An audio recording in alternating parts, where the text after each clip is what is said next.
Get a roll call. Commissioner Walters? Here. Sorry, we accidentally turned off your mics. Thank you. Commissioner Light? Here. Commissioner Kilroy? Here. Commissioner Carlson? Here. And Chairperson Cherzon is absent. Commissioner Callahan is absent. And Commissioner Bauer? Present, here. He's actually the chairperson. Yeah, I'm so sorry, Chairperson Bauer. oh, that's okay. All right. Can I get Steve Walters, Commissioner Walters, to lead us in the Pledge of Allegiance? I pledge allegiance To the flag of the United States of America and to the republic for which it stands, one nation, under God, indivisible, with liberty and justice for all. Thank you so much, Commissioner Walters. All right. I need to get a motion to approve the order of agenda, I believe. So moved. Second.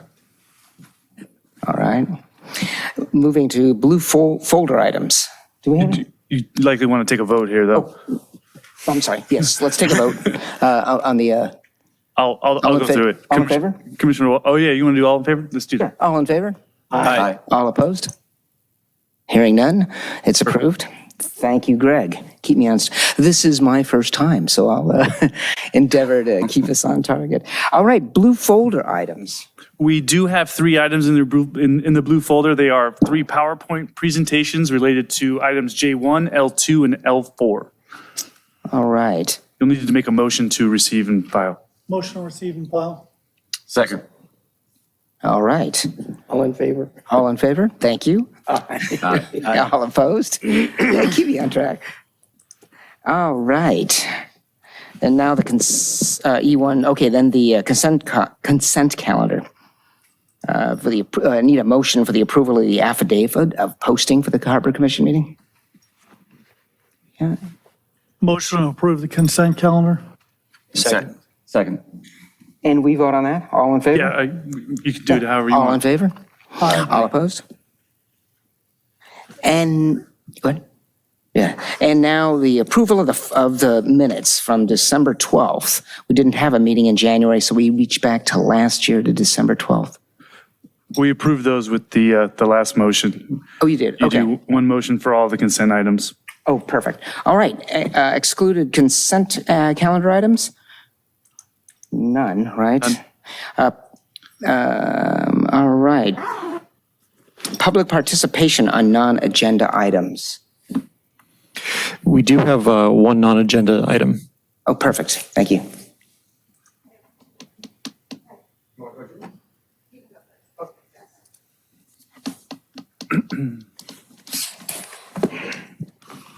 Good evening, members of the commission, staff, people at home. Eugene Solomon, Redondo Beach, candidate for city treasurer. I'm here before you today, as I have before other commissions and the city council, to talk about the treasurer's role and to talk about our charter amendments that are on the ballot right now. This body is unique amongst some of the other bodies within the city in that there are special qualifications required to be on the Harbor Commission for many of you. For example, Commissioner Callahan, who's absent, is property manager, but also has to take licenses and a number of hours in order to captain a 100-ton vessel. Commissioner Carlson, for engineering, have to have practical experience and perhaps be a licensed structural engineer. For those of you who are attorneys, like Commissioner Walters, have to have passed the bar and practiced as an attorney, have practical experience. I too have practical experience as a licensed financial advisor, which I think makes me uniquely qualified as the best candidate for the role of city treasurer. I had to take regulatory exams from the Financial Industry Regulatory Authority, passing the 6 and 63. There's a 58% pass rate for the 6. It is something that allows you to provide customers information about investments, make recommendations, transfer assets, maintain appropriate records, obtain and evaluate customers' financial profiles and investment objectives. This is real experience. Our investment portfolio is over $100 million. practical experience as a licensed financial advisor make me the most qualified person for that role. I've also worked on our Budget and Finance Commission. I led a charge to go ahead and restructure our pension debts that allowed the city to save over $100 million over the next 28 years. That's money that's been realized in real time towards police salaries, a tentative agreement that was passed at the last city council.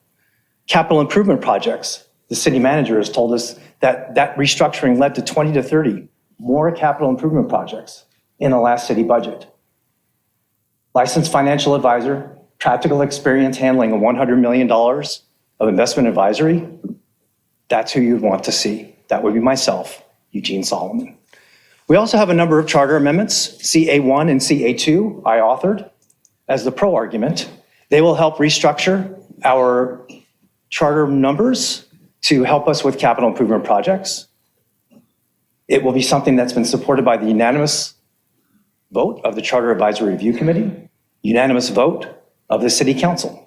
And I would hope for everyone here and everyone at home, you would please vote yes on the charter amendments that are happening on our ballot. Please vote on or before March 7th. I thank you very much for your time. Thank you. Thank you. Yeah.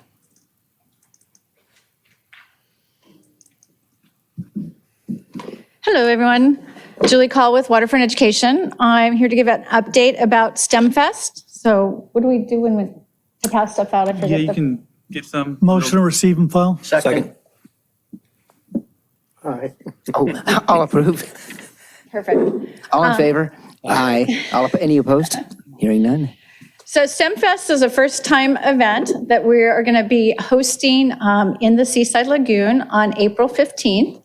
STEM stands for Science, Technology, Engineering, and Math. And we are doing this in collaboration as a part of our LA STEM Collective. For those of you that don't know, that group was assembled during COVID. It is kind of a who's who of outdoor education organizations such as ourselves. So we are going to be hosting that. April is the Los Angeles City month of STEM. So they asked us when I talked to them about putting this on, is do something in April.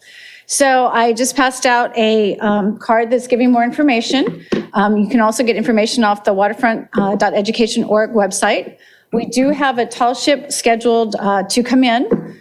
We're not sure where we're going to put them yet, depending on the vessel that comes in. Some of you guys are very aware that we have a shallow harbor, and tall ships need 10 to 12 feet underneath them or their draw so that we can have them here in the harbor. But I'm working on that with Craig. And if you guys have any questions, or some of you have had suggestions, I reached out to a couple of suggestions that Roger had as far as participants, businesses that want to help sponsor. So we're really excited for those of you that are familiar or were familiar with the Seafair that we did for about 9 years. This is sort of like educational Seafair is probably where it's going to head out. So this event's going to be a kickoff to what we want to do is called STEM Saturdays. So once a month, we're going to have something out on the pier and some form of STEM activity for kids and families. So we'll do this event in April, and we're planning on doing the Saturday of STEM probably through October. November starts to get chilly, but as long as the weather's going to last. So that's all I have for right now. If you guys have any questions, I'm happy to answer them. Julie, what's the age group for this? Well, we'd like to say it's kindergarten through 12th grade. We'll see what we get on the high school level. We are trying to do some stuff with letting people know or letting kids know jobs that are available in kind of harbor and marine environments. But I would say we'll probably get K through 8. But it's going to be for all ages, but that's typically what we see. The high schoolers, you know, they're a little fickle in their family activities. Thank you. Anything else? Thank you so much. Thank you, guys. Excellent information. All right. Now, moving along, do we have any e-comments or emails from the public? No e-comments or emails. All right. Moving to item I, ex parte communication. No. Does anybody have?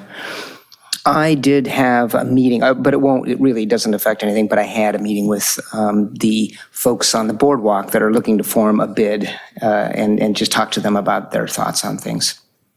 Chairperson Bauer, the ex parte is really limited to just the items that are on the public hearing agenda. Okay, Just thank, FYI. thank you so much. Yep. All right, we now move to. I have Yes. something. Okay. So I talked with staff on this. I've also talked with the applicant On on the item in the public hearing tonight about the education. the education visit. Perfect, thank you. All right, all right. And I also talked with the applicant. Oh, you did? Okay. All right, now moving to item J, public hearings. This is now the discussion and possible action for the coastal development permit to allow the operation of the waterfront education facility. Yes. Or do I need to read that whole thing? But I was just shortening. No, you don't need to. I'll dive right into it. Okay. Can we get my presentation up on the screen, please? Okay, thank you. Our planning manager, Sean Scully, is unable to attend tonight's meeting. He's the one that authored the staff report that was circulated as well as the draft resolution. So instead, I'm going to walk you through a little PowerPoint presentation just to kind of let you know what we're here to consider, which is primarily a conditional use permit and then an associated coastal development permit and a CEQA exemption. And it's for a nonprofit group named the Waterfront Education. They plan to locate at 107 West Torrance Boulevard, which is within our Pier Plaza office complex. That area is zoned Coastal Commercial 2, and the use itself is permitted with approval of a conditional use permit, and hence why we're here tonight. So this, to be honest, this is a great use for the waterfront. It's an outdoor enrichment educational program. It's primarily geared for school-aged children, but it does have some weekend opportunities for families and adults. The program was previously at the former C-Lab site, but is seeking a new home today. A large majority of the program will take place outdoors on the water. This actual office space, or was previously utilized as an office space, is really going to accommodate the admin side on a day in and day out basis. Children will periodically have sessions inside this tenant space, but that's really only limited to days with inclement weather. Weekday sessions will be limited to 12 children with allowances for weekend events for up to 5 families or 12 adults. And that wouldn't be every weekend. There's a schedule that's as one of the attachments. So location-wise, here's an aerial shot of our Pier Plaza office complex. And then coming in a little bit closer with the blue arrow, that's the actual tenant space. And here's just a view if you were standing outside of that tenant space. So the building itself is about 5,000 square feet. This specific tenant space within that building is approximately 1,200 square feet. The floor plan is illustrated here. They don't plan to make any changes on the interior or exterior of the place.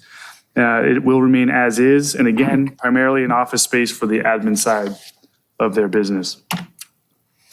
So anytime we have a change in use, we have to consider the impacts to parking. So minimum parking regulations are determined on a case-by-case basis pursuant to use.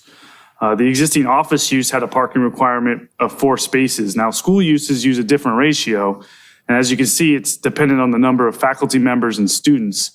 Elementary schools really just are employee-driven because the students aren't driving to school just yet, whereas high schools are a combination of both. In this instance, we've got 3 use types, and the most stringent per se would be the high school use. So if we use that more stringent standard, we're looking at a parking requirement of 7 spaces for this new use. Now that's a net increase of 3, and we need to make sure that the office complex can accommodate that net increase. There was a parking study that was done in August of 2022 where it looked at all the total spaces that are available out on the site, and then it took all the existing uses and square footages of the office complex to come up with a parking requirement. And in the end, we've got a surplus of 180 stalls. So if we approve this use tonight, that surplus would shrink to 177 stalls. And then anytime you're dealing with some sort of a school use, noise is really the first question that you have to tackle after parking.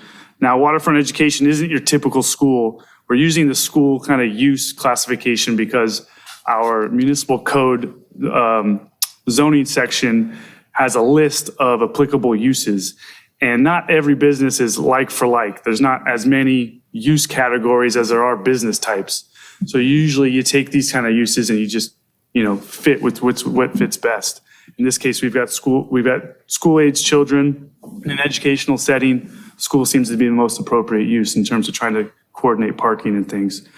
Now, this is not your typical school. We don't have hundreds of students, all showing up at this place. We don't even have 50, which would be kind of similar to maybe a childcare facility.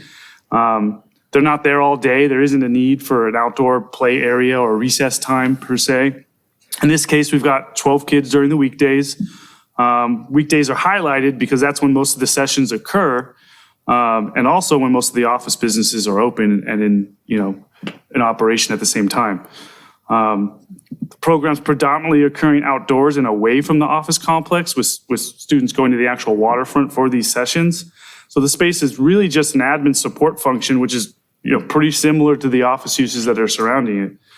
For this reason, the planning staff isn't overly concerned with noise.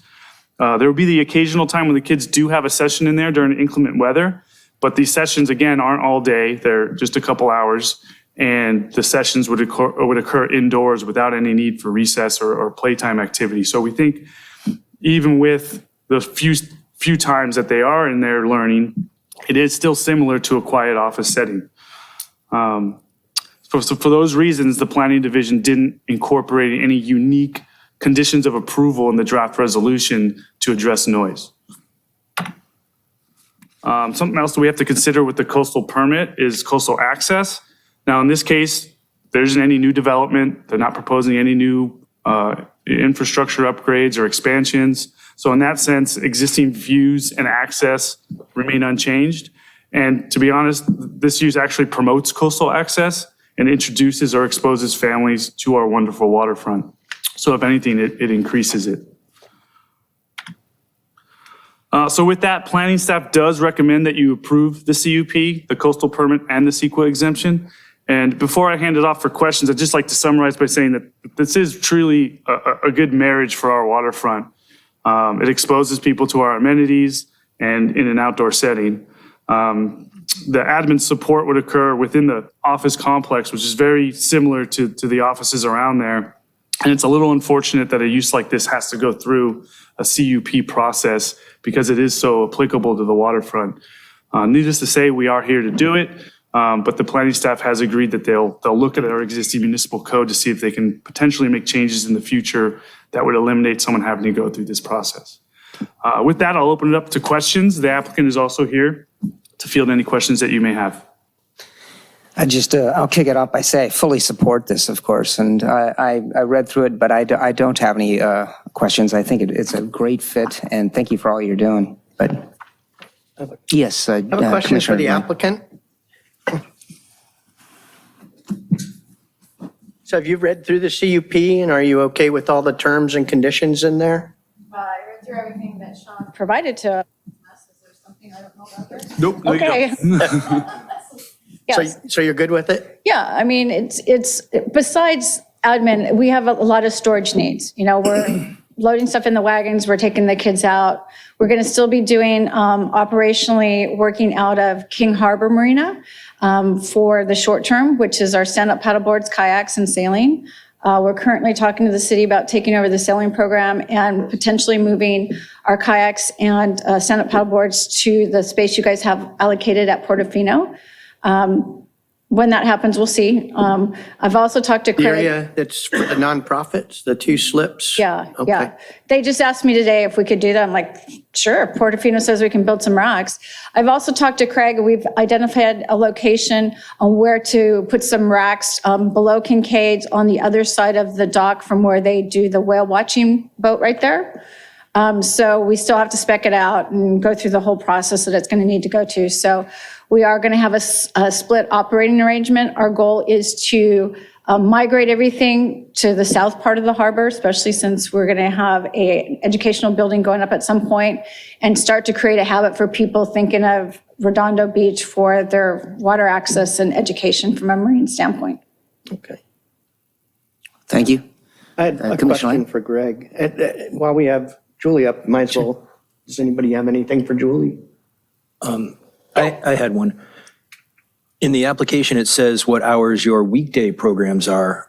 What hours are the weekend programs? I'm concerned you're going to have a hard time finding parking, on a weekend, especially in the summertime, even up there. So we run stuff, usually it's in the morning. I would say like 9 to noon, like our Ocean Warriors program. That's one Sunday a month that's open to the public. The other Sundays, we make the kayaks available for groups. We like to go out when the water's nice and flat. The only thing that we have at times, other than that, we don't really have any like Saturday afternoon programming other than the STEM stuff that I mentioned. We do from May to September or October, we do some full moon kayaking excursions for one's for families and one's for adults. And that is more from like an hour before sunset to the full moon comes up, we do our excursion. And so that's the only thing that's really kind of at night that we have on our schedule. Yeah, but there are times you're like coming back in the middle of the day, unloading gear and stuff. Yes, that is true. This is probably outside the scope of the CUP, but can they reserve a couple parking spots? Can we paint a couple spots, for them so that they can get the kids back and the equipment back in or something like that? We have to coordinate with our leasing agent and some of the other businesses just to make sure we're, not overstepping our bounds there. But essentially when you're looking at the parking requirements and what's typically required, it's a shared situation where we just look at the overall numbers. Yeah, I just know how full it gets down there, on a summer weekend afternoon, you're not going to be able to get the kids back. Well, that upper lot, I don't know what you call that upper lot. I mean, I don't know how that gets on the weekend, but I would think it is full, even up top there. Well, like anything else, we'll figure it out. We're adaptable. So no questions, but Yeah. if there's something we can do to help, Sure. paint on a spot probably won't help on on the 4th of July, but. Yeah, does anything help on the 4th of July? Let's be real. We can see what we can do operational wise. Yeah. Thanks. Perfect. Is there any other questions or comments? None for Julie, but I have something for Greg. Okay. Everybody done? Thanks, Julie. Yes, All right, thank you, guys. Julie. Greg, so this is CC2, right? And Right. so that's where you're getting the schools as a permitted use. Got it. Because CC1 it's not, but this is just outside of that. That's Correct. mostly the pier structure. Maybe I missed it, but what's the duration of this agreement? The CUP runs with the land. So once you approve a conditional use permit, it stays there unless you establish a sunset clause as a condition of approval. How long's the lease? We are finalizing a lease, off the top of my head, it's at least 5 years. And after the 5 years, it just goes to month. There's no kind of end. No hard end date? Correct. Okay, thanks. That's all I had. All right, thank you so much. Does anybody else have any questions or comments? I noticed in the packet that there's a place that I would ultimately need to sign, but I take it that happens after the meeting. Correct. All right, thank you so much. All right, and then we do a receive and file on anything, or? What do we- No, if you're ready, I would say open it up to the public for public comment first. All right, let's open it up to the public for any public comment.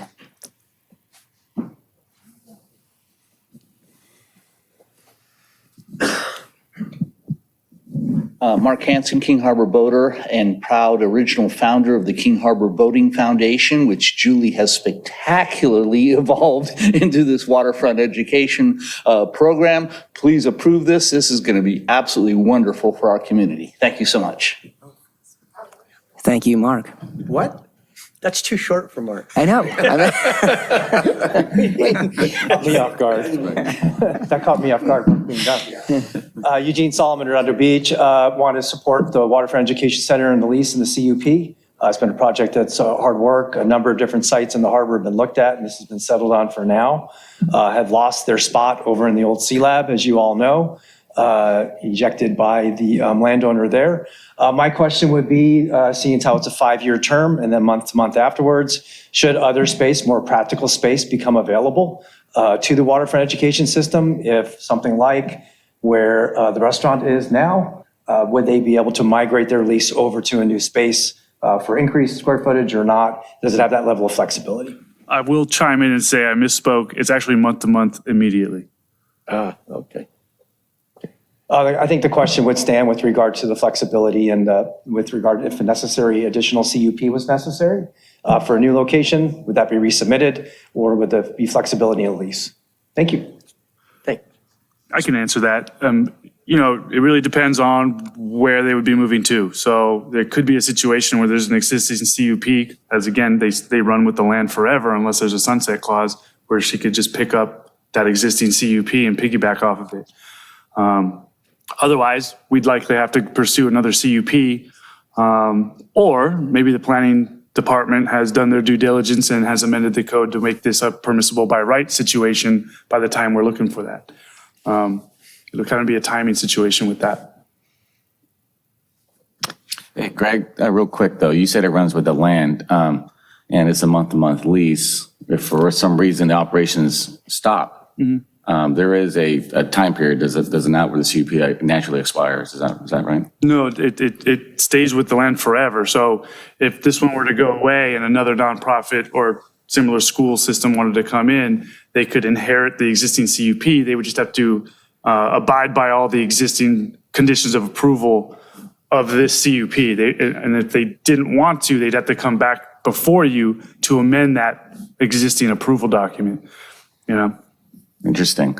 So on this particular lot, is there an existing CUP that's being overridden here? No, not in this case. This was primarily an office use for years and years and years, and kind of always has been. So this is the first time in this existing tenant space that a use like this is going in. So she's kind of doing the groundwork to establish this use now and potentially similar uses in the future should she vacate. Yeah, because there was a educational facility that we looked at a couple of months ago up there too. It was a preschool, some type of school. Right. So it's per individual tenant space. Right. So that one's got it. It's a preschool and a school, Suave Fair. And I believe they got the same categorical exemption. Correct. Right at that time. Same coastal permit, same exemption, pretty much the same CUP. So if that tenant moves out and she wanted to take over that space, it is a larger space. So that could happen. Correct. Right. Okay. Thank you. That's a good observation. All right, go ahead. Sorry, I have another question for the applicant now. So hearing it was 5 years and now hearing it's month to month. Another nonprofit we had down there, I think it was AmeriCorps who ran C-Lab. I can't remember the name of that organization. Maybe you do. The group that they were under, the LA AmeriCorps? Yes, yeah, thank you. Yeah. So they ran into an issue where they had no lease and they had trouble fundraising. Once they had no lease and, they still had an address, but they were going month to month. And it was my understanding that they couldn't fundraise because they didn't have an address to fundraise under. Is month to month adequate for you, or do you need better protection than that, or? Truthfully, I'm not sure what I need. Their situation was a little bit different because they fell under, what was the parent umbrella? They were kind of an offshoot of the big parent organization. So they didn't have a way to kind of downstream their fundraising. So that was an issue for them.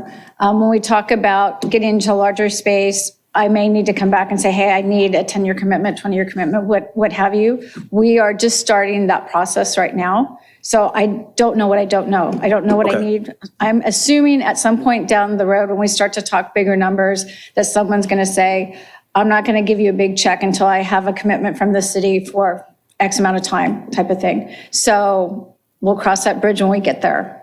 So you're probably going to see me, in 6 months or whatever it is. So as soon as I know what that is, I'll let you guys know. Thanks. And we'll address it then. Right now, we're just happy to have a roof over our heads. It's getting tricky where we're at. Yep. Yeah. Thank you. Right. Thanks. Month to month versus whether she has a lease shouldn't affect any addressing kind of thing. But, yes. I presume staff isn't really adverse to a longer lease. We're not adverse to it, but the month-to-month provides waterfront education with the most flexibility. Right. So I just want to make sure that that's who's driving the bus, so to speak. Pardon the pun. Pardon me? Is there any more of the public? Yeah, is there any more from the public? Thank you. And online. Or any email comments as well? No comments. No comments in the email? No, hearing none for, do I have a motion to approve the CUs? Yeah, I'd like to make a motion to approve the resolution as written with no changes. Do we have a motion to close the public hearing? Motion to close the public hearing. Do I have a motion to, yes? Second. Second. All in favor? Aye. Any And I'd opposed? like to make the motion that we approve the resolution as written with Second. no changes. All in favor? Aye. All opposed? Hearing none, the motion passes.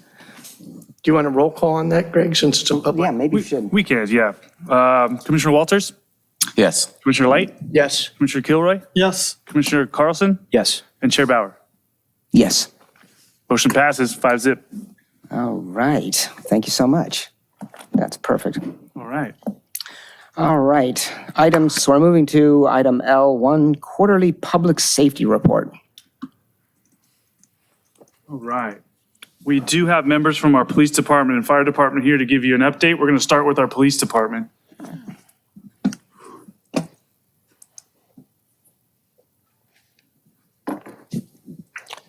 Good evening, Commissioners and Chairperson. My name's Corey King. I'm a lieutenant with the Redondo Beach Police Department, Special Operations, and I oversee our Pier and Harbor unit. Just a update on our third and fourth quarter stats for down in our Pier and Harbor area. I believe you guys were supplied with these.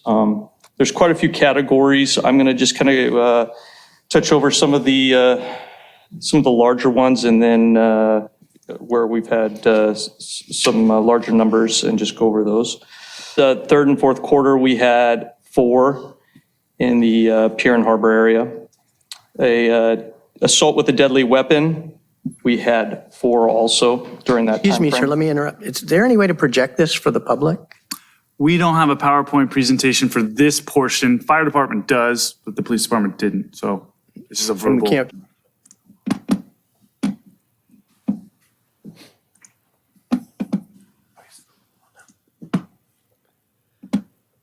Bear with me here. sorry to interrupt. Not a problem. I watched the same thing. I was like, I think this would be the relevant thing to look at. Makes no sense.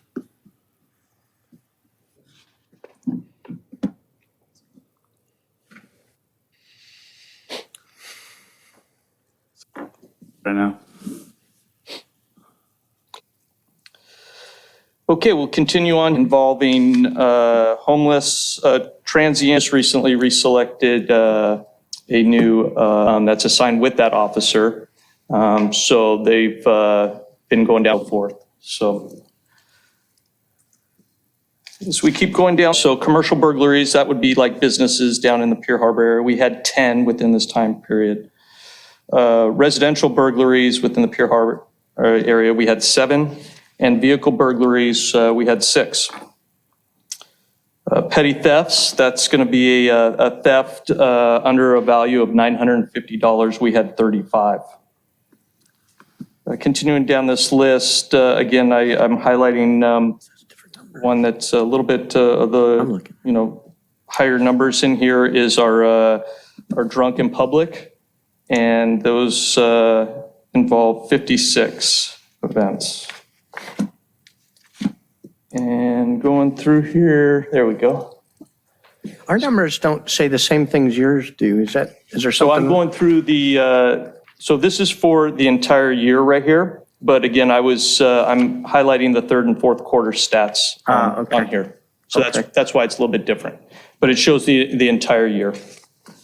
And then if you scroll down a little bit more, lastly, again, I'm highlighting the municipal code violations. We had 12. Again, we're unable to do a comparison for stats from this year to last year, and that's based on March 1st. We switched over our CAD system. We got a new CAD system, which is all our stats. And so because of that new system, there's different verbiage and so forth. So I'm unable to give you a year-to-year comparison at this point. Now, starting forward, we'll be able to do that now with all these new stats. That's kind of where we're at. If there's any questions, I'd be happy to answer. Thank you so much for that report. Now, you're able to look at prior year and kind of make a judgment. Does it appear to you that this year we're on the increase for kind of serious crime kind of stuff? I haven't, so again, because of the different categories, I mean, some are similar, such as robbery and burglaries like that. We have seen a decrease. We've seen increases in other things such as, the drunken publics, some of the homeless disturbance calls, but we haven't seen a major increase or spike like that. Okay, thank you so much. All right. Any other questions? Yeah, that was basically my question. Do you see any trends? I mean, so much of this is weather related / how many people are down there at any given time. And so it tends to be seasonal, but other than that, do you get any warm, fuzzy feeling one way or the other about any particular trends? Yeah, no, nothing major trend, and you nailed it. It's very seasonal. So obviously, we get busier during the summer down there, right? It's get a lot more activity and so forth when the weather's warmer. So, something that we are doing a big push for is the bicycle enforcement down there. People riding their bikes through on the pier down there. We just did a social media post reminding everyone of all these signs we have down there about walking their bicycle. And I had the opportunity to work down out of our pier substation on Sunday for the Super Bowl 10K event. We ran our command post out of there. And I probably counted just myself while I was down there for a couple hours, first thing in the morning, at least, 20 or 30 people, different people just motoring right through, nobody getting on their bikes. And we were trying to advise people to walk while trying to run that event at the same time. So we are definitely addressing that, going down there, starting with education and then enforcement, because I know that's been a big complaint. And it's a safety issue, people walking and people zipping through on bikes there where need to be walking. Yeah, especially with the e-bikes, they're heavier. Correct, yes. E-bikes are a whole thing, but surprisingly, I counted 2 e-bikes out of all those bikes that were in the violation. So, Well, I will tell you, I was one of those violators when I used to commute to work because nobody's there at 5 in the morning. Dismounting. I was there. I was there, sir. No, not that weekend, but I mean, riding bike. Right. There's nobody running into traffic. And right. Now, Super Bowl 10K is a different story, but your average weekday at 5:30, 6 in the morning, there's nobody walking through. Yeah, there but we still got to be diligent, and again, summer's coming up. We're gonna have a lot of foot traffic down there, so we need people to obey the rules and walk their bike. Yeah, I'd rather see us stop crime like thefts and drunkenness than some guys riding bike. That's true. Some judgment, I guess, is, yes, hang on. I saw Commissioner Walters' hand up first. Oh, thank you.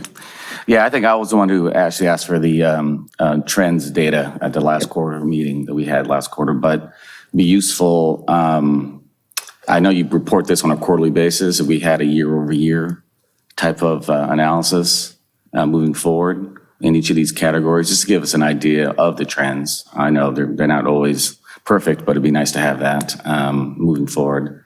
But I did have one question on kind of anecdotal data of burglaries. I know just neighbors and whatnot talking about catalytic converters being stolen. And I know that's probably beyond even the harbor area, but can you comment on that? Is that something that's kind of an increasing trend?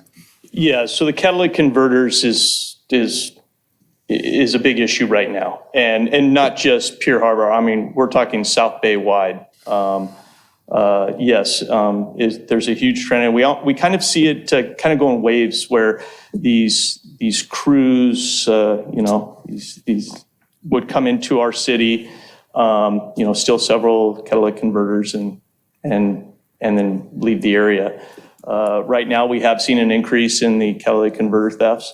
We have also made several arrests recently on catalytic converter thefts, and the reason for those arrests have been we've had diligent residents that when they're seeing something, then they're saying something, and they're calling us right away, giving us good descriptions, and we've been very successful in apprehending several of these catalytic converter crews.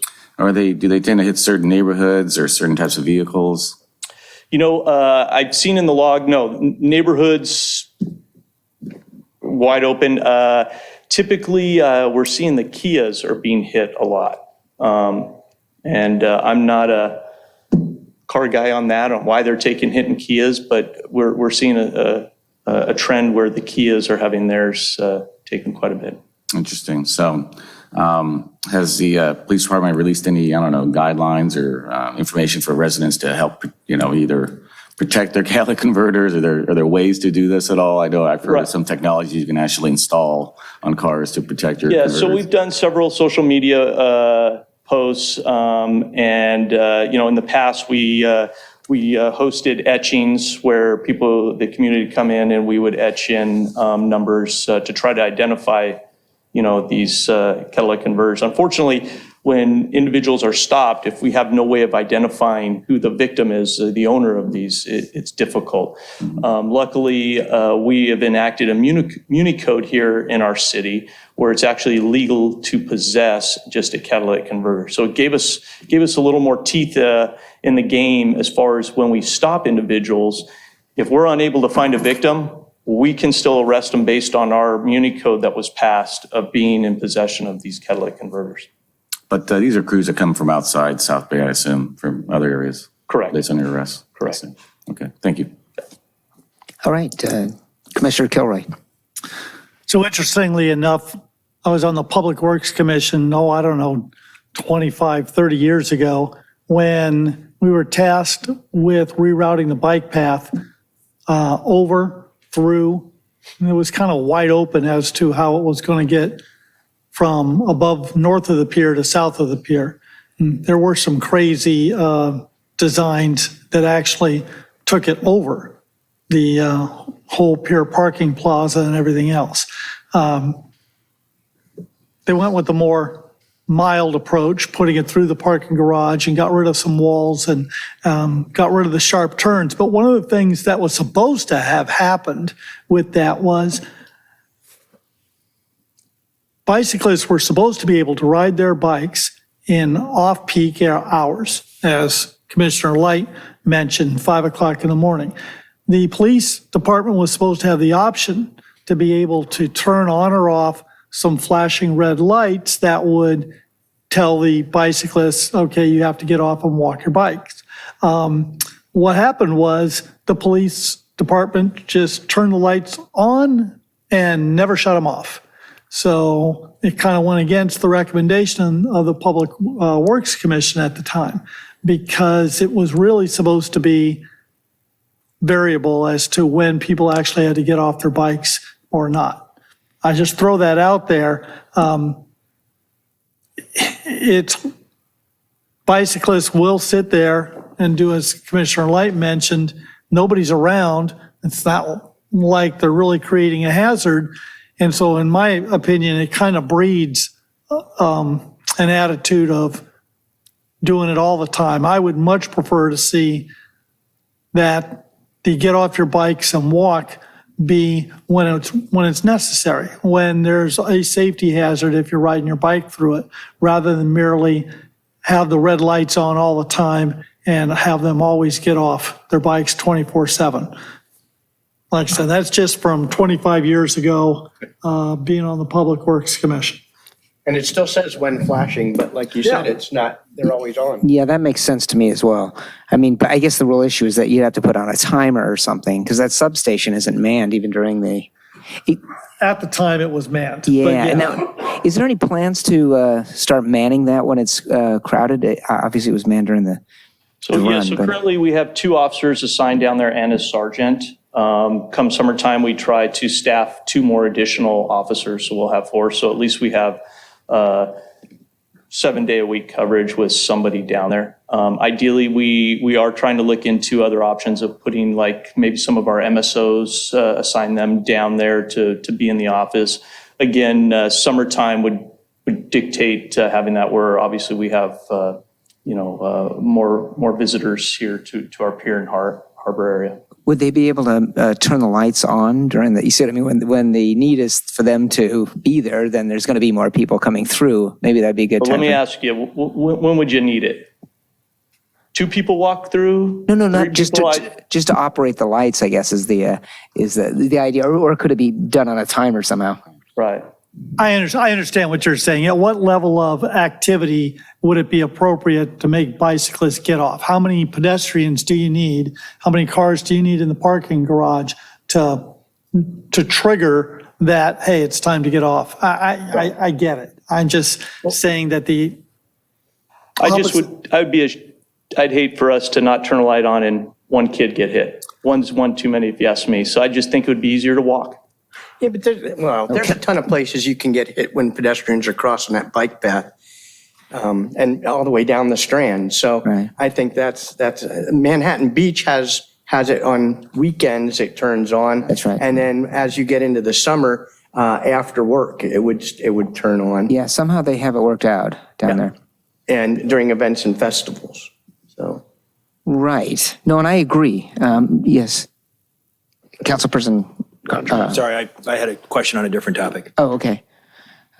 Is there any way to, how would this get worked? Because it would be I think it's a good idea, because if somebody's riding through at 5 o'clock in the morning, and I guess that would never happen, but they get a ticket, they're going to be mighty, it seemed like kind of senseless. I guess right now you probably wouldn't give them a ticket for that kind of behavior, right? If there's no safety issue, you could just kind of ignore it, I guess. Well, it's a Muni Code violation, sir. We wouldn't ignore it. You can't Okay. just ignore one and Yeah. not the other. So, yeah, if we were down there at 5 in the morning and someone rolled through, we could. Now, do we give everybody tickets? No. We give plenty of advisals and try to educate that way. But Okay.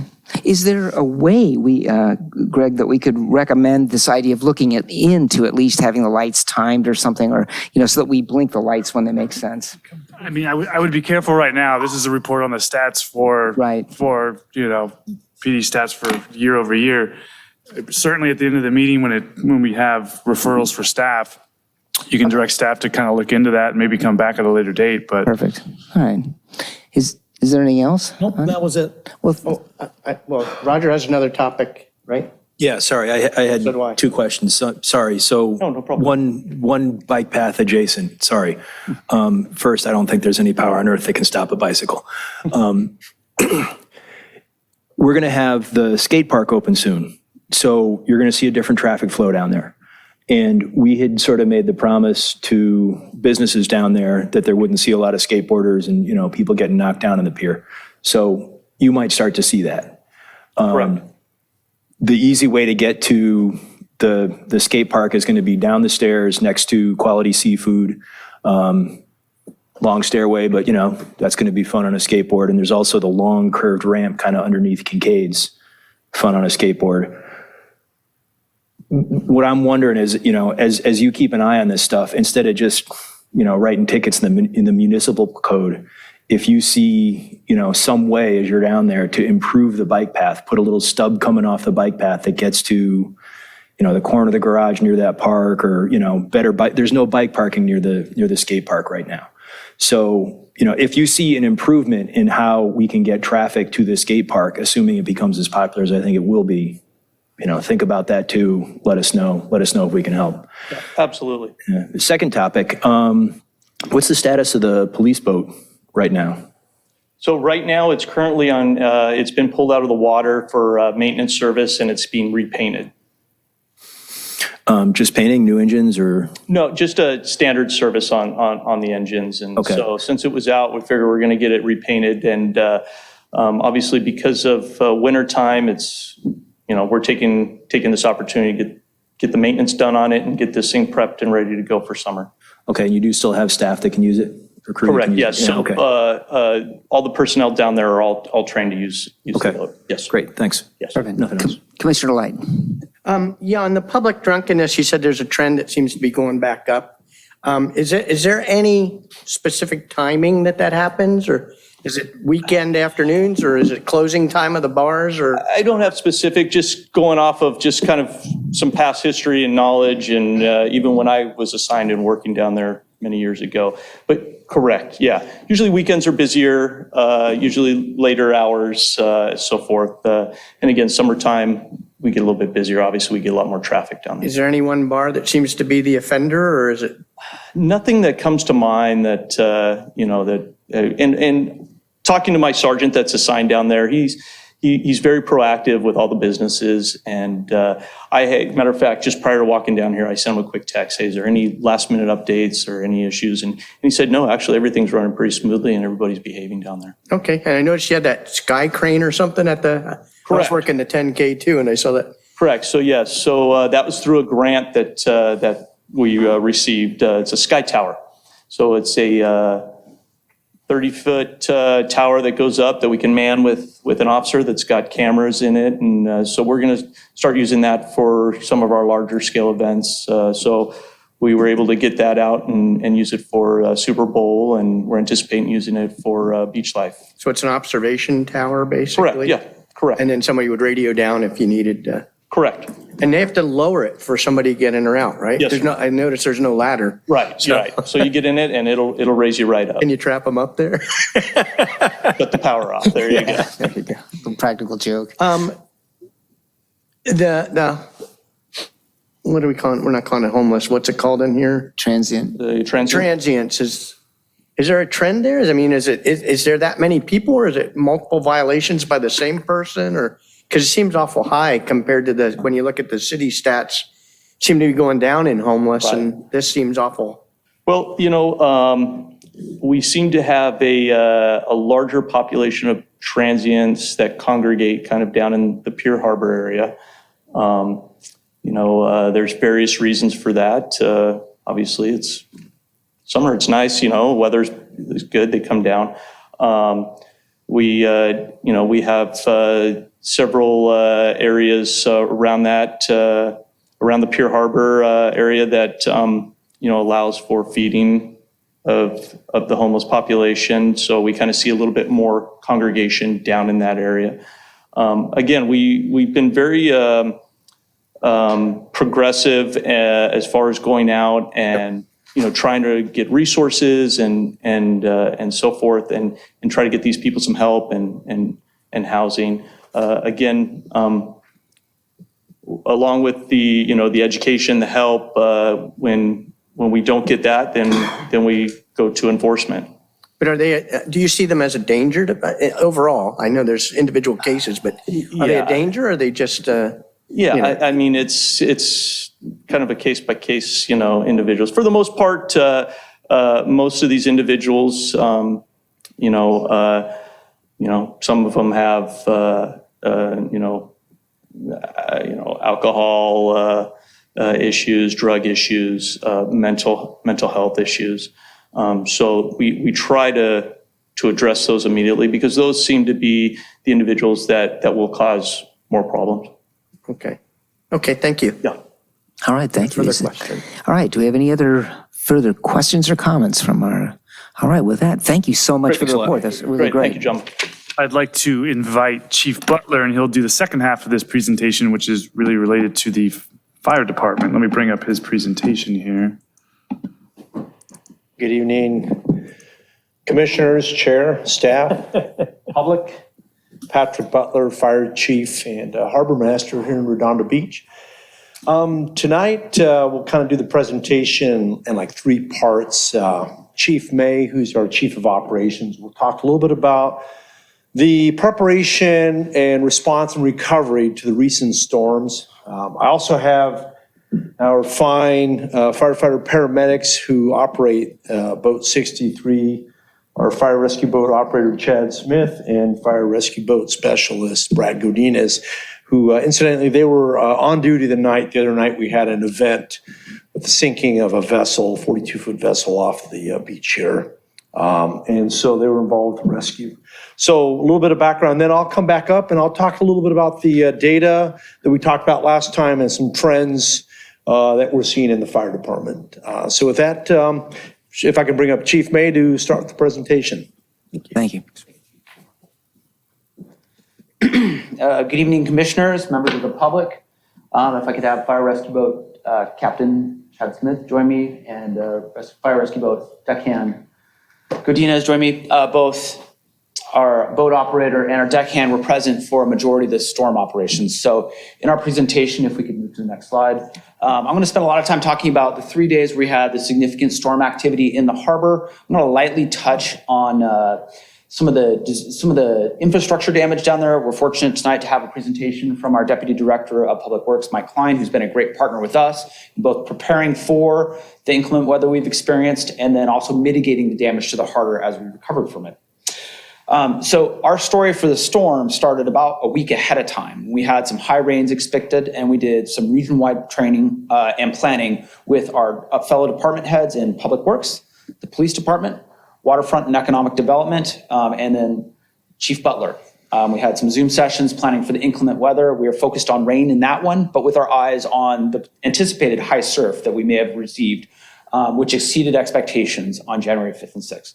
So that occurred on December 30th and December 6th, where we had a Zoom session with all the department heads. We also, in addition, had meetings on December 30th with our regional partners in Manhattan, El Segundo, and Torrance. So if we had a large need for emergency vehicles, a large deployment of resources, we'd be supported on a regional level. And then if we extended beyond that, we'd be able to apply for Cal OES needs if we had those needs. The big takeaways from my presentation is we had no significant loss of life, no significant personal property damage. And actually, at the end of the day, based on the expedited removal of the sport fishing pier and the replacement of our public safety docks at Fire Station 3, there is actually a positive outcome from the storm that we faced down in the harbor. Anecdotally, as somebody that's lived in the South Bay for my entire life, I haven't seen surf that big since 1988, to be totally honest with you. When our harbor wasn't as prepared, both from a preparation to the storm and also have as high of a breakwater. So I've never seen surf that big in that area. So beginning early in the morning on the 5th, we actually asked Brad, our rescue boat deckhand, to stay on, extending his 48 hours with the fire department to 96 hours, where he was actually stationed down on the station as a third deckhand. So we had additional personnel if we did have a large amount of damage or the need to leave the harbor on a rescue mission. So he started early that morning. We anticipated a large swell. The predicted swell was supposed to be 12 to 16 feet. I believe our swell actually vastly exceeded that prediction in the 20-plus foot range, hitting the harbor. So we staffed up with that third person. We additionally augmented our risk management process for going on calls. So if somebody experienced trouble at sea outside of the harbor, our rescue boat captains were encouraged to really evaluate the ability to effect a positive rescue in those conditions and the ability to get to them. In a 29-foot vessel and 20-foot plus seas, you're really putting your own personal life at risk if you're leaving the harbor. So all of our captains were briefed on doing some really fine risk management prior to leaving the harbor, in addition with their partners with Baywatch Redondo. And also based on that predicted swell and in collaboration with our Deputy Director of Public Works, Mike Klein, we closed Yacht Club Way with a hard closure. So the sign and a barricade preventing vehicles from entering out of that area. Starting late in the afternoon, we experienced significantly larger swells than anticipated, exceeding that 16-foot length, just anecdotally. I don't know how large it was because I wasn't out there measuring, but it was 20-foot plus. I've never seen surf break outside of our breakwater. It breaks against our breakwater, but this was breaking probably 50 yards outside our breakwater. So I've never seen anything like that. Throughout the night, all three basins were patrolled by our Harbor Patrol vessel and Baywatch Redondo. I think you've all seen the video of large swells coming over the Yacht Club Way, damaging that structure and the parking lot there specifically. That tore away the Yacht Club dock. It also snapped off a bunch of their piles. We had similar damage occur to our public safety docks, where the inside pump out station was damaged due to that large storm surge inside the harbor. Baywatch and our Harbor Patrol boat 6-3 was out monitoring the vessels. They found a large number of vessels that had either torn off their cleats, snapped lines. They replaced the snapped lines with vessel lines from our facility. And if the cleats had been snapped off, they did retie to a different cleat that wasn't tied up. They did move the 42-foot Maria in the middle of that storm swell, probably about midnight, 2 in the morning. 1 a.m. About 1 a.m. that had actually snapped all the cleats in its slip, and they moved it to another slip inside Basin 2 and retied it off at one that was vacant and wasn't occupied at that time. So again, no significant damage to the vessel. It was assisted by boat 6-3 and Baywatch as they moved the vessels around there.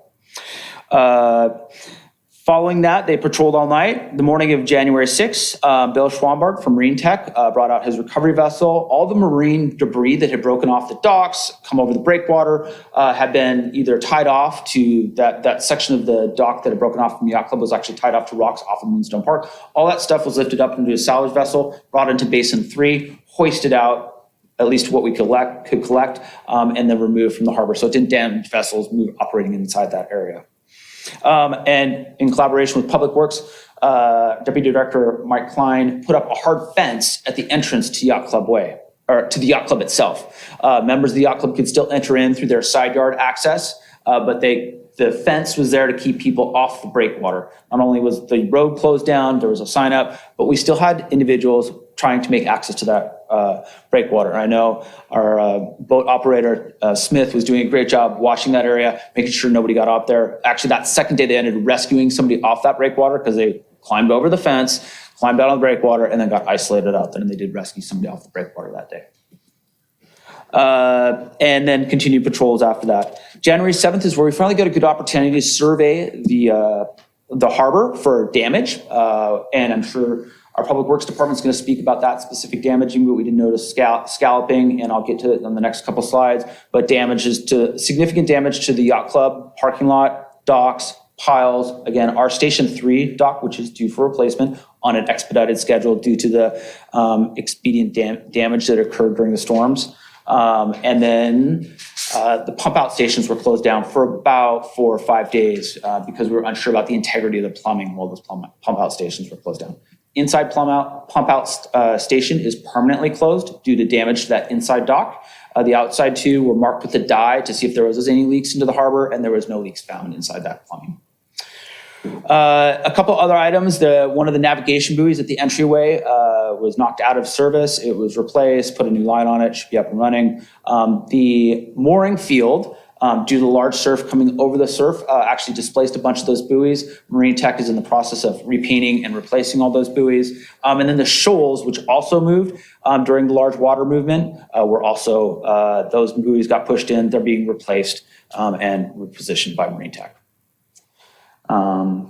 That's it for our deployment in terms of emergency operations. Again, we did have 3 personnel staffed on that boat for a good majority of the storm swell. I've never seen storm swell that large. We also closely monitored the pier for large surf potentially impacting the pier, causing a closure. The swell direction didn't seem to directly impact the pier itself. We did monitor it throughout the night, had people walking the pier and our harbor patrol monitoring it. So we never actually closed the pier, which I have done in the past based on inclement weather. But for whatever reason, the swell direction didn't seem to hit that part the hardest, although there did appear to be damage to the pier itself, especially the wooden part.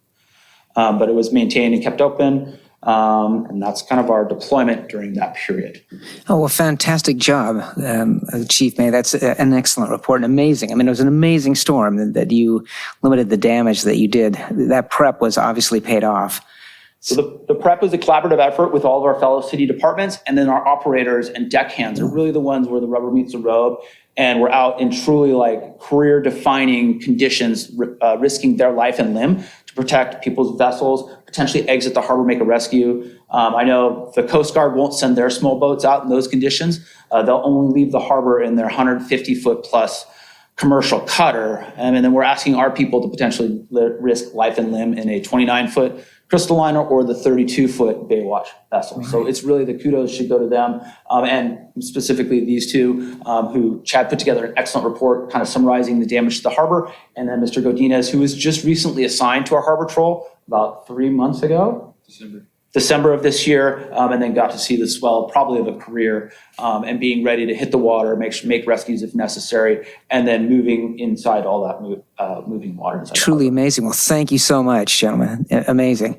Yeah, fantastic. Yes, questions, Commissioner? Well, thanks for all the prep and the operational control there. I really appreciate that. Did any vessels seek safe harbor? You know, somebody cruised by and just said, I got to bail out.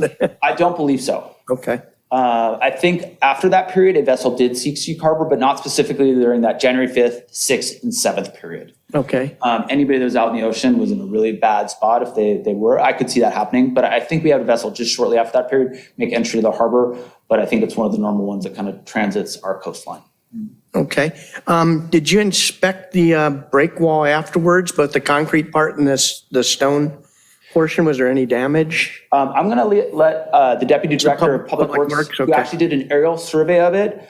For us, anecdotally, there did appear to be some scalloping outside, which is kind of the breakwater cutting in at certain portions. It's hard for us. I think Deputy Director Mike Klein will have a good before and after. It did appear that way. And also actually where the wall steps down from its elevated height to the lower level, it did look like that had been damaged. Just based on us, but I'll give kudos to our boat operator who did a really good job of, as soon as the water stopped moving around, getting out, taking pictures, documenting all the damage, whether it's a small boat launch, the sport fishing pier, even damage to the pier itself, and taking good pictures and getting those to city staff so we can start the remediation process and recovery. And is it a requirement to have a mustache to go out on the boat? That's why I can't go out on the boat. Yeah, pretty. See, That's all the questions I had. Thank you very much. Really appreciate yes, what Commissioner you guys Kilray. do. I guess this is, thank you guys for everything you guys did in those couple days. It had to be very long, what, 96 hours? Yeah. Did you ever sleep during the 96 hours? Or are you telling me you were up for 4 days straight? A little bit. That's crazy. From a city point of view with regards to insurance, are we insured for any damage related to this kind of storm action with the harbor and pier area? I mean, I would imagine so, yes. I don't have the specifics on that, though. Okay, I'd be curious, maybe for next meeting. Sure. To kind of go over what gets covered, what doesn't, what do we end up having to pay for? We can Because take a look obviously- at the risk management and kind of get an answer for you. Okay. And it's thank you. it's interesting because one of the insurance companies' things that they usually write in there is acts of God, right? That and whether they seem to escape those kinds of payouts. One of the things we did that was very valuable in this process was a collaborative meeting with our other departments within the city preparing for these specific events. And also having real-time weather updates, which Chief Butler has opened that door for our city and our organization. We have access to NOAA forecasters that will give us spot weather forecasts that are real-time, extremely accurate. Extremely accurate until the swell size was larger than what they predicted. But as best as you can do, he's opened up a door for us where we have a direct line to a meteorologist through NOAA that's going to give us a very honest and forthright prediction that can still be wrong. That's fantastic. So I'll skip through the next couple slides because I know. And we'll do the data, I Yeah, believe. Yeah. Mike will hit that. We'll hit those real quickly. So I know you've all seen the damage. Perfect. Thank you very much. Thank you. Yes, thank That's fantastic. And they're extremely humble. They are all accomplished swimmers, athletes. Chief May is an accomplished triathlete. As the new fire chief and harbor master here, it's been an amazing experience to be surrounded by such professionals. Their reputation definitely precedes them. And to have them on duty when these events happen, it's an amazing experience as a chief, as a commissioner, probably as the public, to know that you have the very best, sharpest, best trained folks on duty that use good, practical common sense when it comes to their job. The next few slides, I'll talk about a little bit of data. So I'm going to go over, it's kind of over just a year in review perspective. So in 2021, the total call volume by year was 935. That's for our harbor patrol, the gentlemen that operate boat 63. This year, 690 looks like about 30% drop or so. And there's a lot of working theories of why there was a decrease. Correlation and causation aren't always exact, but there's some thoughts that there was a lot more access to the harbor during COVID. There was more activity down there. And then also you'll see in the other data, there was also a lot more spontaneous boat gatherings down in the harbor, so generated calls. So that gives you a little overview of just the two, just a year in review. So that's the total calls. This is more looking at it holistically by month. And so what this is broken down to is, if you look at the top section, it's all calls by month in 2021. What is surprising to me, actually, as someone new to this department, is how active Harbor Patrol is year-round. I would have expected there to be much more of a bell curve of activity, and the summer months would be really high, and then it would taper off to the ends. But you can tell that your harbor activities are pretty active. 911 dispatch versus directed patrol. What those are is the 911 dispatch is 911 calls for service, and the directed patrol is when they're out doing actual surveillance, patrolling, checking for life safety. So they generate calls by two methods. Either a call comes in for service, or they go out and they actually see something, and they generally intercept the issue prior to becoming a 911 call. They can get out there proactively before it turns into an emergency. And you could just see kind of the numbers there, 22 and 22, and it all kind of follows a similar pattern. The big thing here to look at is that we're busy year-round. Next slide. Chief, if we could, Yes, if I could ask I'll you a go back up. question Yeah. before you move on? Yes, sir. I'm trying to interpret this. This is the first I've seen it. Yes. But if I add up the all calls 2022 December, should that add up to the dispatch and directed? Because it doesn't. All calls 2020, let me see, all calls 22. The bottom left here where it says December says 54. Number 54, okay. And if you go to the same where you break it up by dispatch versus directed, it doesn't add up. It's Yeah, 40 you know, part 48. of the calls, and I'll tell you, some of the data is curious. So, and I can get exact numbers. We use the data mostly for trending and analysis. But if there's separation in, 5 or 10 or 15 percentage of numbers, a lot of it has to do with the different databases we aggregate. But I'll follow up. A lot of them do add up, and I'll follow up on that one number right there. But 54 calls for service, 11 directed up there, and let's see, 2021. So let's go across. I was looking at 2022, So, folks, at 54 versus 2022, 41 and 7. 41 and 7. Yeah, I'll look at that number there. And I didn't do the rest of them. That's just, Yeah, you bet. that's just my engineer. No, I quick appreciate check. it. And one of the things I talk about when I look at data like this in a public safety setting is we mostly use it for trend analysis, not really so much for deployment decisions. But staff has taken notes, and we'll get down into the granular level too. Yeah, Commissioner Kilroy just said the first 6 add up, but that some of the rest don't. Yeah, I'll follow up and see what databases they pulled it from. Here gives you kind of an overview of generally like our most active calls, dispatch. You can see the medical responses make up a large percentage, Mayday calls, fire responses, 2021 and 2022, kind of the same flow and pattern. And then next slide. This is directed patrol. This is when folks go out, and my staff was showing me, if you look at 2021, while we had more calls for service, we also had a pretty large number of illegal mooring responses, which I know that you guys are familiar with, probably the increase in folks having parties out there and whatnot. So this kind of gives you an overview of, year-to-year stats for our directed calls. And our directed calls would be like stand-up paddleboard, swimming, and all these are calls that they go out on to kind of just proactive engagement with the community, which would hopefully eliminate a 911 call for a drowning or someone struck by a vessel or somebody got stuck in the rocks or something.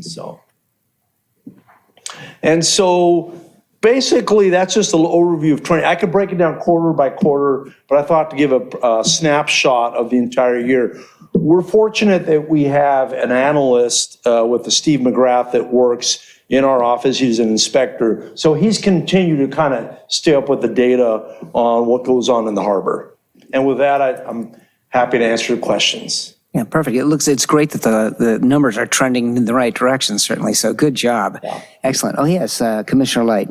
Yeah, good job on the report. That was very thorough. Appreciate it. On the swimming in the harbor, we got that shoaled area. where it seems like everybody goes out and snorkels, they get off their SUPs and snorkel and swim. When do you enforce it and when do you not? I actually tell you, Captain, I've actually been out on the boat on patrol with Captain Smith and them. They enforce pretty much consistently everything. We're either on the PA, I've been with them actually, on the PA, hey, not supposed to swim here, and we do it from an educational standpoint. Right. But I'd say pretty consistently, if you look at the numbers, they're out there a lot getting folks to comply. With the buildup of that sandbar, it kind of turned into its own beach. In fact, I took a At low picture of tide, it. yeah.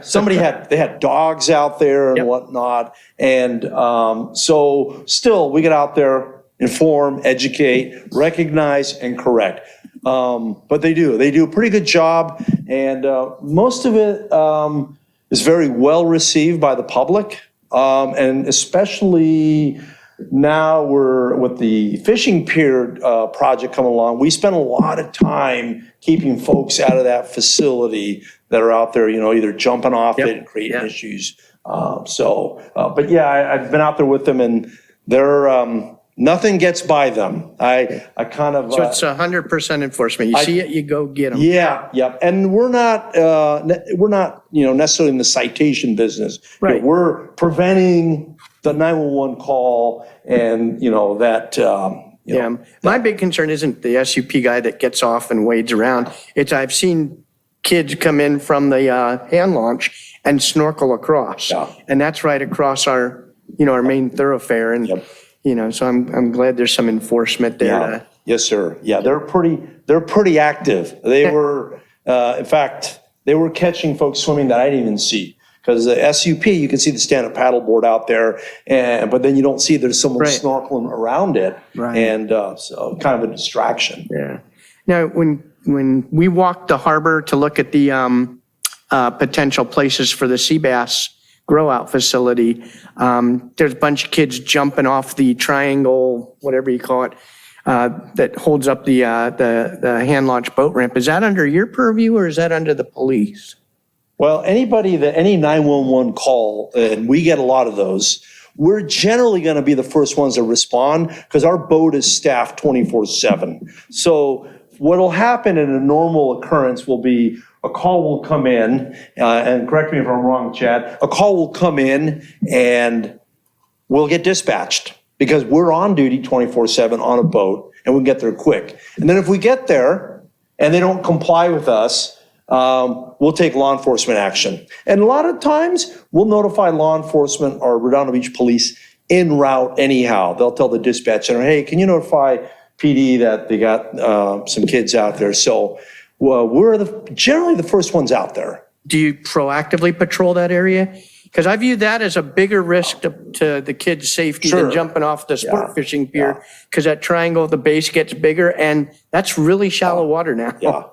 Yeah, they're out there a lot. Chad, anything you want to add on that? You want to come on up and, I don't want to take up too much of your time, but if you want to hear directly from one of the rescue operators.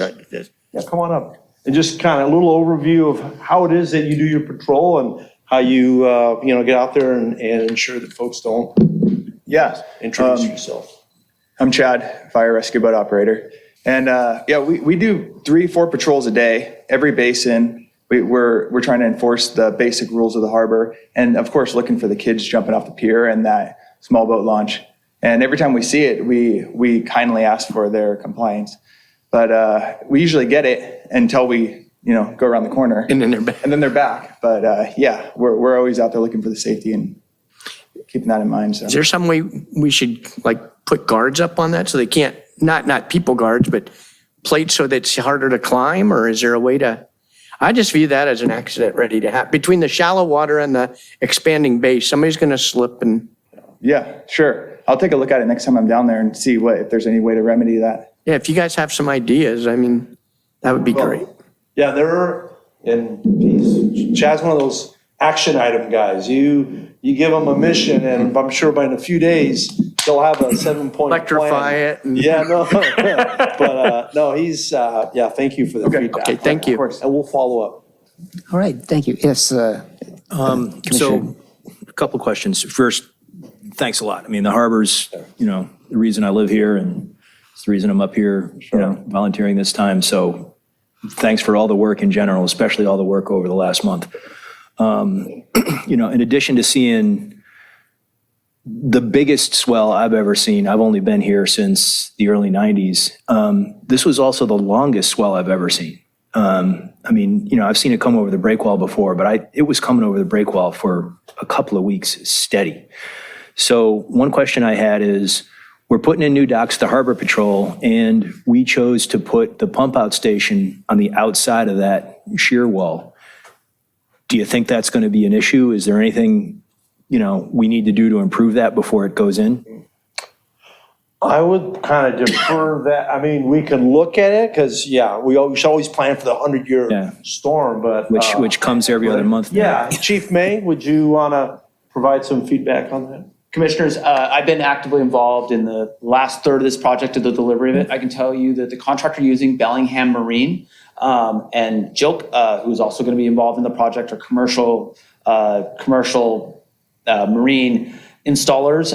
The piles, the engineering have all been accounted for. So you can't account for every contingency, but these are commercial vendors that work all up and down the coast and are based out of Seattle. So the engineering, I can tell you, has been vetted both from a numerical standpoint and from somebody that installs a lot of docks across the state and across the Western United States. So, and those are actually the intact pump out stations currently as they sit today. Interestingly enough, I thought the inside ones would be the one that survived, but they actually were damaged the most in the last process. So there's definitely a large group of very educated individuals planning out that next generation of docks that are planned to last for the next 30, 40, 50 years for us. Cool. Yeah, you had said those, and I thought the same thing. I was surprised to hear the outer ones got closed for a couple of days, and now we only have outer ones. So, in the future, we may have a scenario where the outer ones are closed for a while. So, out of abundance of caution is why we closed them down. We just didn't want any raw sewage entering the harbor. And we did the testing process they use over in Alphalon where we dyed the tanks just to confirm that there was no sewage entering the harbor. So, and we would do that in the future. Another question. I got a notification from the marina I'm in that the marina was going to start doing dock patrols again and walking down docks. Are you guys involved in that? Yes, we are. We've had a very successful program in Basin 3 with just advising the tenants of clearing the docks, just maintaining neat and orderly fashion down there. It's enforced potentially by the municipal code. We haven't gone there yet for any of those. It's just more people cleaning up the docks and making it more presentable to the public and the people using that facility down there. So I think we've started with Basin 1, just sending out letters to all the occupants like, hey, we're going to be walking through. These are the things you need to clean up, like just, kind of tidy up your space. And we're looking to do it at all 3 basins. As long as it's not obtrusive to the occupants, our goal is to just make it more hospitable for everybody down there. You talk about water quality. As you're walking stuff down, are you looking for sources of oil leaks? I mean, I see a sheen in the harbor constantly, and it's probably one boat. The first thing I can tell you is call us. These guys are the experts in chasing those down. The challenges with a sheen is 1 drop of oil now covers hundreds of square feet of the surface. But as soon as you see it, call them. And as we walk those docks, we're checking for, pump outs, the hookups, all the stuff that ends up on the docks. They're carefully inspecting all those vessels. So if you know the vessel, let them know so they can catch. They have to be caught in the act in order for the pollution factor. But water quality is a big thing on our radar, and hopefully improving the docks and then walking all the different marinas is an important part of our next year. I know the police department does a lot with drones. Have you ever had them fly a drone over the harbor to look for sources of leaks or oil slicks or anything? I mean, you might see that one boat that's the source of the plume.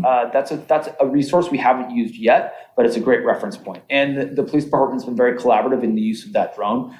They're always available to us. We just have to ask for it. So, and that's available 24/7 to us. And the image quality, you'll hear from Mike, but the image quality on that drone is amazing. I couldn't believe the 4K resolution. So I think we'll definitely try that. One thing I'll also mention is that a lot of kind of the positive vibe from your harbor patrol is coming from the boots on the ground that, I'm delegating a lot to the shop floor. Hey, what works best? What do you guys want to do? And they're doing a lot of directed patrols or walking the docks. In fact, they came up with a special tagging system. It's a plastic tag that if we happen to go out and pump out your vessel and you're not there or you're gone away, that we will pump it out, take care of it, and we'll put a tag on it that says, hey, just so you know, we were here, this is what we found, we pumped out your vessel, it was sinking, we took some type of action, preventative action,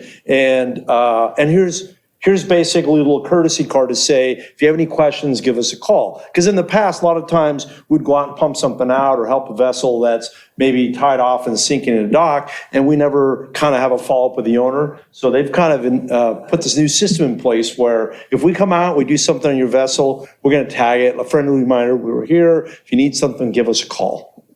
Thanks. And the last thing I wanted to say is you guys mentioned having more resources for this storm and, having better planning, cross coordination. If there's anything we can help with, use us. We're about to write a letter to the city council for the strategic plan. If we can help you guys get something or offer you guys more support, let us know. Thank you. I appreciate it. Thank you. Any other items from any other commissioners? Thank you so much for that report and all you have done. We appreciate it. Yeah, absolutely. Yeah. You guys can open up to public comment. Oh, yeah. Let's open up to public comment now. So are we going to hear from Mike or? That's the next item. It's a separate item? It's a separate item, yeah. Okay, thanks. Oh, sorry. We open up to public comment. Okay. Yeah. Mark Hansen, King Harbor boater, and tonight, staff commodore of King Harbor Yacht Club. At a recent city council meeting, I had the pleasure of publicly thanking our staff, fire department, police, public works for the fantastic support that we got. And I want to reprise that this evening. First off, our Deputy Director of Public Works, Mike Klein, he was omnipresent, answering every question. Even when our club manager showed up in the morning and there was a hard closure, Mike Klein chauffeured him out to the club so that we could take a look and see just how bad things were. And I can tell you, our manager was absolutely effusive. Okay, he says, "That Mike Klein, he's such a great guy. He's doing everything for us."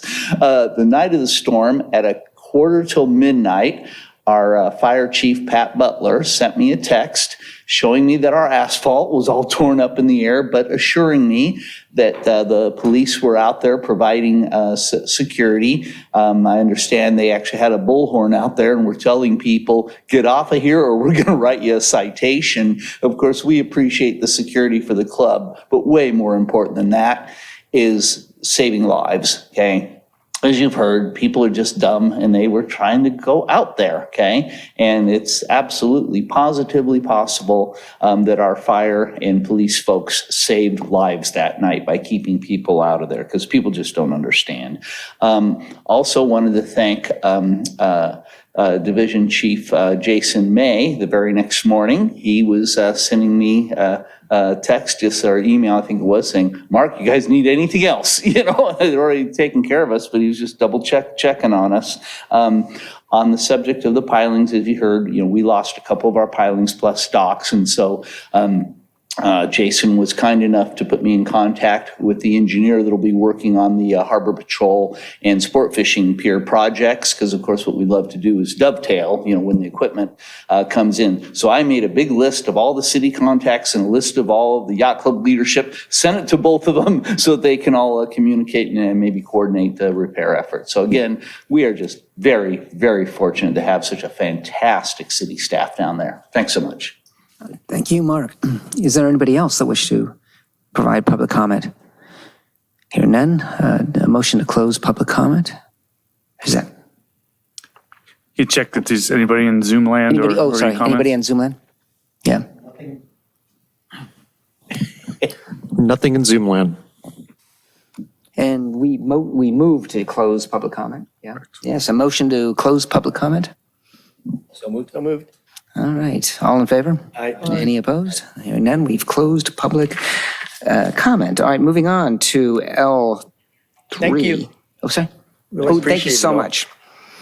Yeah, an update on waterfront dredging. No, this is I'm sorry. the damage report. Damage report, I'm sorry. The damage report.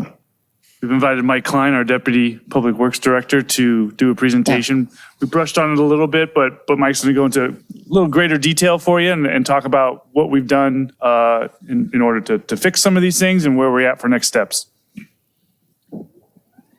Good evening, Commissioners. Mike Klein, Deputy Director for Public Works Operations. The one thing that I'd like to just fit in here just for a second, we have a new pier manager. His name is Chris King. Chris came from Long Beach Marine, and I wanted to introduce him tonight. It was just a good time for us to get him in here. When you come to the city of Redondo Beach, things happen, and you sometimes run into storms. Andy Wingy, who is in the back, our city engineer, I think his first or second day, we had a large sinkhole in the north end. So you have to be careful when you sign on here, because something's going to happen. It usually does. One of the, if I wanted to just kind of go over on our presentation tonight, getting ready for the winter. It starts, normally. We try to get on things as after the beachgoers are going away, things like that. This year we had a couple of things that were coming up that we saw on the radar, and it was we saw that we were going to get some extreme high king tides, and so we have been kind of struggling with the area in front of the chart house, the beach that is in front of the chart house. For the past 25 years, that's been taken care of by LA County Beaches and Harbors.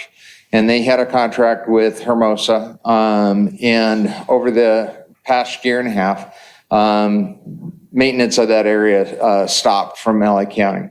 Part of the reason why is that we don't have an agreement with them, and they kind of left it for us to take care of. And so with that, we were having, debris and things like that, and we couldn't understand why LA County wasn't taking care of this. And but when I started to see that we had king tides rolling that were going to be coming in, it really, really concerned me. So we, working with the city of Hermosa Beach, we started to do some pushback on the sand. It was something that we had to teach our operators how to do. We didn't have experience with that, but a couple of the public works crew over at Hermosa Beach, using their equipment and rental equipment that we had, we started to do a bit of just a pushback cleanup of the property in front of the beach property in front of Chart House and in between Chart House and the breakwall. So one of the things that happened with that is that we had to start removing sand, well, not removing sand, but we had to push back sand. And that was I was more concerned about any of the king tides getting high and us having some surf. Something was telling me that something was coming around the corner. Next slide. Part of our preparation also goes into what we do out in the city. Big portion of our storm preparation is we do a lot of sandbagging for directional water, make sure that we have things going off into the right areas. The other part is cleaning our storm drains and our CDS units. We have to make sure that those are cleaned out, because whatever is going into those go right out to the ocean. And we know what we're dealing with. It ends up really affecting us quite a bit. We work with our engineering department and the stormwater. Andy Wengy's crew, we ended up working with them to put in screens, and those screens have to be cleaned out every so often. They're overflow type screens, but they end up working out really well. They trap a lot of the debris, so it isn't going into the ocean. So we know where that material, we want to keep it on land and not out in the ocean. Where are those screens, Mike? Everywhere within the city. We have close to 700 storm drain. These are in the storm drain catch basins. Okay. And so if you take a look, if you're ever interested, I'd be more than happy to show you. There is a screen on the inside of it. And what that does is that ends up sifting the water up to a point, or keeping the leaves debris like that to a point, and then it lets the water go through into the storm drain. So it's kind of a strainer, if you want to call that. We have a CDS unit down at Burnout. Basically, it's a large net. If you've ever seen us lifting it out, we trap all the debris, cell phones, coffee cups, bottles, things like that get caught in the storm drains. It washes out into that and then releases water out into the outfall. So we keep track. We also measure that. We also go into weighing it, seeing what kind of debris that we're taking out. So it's pretty interesting to ever watch when we do pull it out, the debris. That we get a lot of cell phones too. So next slide. Part of our storm preparation is working with our fire department and our police department. We can put up signs all day long, and we try to make sure that they're up. We try to make sure that our message boards are out. This afternoon, Chad Smith had given me a call early this morning that we're going to have high tides. Right now, there's a message board out on Yacht Club Way. We make sure that that goes up as soon as we get that notification. The partnership here with Redondo Beach is fantastic. The police department, the fire department, unfortunately, I'll have my cell phone and they call me up quite a bit, and I have no problem. But the biggest part for me is that I have a great team in Public Works, because I have a lot of guys a lot of guys and girls that will get out there middle of the night and no questions asked, and they get out there and they work with it. Chief Butler was talking about his team. I'm proud of mine also, but I'm proud of all the people that I work with, along with PD, fire, city management. We'll get into that in a little bit. If we don't have these resources, it's just not one person. I know you guys are kind of making jokes about, or not, Mike Klein. I have a great team, and it doesn't work just with one guy. So, What about Greg Kapovich? Well, I'm getting into that. Next slide. Part of our preparation is to watch the storm as storms are starting to come in.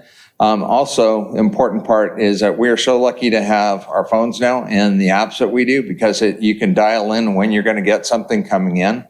And then also working with tide charts. Everything's at your fingertips now, so it makes it a heck of a lot easier to dispatch people.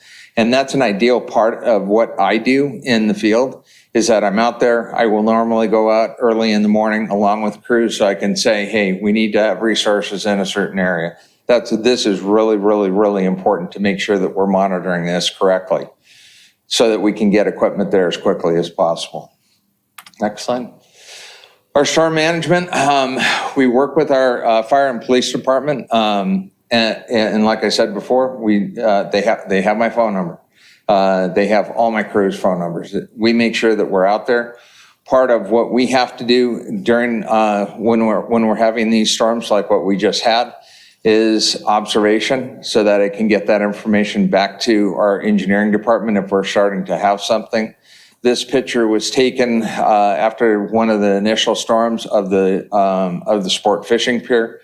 We knew that we were going to have some issues with it. We're real concerned about it. The declaration had already been made. We were going to take it down, but this was just another picture that we had to send on to my colleagues in the engineering department.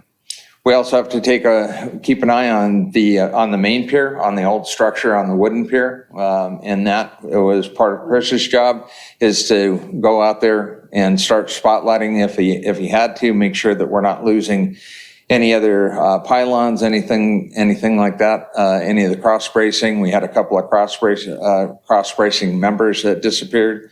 But when we saw what was going on with the sports fishing pier, we knew we were starting to get into trouble. And so we brought it to our engineering department's attention the next day. International Boardwalk, you guys know how our king tides are. That's why they're sandbags. The ocean is rising. We're taking a look at a couple of things to try to hold that water back when we do get the king tides. 7.1 and 7.2 tides usually start to come over. And if we have a swell, that the whole entire international boardwalk would be flooded. Also, our storm drain network that we have throughout the harbor, but the storm drains all the way throughout the city. And I really hammer on that one, because if we don't keep those things going, it ends up in the harbor. Part of the storm recovery was we woke up, I had been called out the night that the King Harbor Yacht Club had, I got a call from Sergeant Weiss, Mike, the whole parking lot of the yacht club blew up.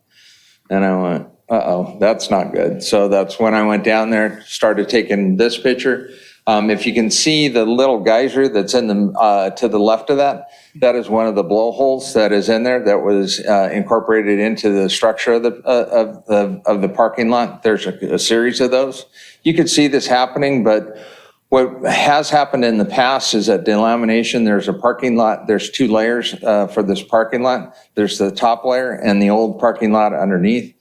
And what had happened is that when the huge waves that Jason May described came over the wall, it got a foothold and just started peeling up stuff.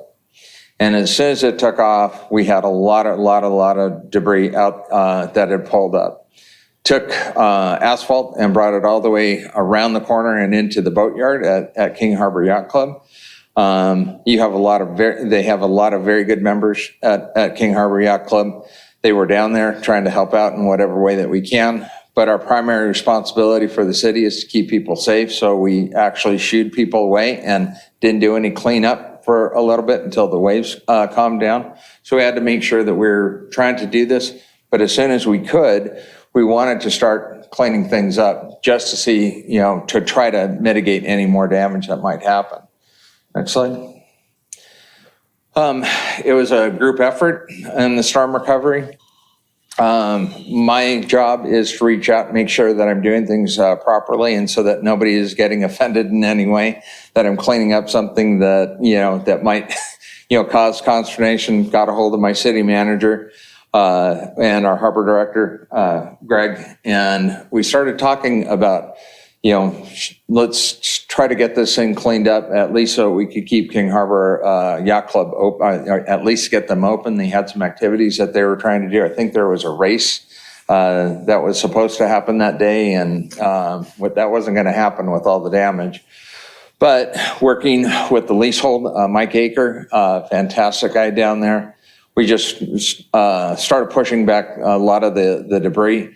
The agreement for the repair of it, I wasn't too worried about it. That's Greg's problem. He can worry about that. I just wanted to make sure that we could get that. Then we started to see some of the damage or some of the sand that was built up in the boatyard and trying to help. And that's when you saw all the King Harbor Yacht Club members coming out, shoveling, getting shovels and pushing stuff around.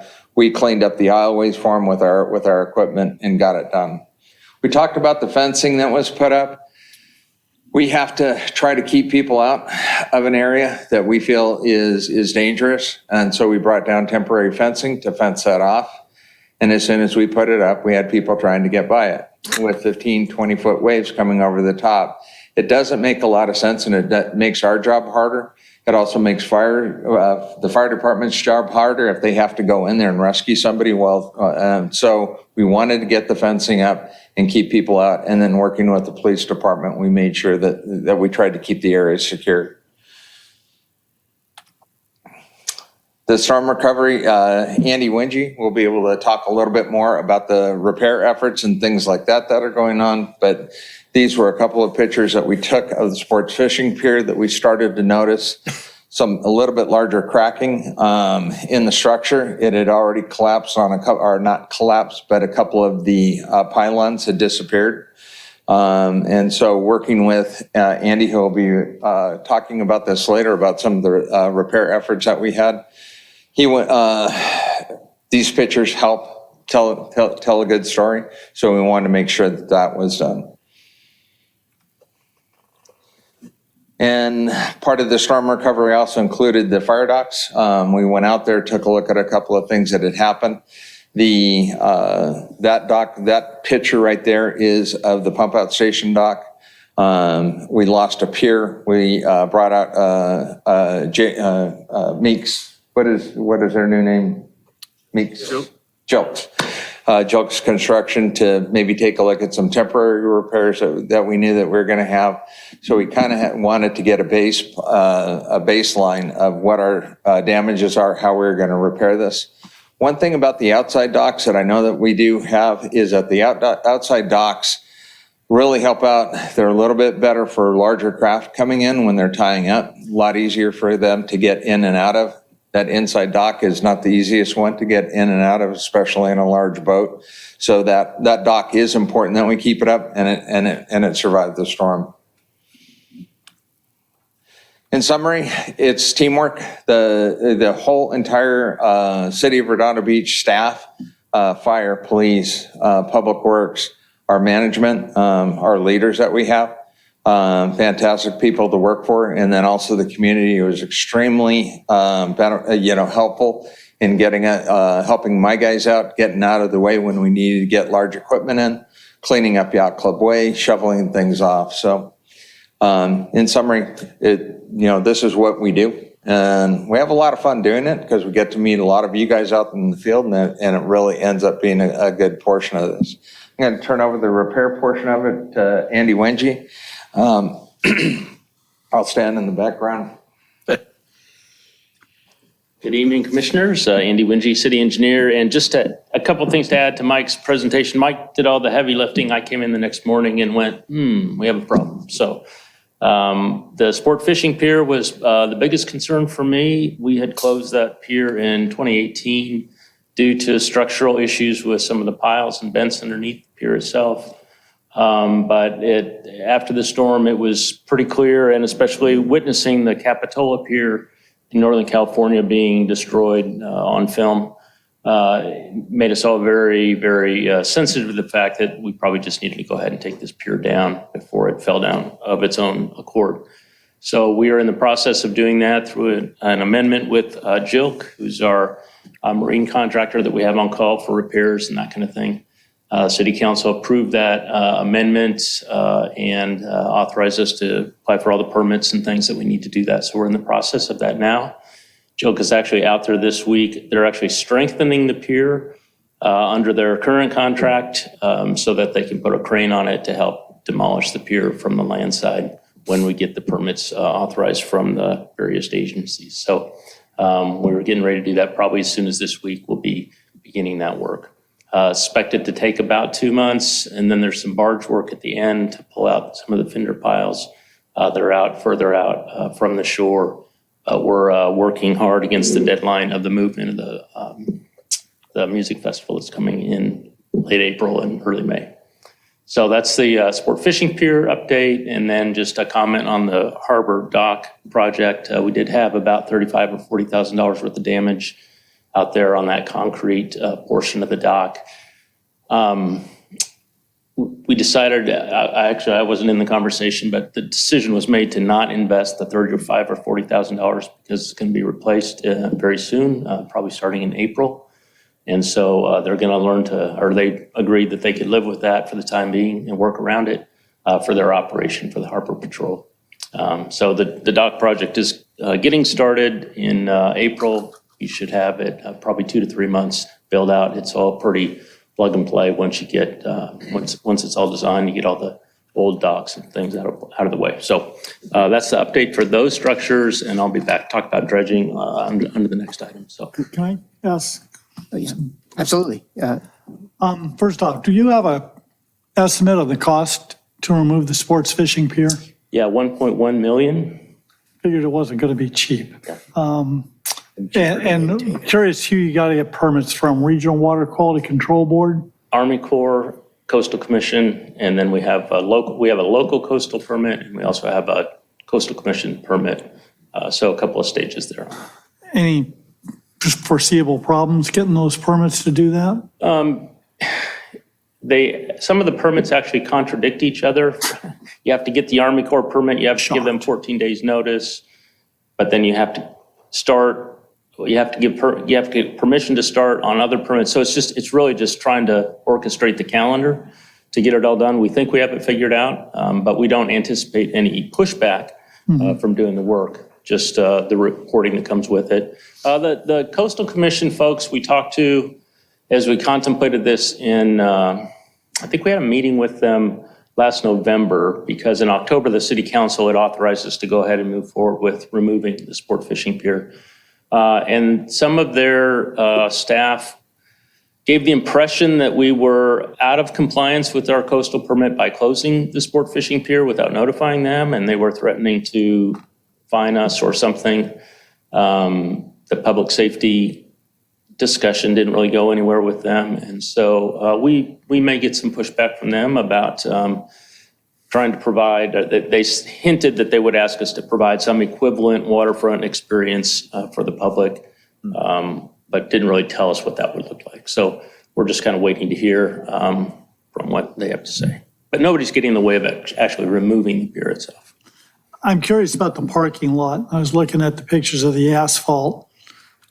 It actually looks a little thin. I mean, really, is there any way that you can actually put a parking lot in that kind of soil and that kind of proximity to the water table to keep it from happening again in any kind of storm? Oh, at the King Harbor Yacht Club? Some of the issues there look to be construction issues to me. It looked like it was a straight overlay. Typically on our streets, we'll grind first and then overlay, which gives a rougher surface to surface kind of connection, which this one didn't seem to have. It seemed to have a fabric down as a strengthening agent, but it also served as a laminar, kept the layers separate, which made it easier to dig up. So yeah, there's probably some options for improvements to design of that replacement out there. Yeah, it looked like it peeled up. I mean, obviously the waves were huge, but it still looks like it peeled up without too much trouble. Yeah, when I was walking around the next morning, around the blowholes, as Mike called them, it seemed to be there was deeper holes there, and I kind of wondered what the condition of those pipes are, and if they're compromised, if water was actually coming from under the pavement. I don't know that yet, but that was a suspicion I had. And of course, as a property manager, that's Greg's problem and not mine. So. It may be mine at some point, but it's not mine yet. So. Okay, thank you. Thank you. Commissioner Light. Thanks. That pier supplies water to Captain Kidd's. Have you worked a workaround for? Yeah, our waterfront crew is working with that. Gary and Chris, I believe, are working on alternatives for that. Some intake location that's suitable. Yeah, we're aware of that facility. Okay. And the hand launch, I heard the hand launch ramp got damaged. The ramp, the gangway itself did, yeah. It's pulled out. And Mike, you may know more about pricing on that repair. Well, right now we're trying to repair that in-house. There's basically some of the hinges had failed on it, and it was just from the wave action that was coming into the harbor, beat it up pretty good. The rest of the fingers, the actual docks weren't in bad shape. It was actually the gangway basically at a pivot point, and it broke away. And Chris is actually working on that one. Chris worked for the city of Long Beach and the Marine, has quite a bit of experience with that. And so they're working out details to repair that. Okay, and the floating part, before we've seen damage from it bouncing off the bottom because it's so shallow there, you didn't see anything like that from this? Not yet. Okay. Not yet. Okay. You brought up something about the kids diving off that are jumping up. At one point, we did have cones that were on the top of that, on the top of the pilings. Those get somehow disappeared. Yeah. And kids go after them. We're having issues with groups of people jumping off the sport fishing pier and doing the same thing. No matter how much we fence, no matter how much we sign things, no matter how much we put patrols on it, these people will go out there and they will get out there and do things that they're risking their own lives. And so from liability standards, we have to do everything that we can possibly, putting up temporary fences, things like that, to make sure that this doesn't happen, making sure that our signage is up. We've gone through lawsuits before, in the past of water coming over the breakwater and a sign had been somehow disappeared. Sometimes that's by vandalism or sometimes that's by nature. So we have to make sure, but then down in the court, and when we get into court, disputes, then it becomes a different story. Right. So we try to make sure that everything is up. We have our sign shop was out putting up signs again that we wanted to make sure that they were clear because they had been rusted a little bit. Yep. I had one last question. I'm not sure who the right one, but the Harbor Patrol deferred the inspection of the break wall and splash wall to you guys. I'm not sure have you seen any damage on the break wall or the There's a splash wall? couple of things that that Andy can answer a little bit clearer on because he's worked more with the Army Corps. Over the past 5 years, I've been utilizing our drone service that the police department uses. And what we have done is that he has flown basically the same path over it, same height, our same altitude, I should say, to make sure that we have a very, very good tracking of this. And we can, and at the first, and what brings it up is that the sandbar that you can see it grow over the years. And so it's a sand infiltration from our neighbors in Hermosa Beach. We're bringing all their sand down here, or sending it down here, and clogging up our harbor. And yes, we do see some scallops, and it does show it on the. And so what I've done is that with these flyovers, it'll give, when we are getting this stuff to Army Corps of Engineers, we can hand this over to say, problem's real. We walked this close to 5 years ago, and there were scallops. And they've gotten a little bit worse and a little bit worse and a little bit worse. So that ends up, I hand that information off to Andy. You see any rock displacement? Yeah, that's what the scallops are, just their loss of rock, the big riprap, the heavier stone. Oh, okay. I thought you meant from the sand in front. Okay. No, Now the stones actually moved. Wow. Okay. And the break wall is thinner in those locations. And what about the splash? I mean, that looks pretty long in the tooth. Is that thing deteriorating past its service life, or? Talking about the concrete wall? Yeah, the splash part of the wall, the concrete part that. On the outer break wall? Yeah. Yeah. Well, I didn't go on to the outside of it yet to look at it. But from the inside, it looks worn. It's old, but it doesn't look compromised to me from the inside of it. But I haven't looked at his videos yet for that portion of it. Greg, I was just asking Greg because we have our contacts at the Corps of Engineers have been out in the past. We've had a lot of conversation. They have a funding issue with making this a priority project for them. But I just asked Greg, he said he has contacted them since. I've gotten a hold of some contacts over there. They're coordinating with an entire team. We plan on doing not only a walking tour of the seawall, but an on-water boating tour so we can see the other side, so they can document the deterioration. I think the last I heard is they had been funded or partially funded to begin design work out there, which was, that's the first step. That was 5 years ago. They had nothing. And then the last I heard is they'd been funded with some design work through the federal their program. Okay. I just want, before I just wanted to thank Mike and the whole staff for all you guys did during the storm and do all the time, because I know at the same time you're picking up palm fronds in the street while you got waves coming over on the wall. And Yeah, absolutely. pretty amazing how you stretch that team out and get things done. So appreciate it. Yeah. Just busy. Yeah. Job well done. Yes, Commissioner. Sorry, guys, a couple more questions. Do you know the Galveston wall, the splash wall? Do you know what that's built on or how deep it goes? Is it just built on, just poured on top of quarry rock or? On the Mulsey side, the inner part? On the outer break wall side, along Yacht Club Way, that cement wall. The reason I ask is I now see a dip in the middle of it, and it's probably been there for 50 years. But if there's scalloping and, when you're diving along it, you see caves. So when you see that much more water coming underneath, if rocks moved underneath it, if that wall is starting to settle, that's interesting. Yeah. No, I'm not aware of how that's built or how it might be compromised out there, but. Next time you drive out there, look along the top of it. You can see the middle of it dipping. Just dug up the old drawings from I can't even remember. 100 years ago. And it was. City built it?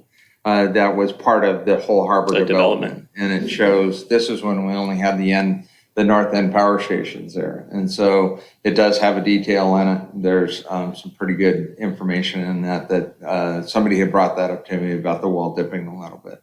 Yeah, I'd sent that to Greg. the one thing that's very, very interesting is that while we were doing the chart house work, the reason why I was pushing a lot of the sand back is because we kept getting sand blowover. And the sand blowover, I was having to send crews out every after a storm and pick up 2-3 feet of sand that had blown over. And that's when I got into conversation, or tried to get into conversations with LA County. And what I found out was that the breakwater that is up against the block wall that is there has basically sunk. It has gone down. And the breakwater used to be a lot higher than what it is right now. And so when we had the sand, as we pushed the sand away, we tried to at least make a barrier so that it would detent the water if it rose up that high. It did. It worked.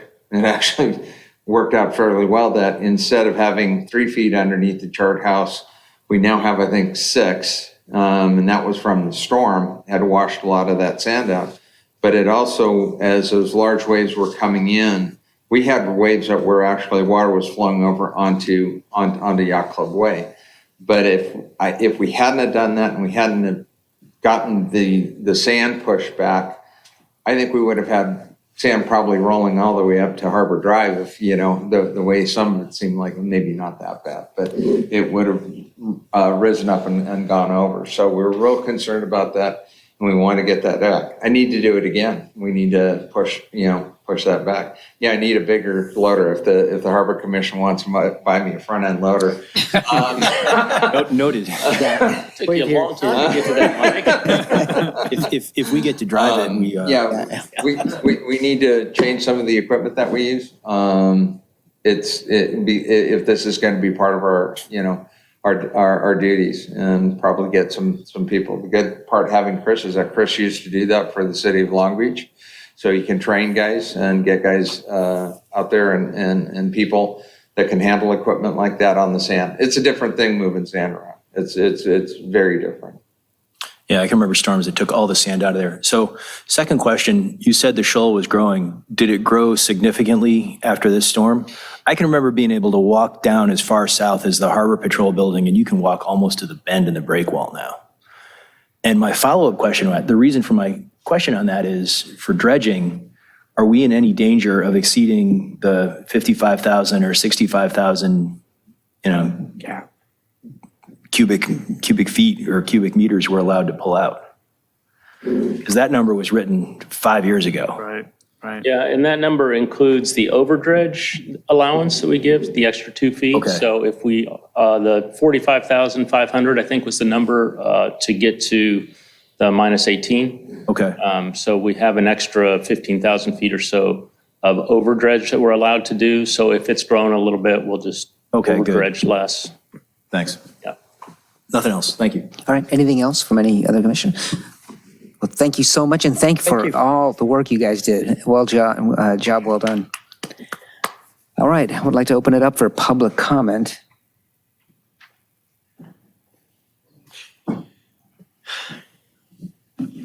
You only get 3 times up in a meeting. New rule. You guys got to quit bringing up interesting things. Mark Hansen, King Harbor Boater. I just want to weigh in on the Galveston Wall. A couple of years ago, big sections were just sloughing off on the inside, and they brought in some concrete and put it over there. And I can tell you, everybody who was watching that be done kind of shrugged their shoulders and says, well, this looks very cosmetic. You could see the rusting rebar inside. And I remember at the time, people suggesting, well, at some point, other than just aesthetically throwing some more cement on it, perhaps they're going to have to do some destructive testing to see just how weak is that rusting rebar in there. So just want to provide that one. So Greg, is that Corps responsibility or is that city? I think it's core. Yeah, I was going through that in my head. I do remember that the Corps' responsibility ends somewhere as you move north along the breakwall. So I'm not sure where the line is, but it wouldn't surprise me actually if it was the city's and the Corps' piece is just outside of the water line there, the beachfront. You mean city of Hermosa, right? Maybe, yeah, we can try that. Yeah, exactly. Move it to the other side of the chart house. That's right. All right, a motion to is there any e-comments or public Zoom stuff? There are no e-comments. All right, thank you so much. Can I have a motion to close public comment? So moved. Second.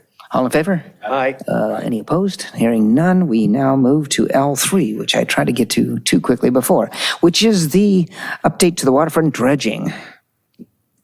Capital improvement. Thank you. Yeah, I've invited Andy Wingy. This was an item that was specifically agendized at our December public hearing or commission hearing. Really, Andy's going to give you an update on where we're at with the process, what the next steps are. I'll let Andy take it away. Thank you, Greg. Again, for the record, Andy Wingy, city engineer. The harbor dredging project has been on our CIP for a number of years. We are currently approaching the 90% design, more or less. We're expecting that submittal any day from our consultant doing the work. We have missed the window to do dredging for 2023. It's January 1st to July 15th of every year. So the earliest possible date we're looking at is sometime after January 1st of 2024. We have about a $4.5 million budget for this right now, but I'm told that the Tidelands Fund is hurting. And so we've taken $50,000 of it away to help with the sport fishing pier demolition that was done in the motion in January. And I'm not sure, hopefully we have most of that left when it comes time next year to do this work. But I have been told that is a big fat chunk of money that people are looking at right now going, maybe we don't need to do dredging. So I don't know where that's coming, or maybe we don't need to do dredging as soon as we think we do. Anyway, that's in the wind. That's not an official statement, just what I've heard. We have worked since 2018 to actually on this design effort. Noble was hired to prepare bathymetry, preliminary engineering, doing something called a sample and analysis plan, which looks at the dredge material and its compatibility with the sites where we intend to dispose of the dredge material, work through the permit applications, and now in the final design stage. They will stay with us all the way through the project with construction monitoring.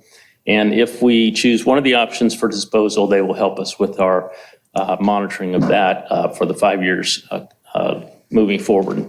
In 2020, right at the beginning of COVID, we had 2 meetings with an organization called the Southern California Dredge Material Management Team, which is a combination of the Army Corps of Engineers, the Water Board, U.S. Fish and Wildlife, California Fish and Wildlife Service, and I'm probably forgetting somebody, Coastal Commission. There may be others involved who are the oversight team for the whole Southern California dredge management. So not just our project, but any dredge project, just to bring some consistency to the regulatory environment for disposal of dredge materials. They approved our sampling plan in 2019 and 2020. We presented results of our sampling and analysis at a meeting in March by Zoom. It was one of my first Zoom calls. I remember not really understanding how to do that at the time, which seems very foreign now, of course, but we had a lot of good public comment because it was on Zoom. We had a lot more people attend than otherwise would have. We came back and responded to those comments with another meeting with them in May of 2020, and they approved our disposal plan. And the plan included 2 recommendations. Well, recommendation to dispose in one or both of 2 locations, one inside the harbor and a second outside of the harbor. And so that was what we moved forward with in our permit applications with the Water Board and the Army Corps. We submitted those in August of 2020, and in April of 2022, so almost 2 years later, received the Army Corps' provisional notification that they had been through their part. They couldn't issue a permit yet because the Water Board hadn't given us their certification yet. We finally got that in October of 2022, and so the Army Corps permit came to us in late November of 2022. So at that point, we decided we were about 75% drawings at that point, or plans. We had more work to do to get to the actual final set of plans. We had to incorporate all the permit requirements, for instance, into the specifications. And so our design team said, we're not going to be ready for you to bid this get it under contract, and get the work done by the deadline of July 15th. So we just kind of punted until 2024 on this, and that'll give us a good opportunity to do a good job with reviewing their design work, not being in a hurry to do that, getting the bids out. We're trying to get to the city council in April with the request to approve the plans and specifications and authorize for competitive bids, get bids, hopefully midsummer, have somebody under contract in the fall and planning and ready to go in the early part of next year. So that's kind of the update I have on my prepared comments, but I'm happy to answer questions. I have a question. So as far as where is the material being disposed of, is it, you mentioned both options. Is it still just sitting both options, or do you know where? Well, the permit allows us to do one of two things from the Army Corps, that it allows us to put everything outside of the harbor, which is south of the Topaz Groin, several hundred yards offshore. I have, actually, Greg, if you would pull up a PDF file and let me see if I can. What's it labeled as? Put my glasses on, that'll help. One's called dredging Yeah, project. so right there, you've got. Yeah, dredging. This one? Yeah, the one that's highlighted. So this was the presentation given to the dredge materials management team back in 2020. So the map here shows in yellow the two dredging areas that we're targeting. The bulk of the materials coming from against the outer breakwall, of course, and then there's a small amount in the fairway leading into Basin 3. And the disposal areas are outlined in blue. There's about a 3.5 acre area in the turning basin area that is proposed that will take up to about 29,000 yards, I think. And then the square section, rectangular section south of the Topaz Groin is an long-established storage site for material for beach nourishment projects in the future. So those are the two locations being considered. Right, and so right now is the plan to use them both, or? So the permit says either use both. It's about a 50-50 distribution of how much would go in the harbor and go out, or alternatively, use only the outer one, which would handle all of the material on a capacity basis. Right, and that's the direction I would certainly be for. Yes, Commissioner Light, I saw you. Well, that was my main concern is I think the commission has expressed its concern with dumping in the harbor for multiple reasons. One is the DDT, but the second is it's just going to cause... The second is PCB. PCBs, yeah. But also the shoaling, accelerating shoaling in the harbor. We know it shoals right behind there at the hand launch. And so, our concern is we're just expediting the next time we have to dredge it. And more now because we've filled in a big hole in the harbor. Would you give me a couple of more slides down? Yeah. I think they addressed this in the meeting. Keep going. Okay, here we go. These are the beneficial reuses. When we went to the dredge materials management team, we had to present the beneficial uses of placing them in this inner harbor location. So the consultants have told us that we have fine sediments exposed at that lower elevations in the harbor, that 3.5 acre area outlined in red, and that the placement of sediment on top of that would actually stabilize the movement of those finer sediments that are there, which would create a uniform bottom level, better in-harbor circulation patterns. So where is the shoaling coming from in the hand launch boat ramp? It may have come from this area, but it's much finer material. It is not fine material. The argument is that the placement of the heavier material will cap the finer material and stabilize it. I don't think we're buying that. And then my second point, and I'll let you jump on.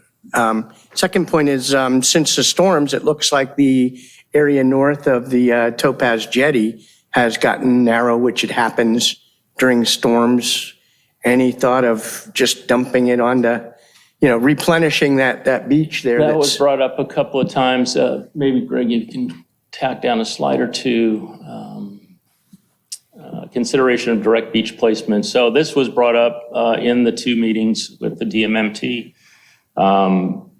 The representative from LA County who manages that beach said that the beach is currently wide enough and not in a position to need. Is that since the storm? Well, not since January, no. Yeah, that's what I'm talking about. no. It was pretty wide before then, but it's pretty narrow now. Yeah, we can certainly ask the question again about that, but when we get into direct beach replacement, then we've changed our project entirely from an environmental point of view, and we have to kind of retrack, and it's certainly going to delay any And my process. point is, if we're going to have to replenish it anyway, you might as well do it while you're dredging instead of dumping it offshore and then repumping it up. Yeah, this is a relatively small amount of material for a beach replenishment Yeah, I project. understand. So economies of scale are not that great, even though it is very convenient to do it all at the same time. So we did address this, and the county folks said, we don't need it, and basically we don't want you to do it right now. That may have changed since January, but it would surprise me if it has. But we can certainly ask the question. There was a lot of public input at those meetings about placement of the material on the beach, a lot of opposition to it, frankly, for horror stories from the past, dredging efforts that have placed material in this area that included a lot of trash and, human origin type debris. So But we're concerned of storing that offshore if it's got trash in it too. yeah, So yeah, and we will do a material management plan. That's part of the permit process that requires us to describe and document how we're collecting trash out of the material. So when and how do you make the decision of how to write the RFP and of where to dump? Well, I'm going to write it as an ad alternate to deposit it offshore, all offshore. I think that's going to cost more to put it all offshore because it's just further to go. The economics make sense. So we'll look at both those numbers when it gets bid, and we'll let the council decide. We'll certainly analyze it and make a recommendation, but we'll let the council decide how they want to play that when it comes to it.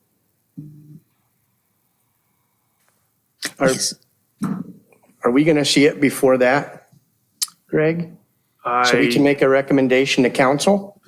I don't think that was anticipated. No, we can certainly invite, notify you of the time it comes to council, but it's not in our routine CIP process to stop here first after the bids are in. Once the plans and specs are approved by the council, then we seek bids based on those plans and specifications. You could certainly make a recommendation through a letter that gets submitted when We've it been part of appears. other RFPs. I'm not sure why we wouldn't be invited for something that's critical to the boaters. And we had asked for that This is a years low ago. bid process. This is not an RFP. So we're not writing out, this is a pure low bid public works contract. So You're going to have something for them to bid against. Yeah. It's got to have a statement of work. plans and specifications, that's right. And so that's what our next step is to take those to the city council for approval. And it'll be based on the permit requirements. Well, but the permit lets you do either. Yes. That's my point. And I think there's strong concerns in the boating community about dumping it in the harbor. And I think they should be flagged to the council as they're making their decision. So it sounds like you're going to put that the council does both options and go with the one that's cheapest, which the one that's cheapest is put it in the harbor. Yeah. So I'm not sure of that. That makes intuitive sense, but we've talked to some of the dredgers and they're like, it may not make that big a difference. It's really not that far in terms of how we do business. So I'm not that concerned. well, we're very concerned. I'm not that concerned about a price differential. I do think there is some science to placing it in the harbor that isn't, I don't even understand it that well myself. But I have hired people who do understand it, and that is their recommendation, that it's as good or maybe a better option in terms of, literal drift of the sediments in the sea. What's the depth after deposition? 18, minus 18.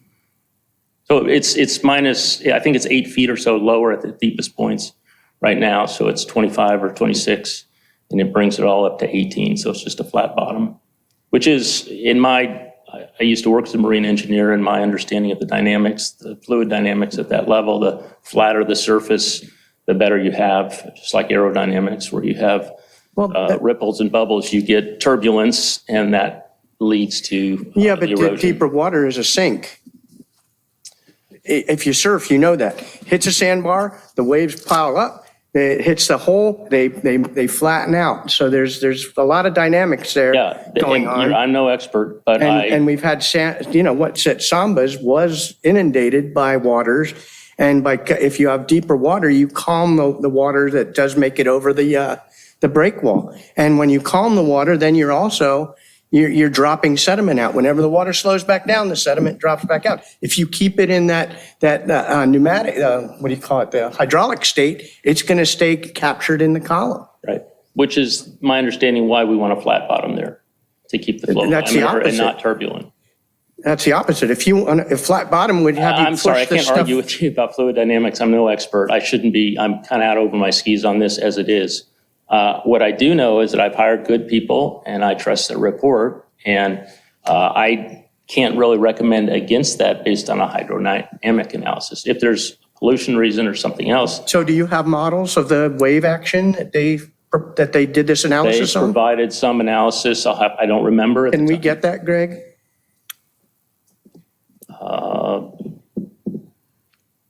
If I have it, I can share it. Certainly, I can share it. Yeah.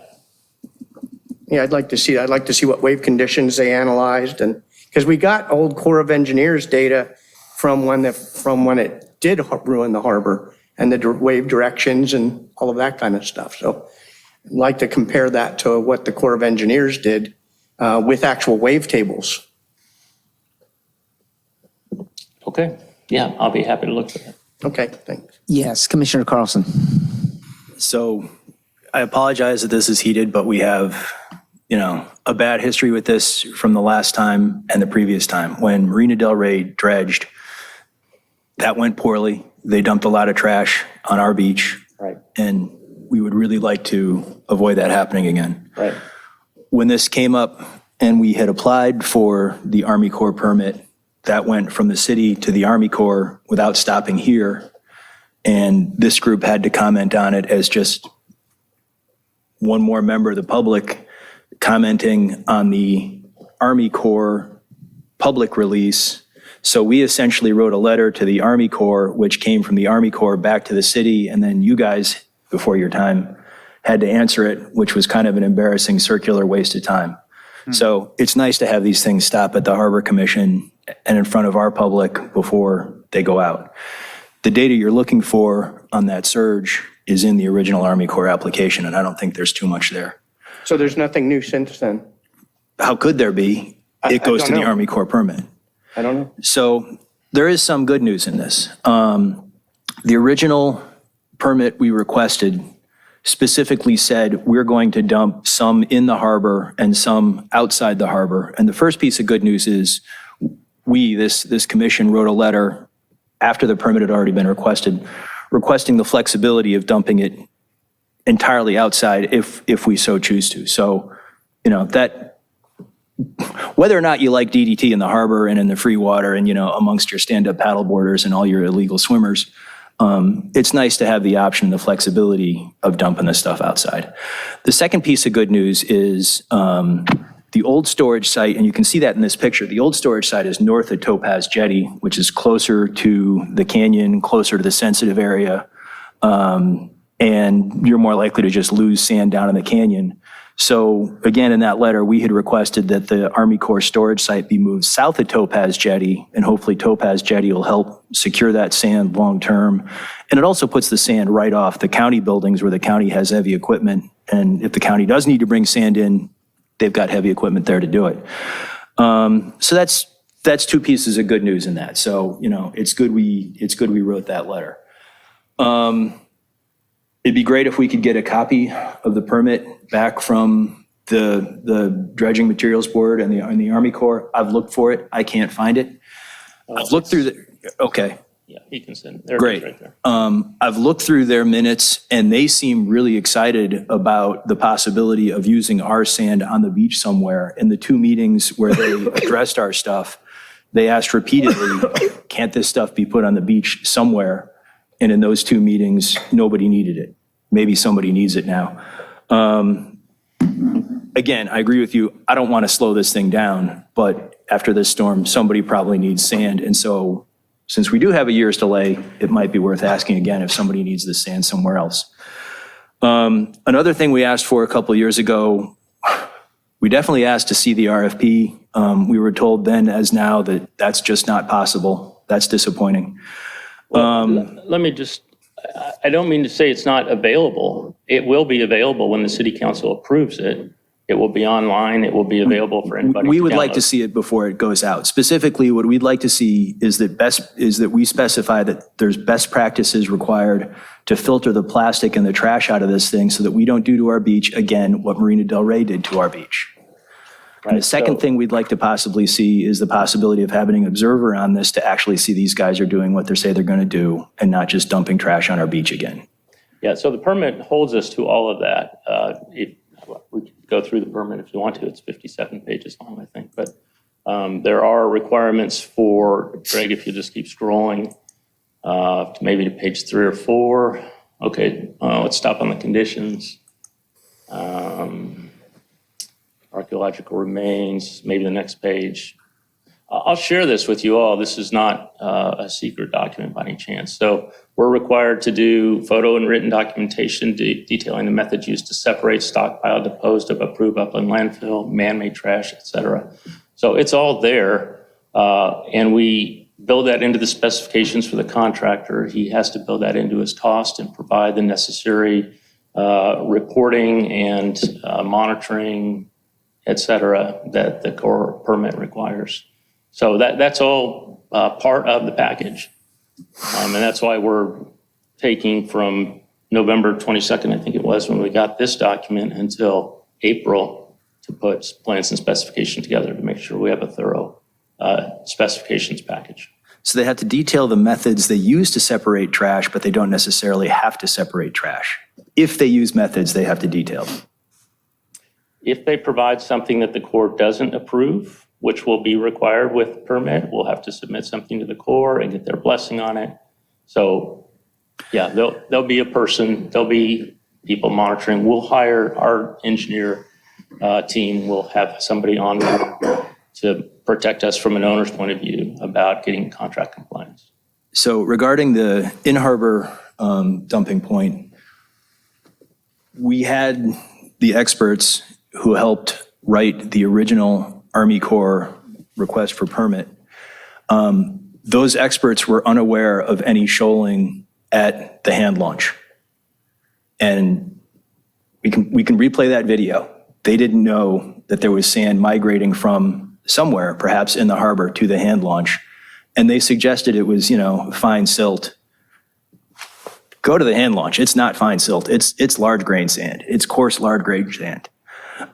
So, that calls those experts into question. Furthermore, those experts said there were no endangered species in the area. That year, on the cover of the California Fish and Game Biological Journal, on the front cover was an article, a scientific paper on giant sea bass in Redondo Beach.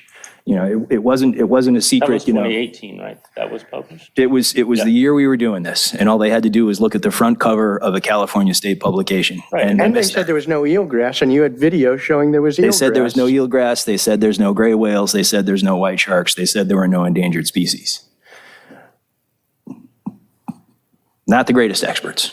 So, I question you leaning on these experts to say, let's dump this sand in the harbor when we know it's full of plastic and DDT and PCP. So I absolutely respect your role in this process to advise the council about the will of the people, the understanding of the people.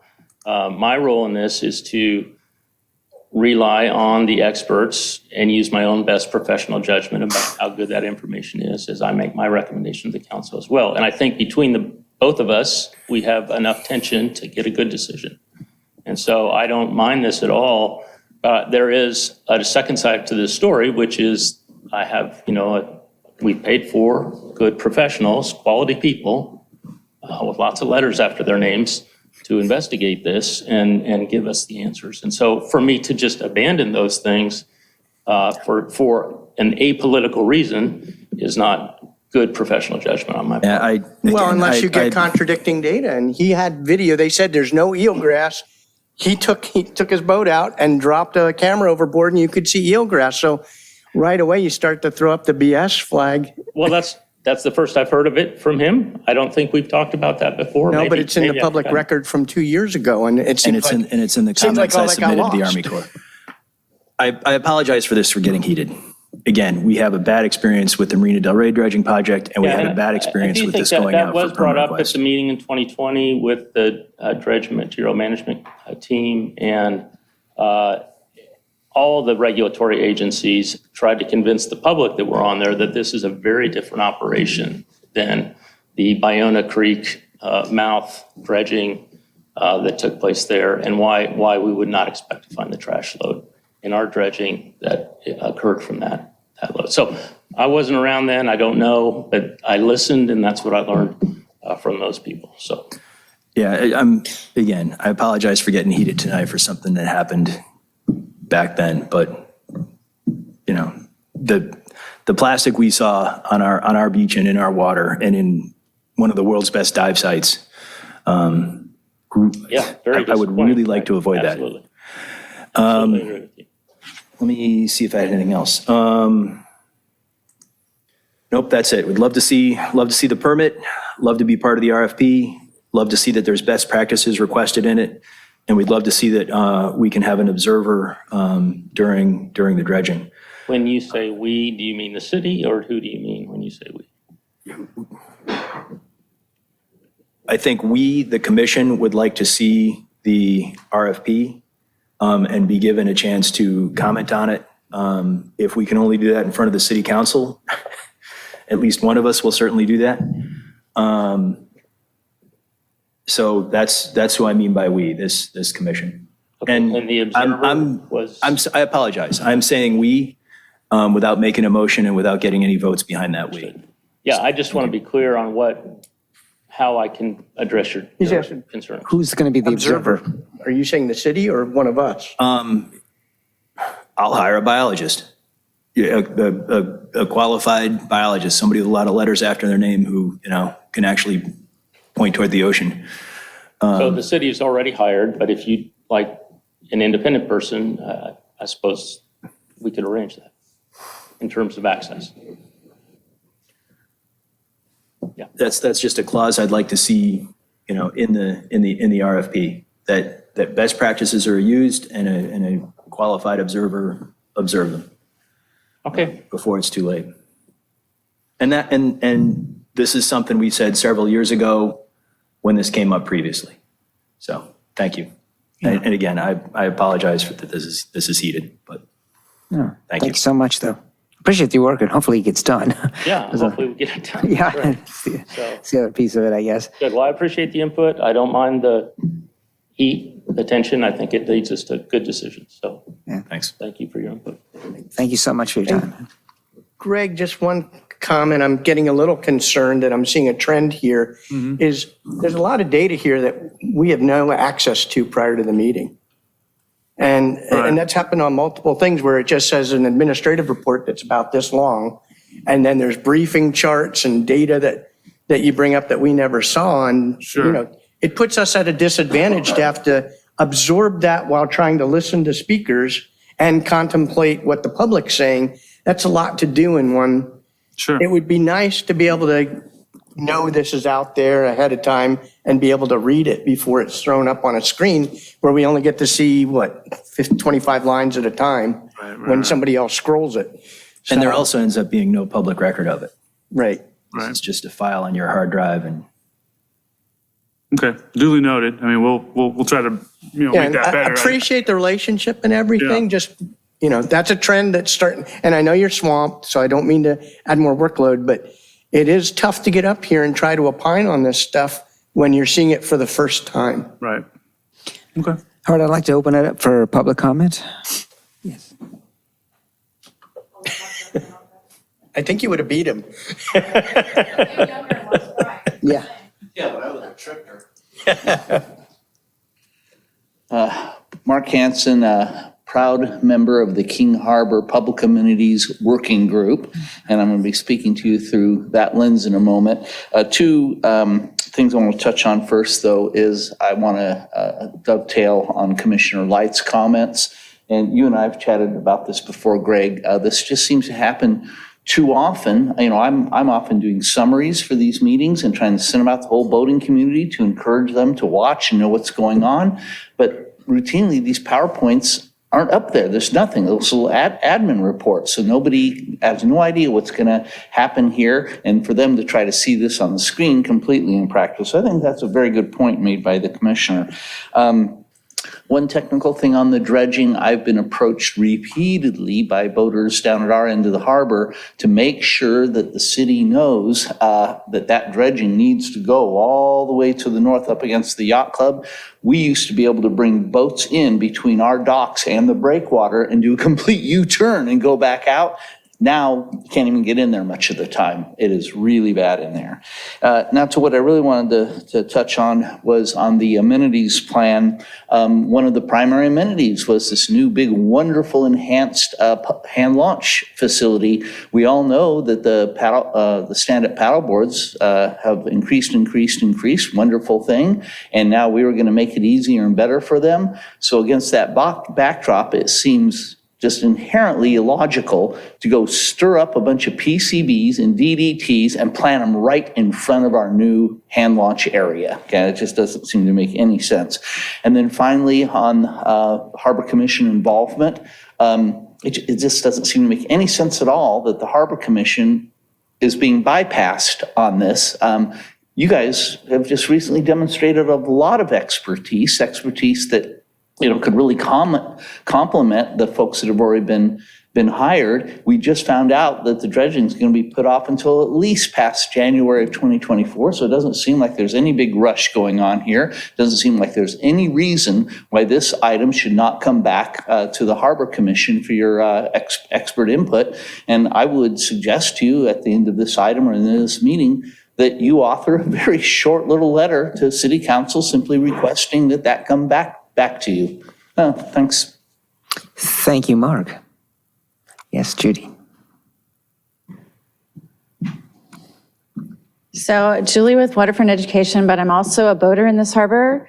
And I just want to make a comment that this city has a bad habit of hiring so-called experts that don't understand our water. They don't understand how we use the harbor, and they don't understand how the water actually moves. So I applaud you for standing up, and I do think that if the Harbor Commission is the experts, and they are, and there are boaters like myself that are out there and have valuable input, it seems like when these things come up to public comment after it's gone through the city process, we get ignored. I mean, and it's not the first time, and it's been way before some of you guys have been here, but I remember when the mooring cans went in and we all said, look, wait a minute, you're not understanding how boaters boat, you don't understand this harbor. So I want to commend you guys for strongly suggesting that things come to you so that we can go through that process. Not to say that people aren't doing their jobs or anything, and there is a process, but we use the water. And so it's very hard to explain to people who are not from our harbor, who don't use the water, that don't understand seasonally what goes on and kind of what the history is. And I really appreciate Mark doing all the work that he does and standing up and talking to those of us who sometimes would rather be home drinking a glass of wine than up here listening to all this stuff. But it's very important to your point, and saying like, Julie, do you really want to be here? Yes, that's my yacht club. I have kids that go out of that harbor. This is my home port. I care very much about what happens here. And anyway, so that's just what I wanted to say. Thank you to everyone who works very hard on this stuff. It's never easy. Everyone has an opinion, but we're all trying to make a better harbor. So thank you. What's your opinion on dumping in the harbor? You know, there's a lot of stuff down there. I've done coastal cleanups on the water. We brought the first one here in King Harbor. I was told specifically, don't even go anywhere. I get my basins mixed up, but where Craig's Harbor, that first basin, there is a lot of stuff there that is going to be difficult to clean. I don't want it in the harbor. I don't want it around kids. I think stand-up paddleboards are going to do nothing but increase. The reason is it is a low-cost price point to getting on the water versus having a 30-foot boat, 40-foot boat. It's also a natural progression. So people get excited, they buy a stand-up paddleboard, they love it, they buy a bigger boat, they start to become boaters for life. So I think you can't ignore that as a use in the harbor. And you know, people do get wet, things that are in the water are going to contaminate people, animals, things. I like the idea of bringing someone from the science community that is used to environments and habitats to be a part of the process. I don't know if it'll happen or if there'll be budget, but it would be nice to have that included. Because I think if you don't have a watchdog, then corners get cut and things happen and we find out about it after the fact. Thank you. Yeah, thank you, Judy. And I'd like, Mark, can I ask you what your feel of the temperature of the boaters is on dumping in the harbor? Sorry to make you, I should have asked you right away, sorry.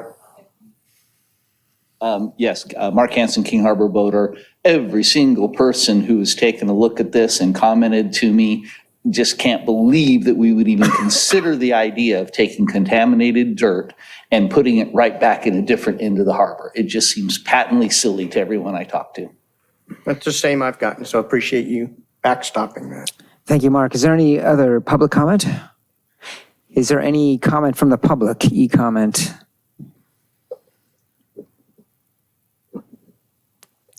There are no e-comments. Perfect. Can we get a motion to close public comment? So moved. I had one other quick question for Commissioner Light. Should we also ask Captain Kids? Apparently they have some kind of water pickup line right in that. I asked that question earlier on the sport fishing pier, but no, but I see where What you're do going. you think they would think of this? Yeah, this would be right. Yeah, I think. So I think I seconded closing the public hearing, so. Right, all in favor? Aye. All opposed? Hearing none? I would like to move, I'd like to make a motion. Absolutely. I'd like to make a motion that Greg send our strong recommendation to the council that this come back to the Harbor Commission before going to the council, the RFP or whatever you want to call that document that goes out to industry to bid upon. So we can make time, we have time to digest it and make well thought out comments. And so that we can get a consensus amongst the commission rather than having to do it the same night as the council meeting, which we wouldn't be able to get a consensus legally. Right, right. Is that even within the purview of the CIP project? Well, we can, so there's no rule that says we can't ask the council for that. Correct, you're right. And that's all I'm asking, is that we ask for the council to consider bringing, directing staff to bring this back to us before. Do I hear a second? Then? Second. All right. All in favor? No, well, you want to do that roll call? Let's roll call it. Sure. Commissioner Walters, Yes. Commissioner Kilroy, Yes. Commissioner Light, Yes. Commissioner Carlson, Yes. and Chair Bauer. Yes. I will write that letter. Thank you so much. And do we have to put in action for getting all this data that you just showed in the public record? No, I can share that with you. It's all public I want it on the information, public record too, not just with us, but it gets attached to either the minutes or the agenda item. Sure, we can do that. Okay, thank you. Yeah. So you don't need a direction on that? No. Okay. All right. Thank you. Thank you so much. Would we get to see that in less than a month? Yes. Thanks. Nice. All right, moving on to L4, discussion and possible action regarding Harbor Commission priority projects. All right. All right, this kind of came up in some discussions with Greg, and to kind of get us into the drivetrain, if you will, of getting these things on the actual projects that the staff has been assigned to.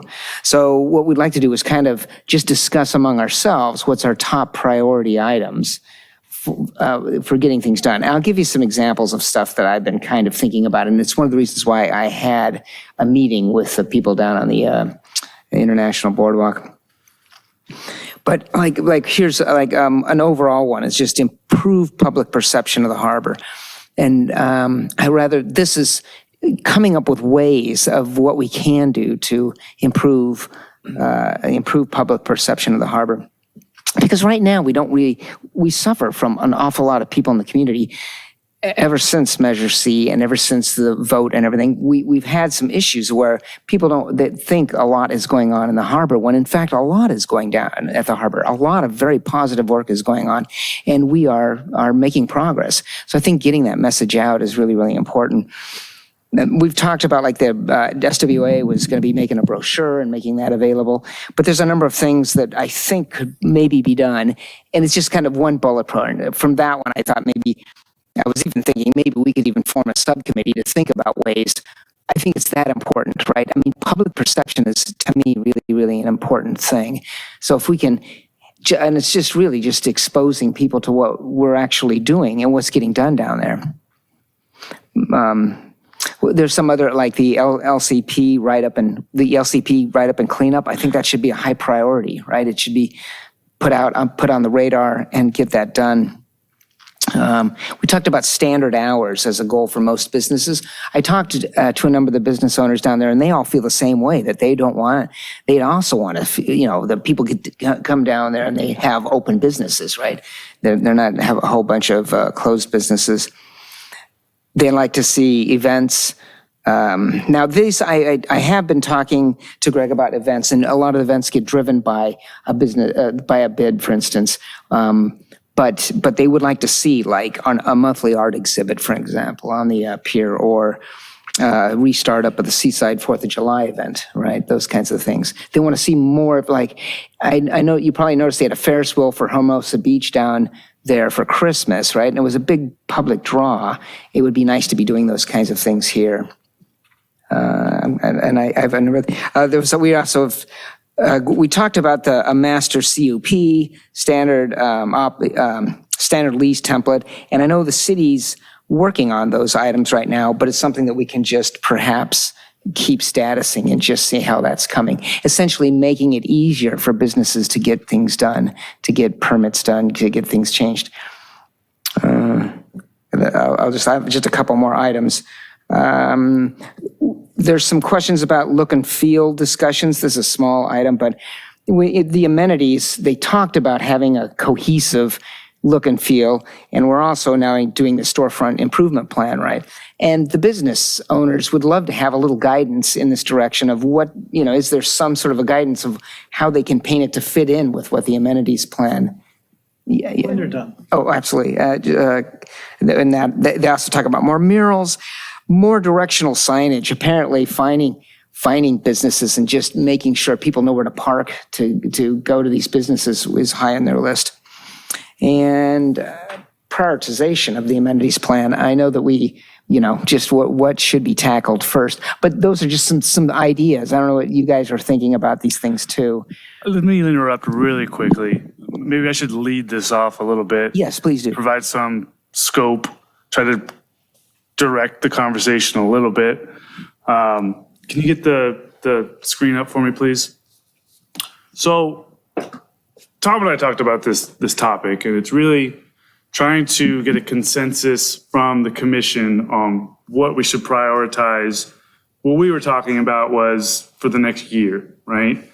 Now, staff's in a little bit of a precarious situation because we take direction from council. So I thought the best way to kind of go about this was to get a consensus among the group in terms of what you think we should prioritize.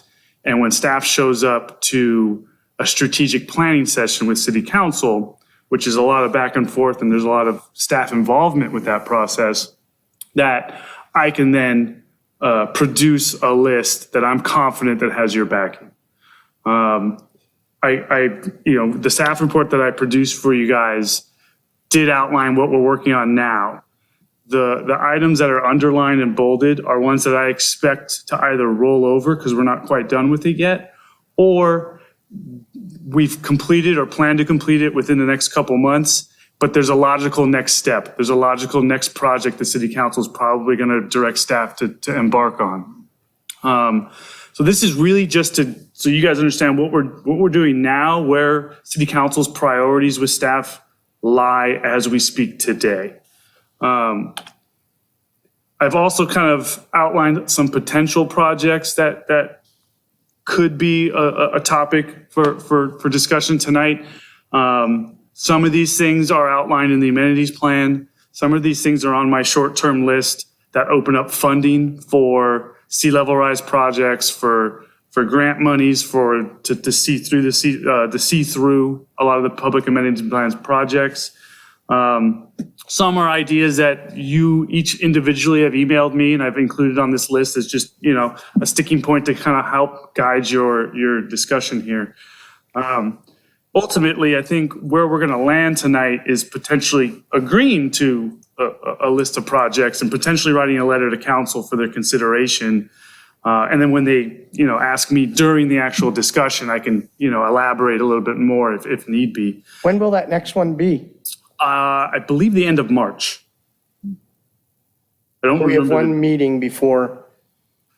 Well, I mean, the idea with Tom and I was that we would come to a consensus tonight. I say that because we've probably got, 10 or so projects that are going to roll over or have a logical next step. And then we've already got a good list here of items. Typically, each department gets 8 to 10-ish.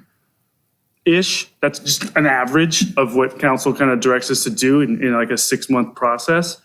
Do you consider the harbor separate from the rest of your department? I mean, does the harbor get 10 or does your whole department get 10? Because you're bigger than just the harbor. You're right. What I would say is the whole department gets an average of 10, but I will say there's a priority both with my department and with city council on the waterfront right now. So we just adopted a public amenities plan that outlines 40 plus projects. There's a need and there's a desire from council to get going on that stuff. So I view that as our roadmap for the next 10 years. The heck with strategic plans. I've got my marching orders just right then and there. Now there's ideas that Tom just came up with in terms of improving relationships and getting going on painting and things like that. All that stuff's ongoing. We've got a lot of base hit type projects happening right now. The storefront improvement program is one. There was a little bit of talk at the council level and at the tenant level about whether or not we wanted kind of one uniformed look out at International Boardwalk. And ultimately the consensus was no. We kind of like the eclectic feel. We like the idea of these storefronts having their own style, their own branding. But we created the storefront improvement program to give them the freedom to invest in the building with city support matching money. Essentially us paying half of the bill. So it's ideas like that are happening. The design of the walkways, underway right now. That actually is going to take a little while because we've got to deal with the weight of the pavers and see what works and what doesn't work. But I think what we have here is a good list of what we could consider. I definitely don't want to take on too much. I don't want to say, yeah, we're going to prioritize all, 15 of these plus the 10 that are going to roll over, because that's just not realistic. So, I can go through each of these for you if you want a greater description of what I'm talking about, but I also want to open it up to your discussion as well. So, and your ideas. This list is really indicative of what I've heard so far just on one-on-ones with each of you. So.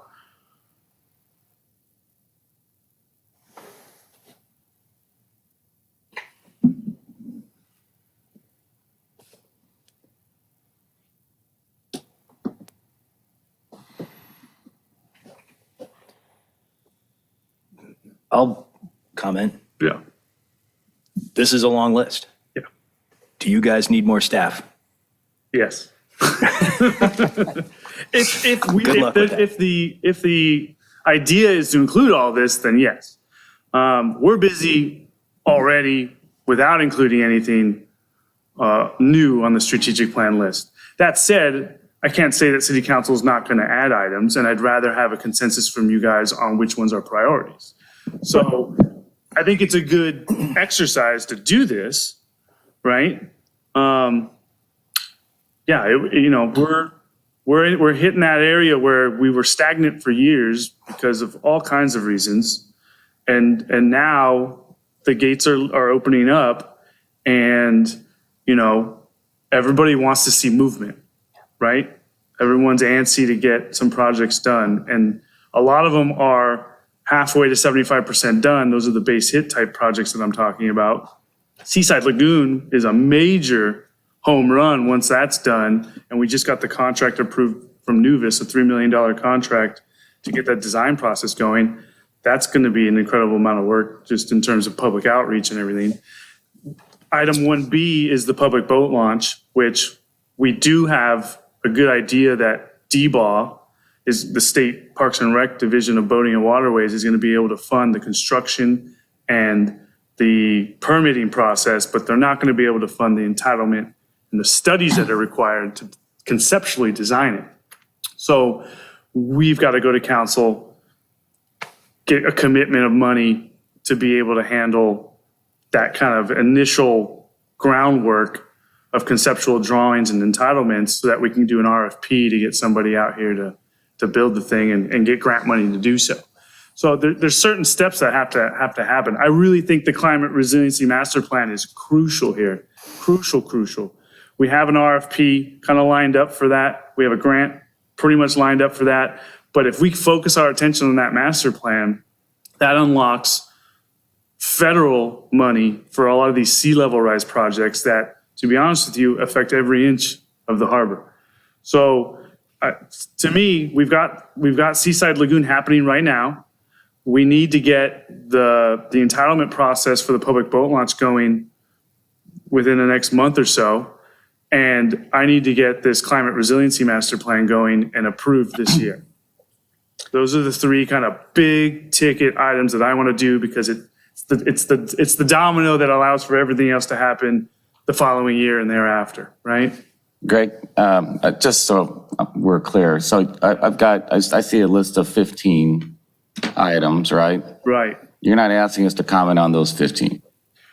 You're asking us to look at beyond the 15. These are the 15 you're going to present regardless, correct? I'd like your backing, but I want to present to council climate resiliency master plan, additional funding for Seaside Lagoon, the public boat launch entitlement process so that it'll unlock grant money for construction. As you guys know, we can't do any more square footage without So you that want us boat to launch. expand the list to 18? Is that what you're saying? That's what I'm trying to understand here. What are you asking of us? So I'm asking you to take a look at these items that are underlined as those are going to be on the strategic plan. That's bare minimum. That's going to be on. City Council's likely going to approve projects related to those items. I see. Right? I don't know what the commission thinks here, but I mean, we can be here all night going through every one of these items and getting opinions and back and forth. Right.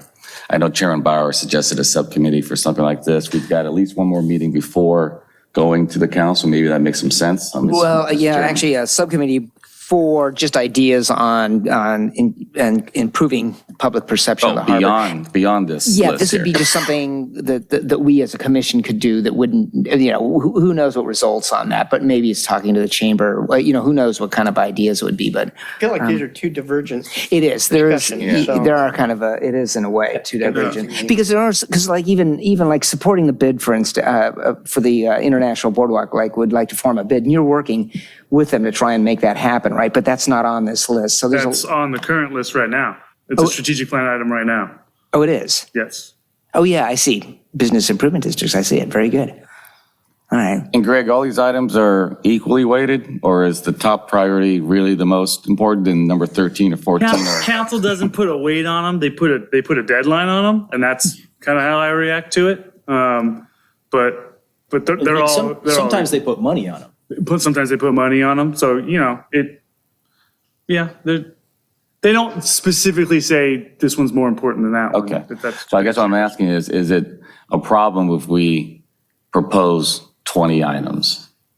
And let them, or we say. And that's my point is we've got these 10 that I know are going to be on the list for next time, right?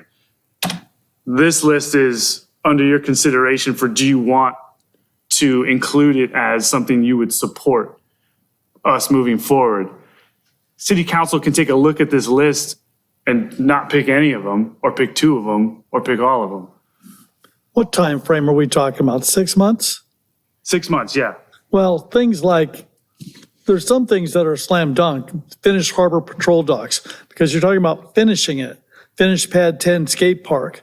But other things like extend south seawall, in my mind, that's something that is not even really on the radar in 6 months. Well, that would be something that would likely appear on the strategic plan for many years, right? So like Seaside Lagoon is likely going to, in some way, shape or form, going to show up on the strategic plan every 6 months.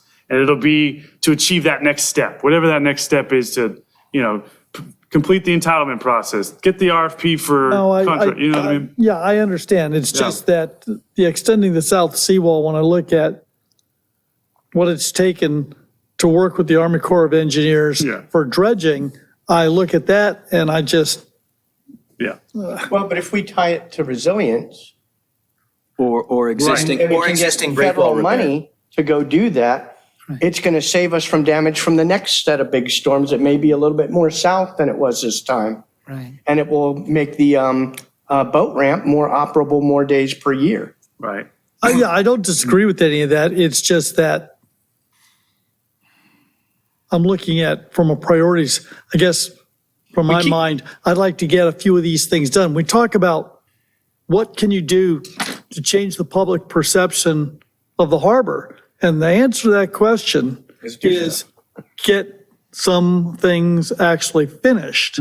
And so I guess my priority is those things that are, you're in the red zone, to use a football metaphor. Let's get the ones that are in the red zone across the goal line. By the way, there has been a consistent theme, so to speak, with regards to the harbor and pier area.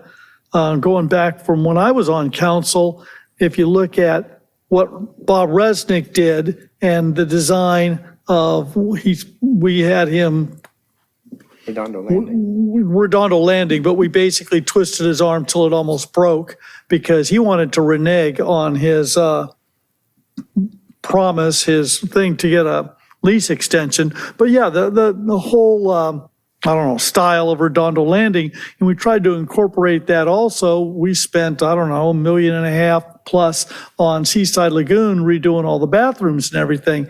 And there's a kind of a consistent architectural, whatever, I'm not an architecture guy, but theme, sure, between the two. And that's what we were going for. I don't know, what would you call it? Old style beach, early 1900s? You're trying to go for the historic, how the buildings would have looked at that time. Yeah. And so the pier was active. Yeah. So that was the kind of theme we were going for down there. It's also kind of funny from a historical perspective. We talk about things we used to, when I was on council, we had ice skating down there. We had the Wii National Games, whatever. So there were other things that we did down there that were unique, that got us a lot of special attention. And it would be great to see, sure, more things like that. But I guess what I'd like to see is some of the items here in the red zone brought over the finish line as priorities. So if you want to look at that, I'm not saying don't work on any of the rest, but if I was looking at what's priorities. I was confused on the item, and I got further confused tonight when Tom was bringing up the whole other side, getting the word out time. And I think those are three different. What I thought we were doing was here's the, I think strategic plans like 1 year, 3 years. At least it used to be. It used to have different tiers, and so I was adding stuff that what's the. Here's the short list of what we got to get done over the next year. And then here's the long-term stuff we got to start feeding into the hopper so that once we complete something, we can start on the next. So the strategic plan is in 6-month increments. Yeah, that's what you're talking about is the capital plan. Right. Yeah, so I was actually just thinking exactly like you were thinking. They're somewhat linked. They are linked, in a way, they're linked. We look to both the CI. I mean, to be honest, I didn't dissect this up into CIP versus strategic plan for the benefit of the discussion. We can kind of handle that once we get direction from you guys. But when Tom and I had the discussion of kind of establishing priorities for the group, I was conflicted because we take our direction from council in terms of what we've got to do. The only input that we have is at these strategic planning sessions. And I thought it would be good to have your input in a form of a letter, in the form of my edification on the topic, so that when council looks to me and says, what do you want to do out on the waterfront, at least us as a group together collectively have a good idea of what direction we want to go.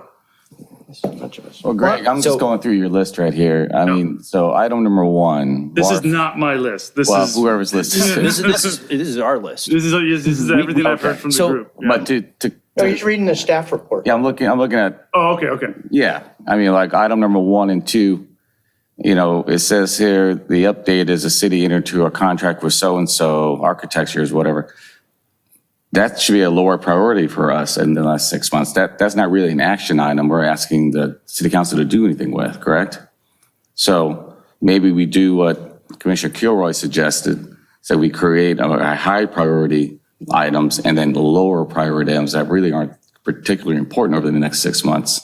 I'm just going through your list here, like the first 2 items don't look terribly important over the next 6 months because some actions already been taken.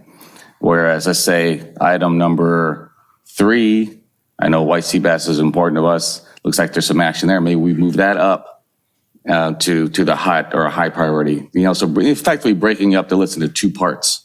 So there's a very high priority items that we would prefer to be done over the next 6 months, and then everything else is just just moving the chains as a What I'll say analogy. to that list is that 1 through 16, I think it is, I don't recall. Those are projects that we're currently working on, currently prioritized by city council. Right, so is there anything more we need? Is there any additional value we're adding there? We're not adding additional value. We're already doing it. We don't need any input from you guys on that. So instead of making a list of 20, why don't we give them a list of 3 to 5 that are really important, like Commissioner Bauer's point, business improvement, I think could be something that's tied to your item. Right. I think that should be a higher priority item, not buried in the number 7 or number 8 or number 9. Understand my point? Can you put up the slide of your underlined priorities? Yeah. This is everything we're doing now. So the underlined ones aren't ones you're recommending you want us to backstop you on? No, I expect those to appear whether No any matter of us what we do commented here. or not. These are done deals. These are done deals. This is going to be, the ones that are underlined are likely 100% going to be on the next strategic plan item. Well, I would think skateboarding ordinance would be done. Right, that's what I was thinking too. That's not underlined. That means it's going to be done. The underlined ones are rolling over. I'm placing emphasis on the ones So that all I of these think will are, get done, yes, and the underlined ones are rolling over. correct, Okay. correct. But to your point, the climate resiliency is nothing's being done on that right now. Correct, and that's my recommendation to include it. Then I would suggest we include those items as the most important items. This other stuff to me is not terribly important because there's no action that we're asking them to do. No, they're already getting It's already done. being done. Yeah, they're already getting it. I can't. But is there anything I think on? you're saying, I think that Greg is saying the same thing. Greg is looking for our support in the second next list. page. Well, I asked earlier whether we're making this list 15 or 20, and then you said, well, maybe we make a list of 20, and I'm suggesting we make it our list, which is top list, or high priority items, and then everything else could be That's right. on there as No, a yeah, low priority item. it's a prioritization, right? Of what's important to us, essentially, is the idea. Yeah, so maybe we're all talking the same thing, and I'm just understanding, Greg, but. Is your next page ones that aren't?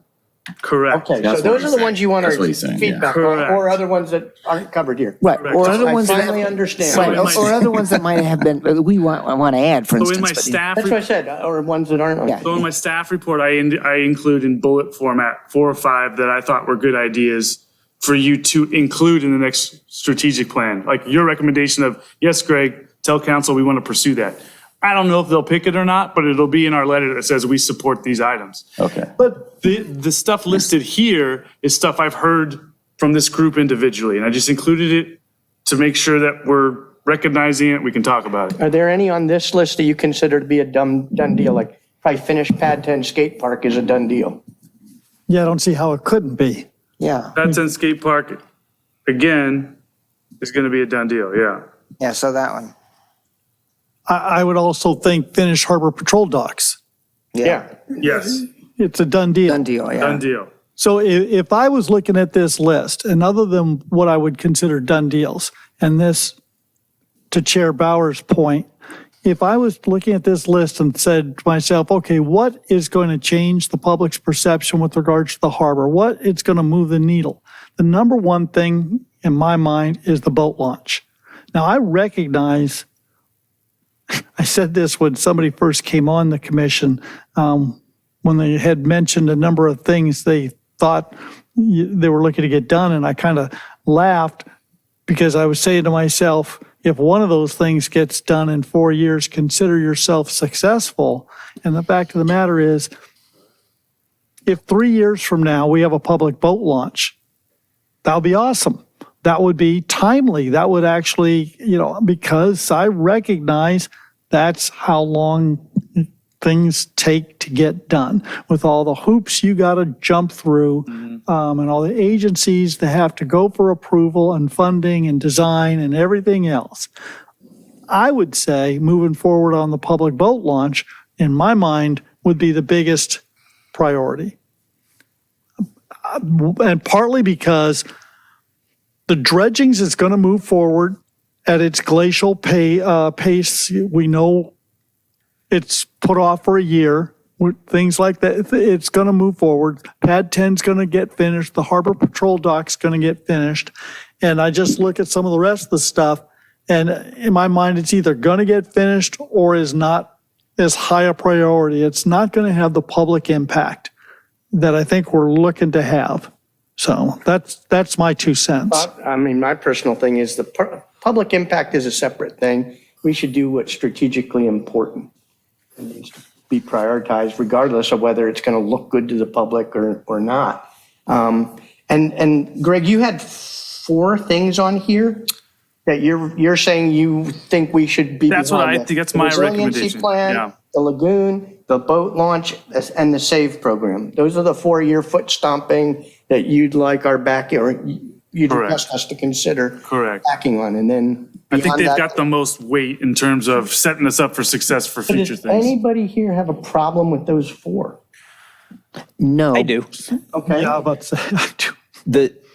The one I would add, well, I'm not saying that's the exhausted. Is Okay. there any here you'd exclude? oh no, there's nothing I would delete from this list other than the slam dunks like, Pad 10 skate park. All right. No, I'm And talking honestly, about I this took, last 4. He's talking about my staff report now. The staff report, and I just read off what they were: climate Sorry, I'm looking at the resiliency screens. plan, Seaside Lagoon, public boat launch, and the SAVE program, which is a surrendered and abandoned vehicle. and you're suggesting that those be the highest priority. Well, no, I'm saying those are 4 easy Those are kills 4 we could yeah, all agree on, okay. Yeah, I and then think- we can go to what else. Yeah, I think we can definitely agree. I definitely agree on those. So let me ask a question about the Seaside Lagoon design, because I'm just kind of curious about this. Is this designed to maintain it in its present water from the AES plant, flushing through it at 2 million gallons a day? Or are we talking about a pool? We're talking about creating a closed loop system, improving on the infrastructure so that we have no discharge. We don't get fined. I mean, that's paramount.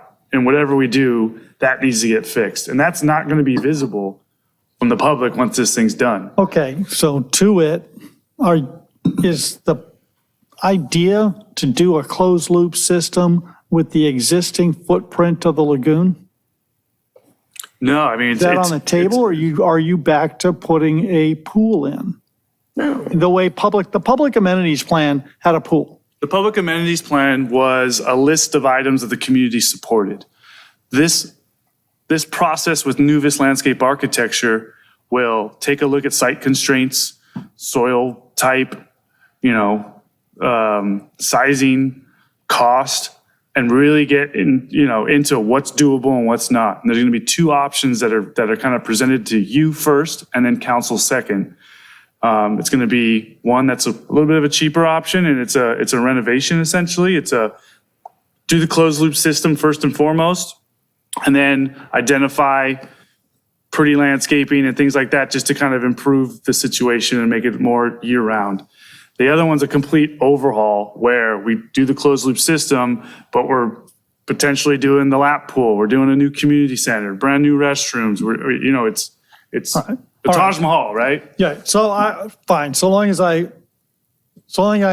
understand that there's this potential for the smaller version. What I was afraid of is it almost seemed like we were going to be redoing it. We were going to spend money doing a design only to have it temporary, so to speak, with some Taj Mahal design, I guess is what I'm saying. But that is not what you're thinking of. Okay, fine, then I'm all for it. I just needed to get a little clarification as to how that was moving forward.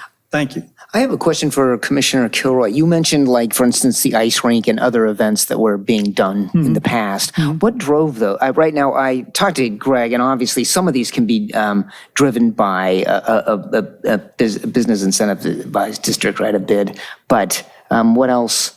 Well, what was being driven, if I'm trying to remember correctly, like the ice rink was actually a private entity, I think, came in with a proposal to us. To do the ice rink. Now, we ended up having to pay an awful lot of money in infrastructure for the electrical, as I remember, because there was not the electrical infrastructure to run the refrigeration units for that ice rink. But yeah, it was being driven by a private entity that wanted to partner with us to make that happen. But I wonder if there's a way to go out to the community and kind of seek out private entities that would, that we're looking for suggestions. Let it be known that we're looking for suggestions from the private business entities to come in that we would support to figure out a way to stimulate these events, like, for instance, an art walk that would happen once a month. I'll tell you, I'm excited about the Beach Life absolutely. Festival with Rubies and On the Rocks. Right. And it's like, that's something I think can help kickstart the renovation down there.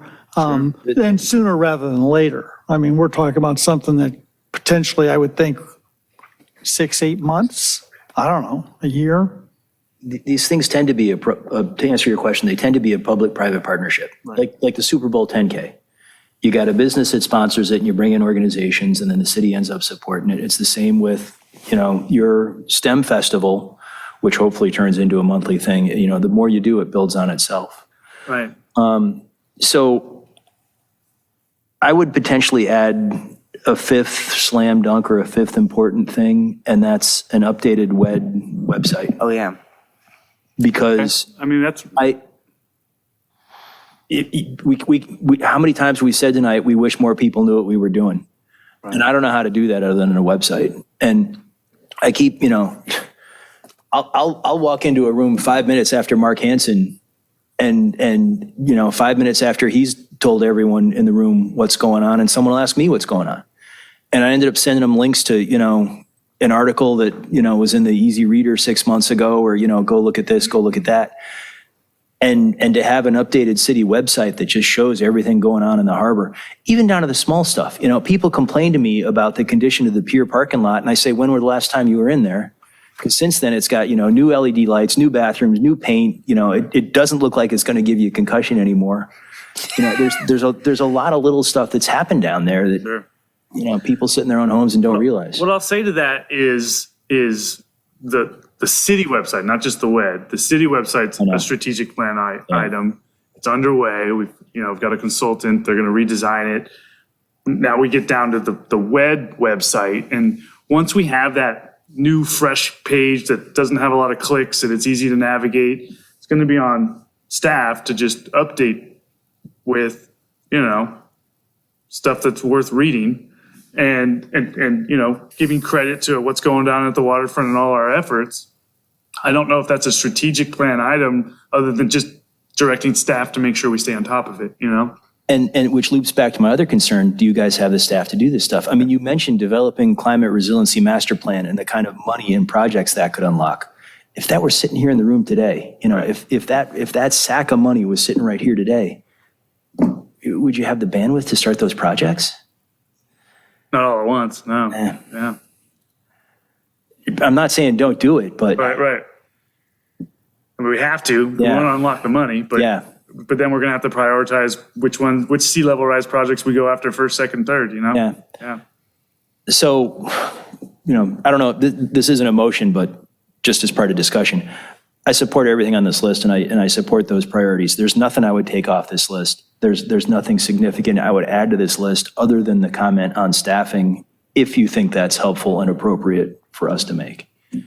So.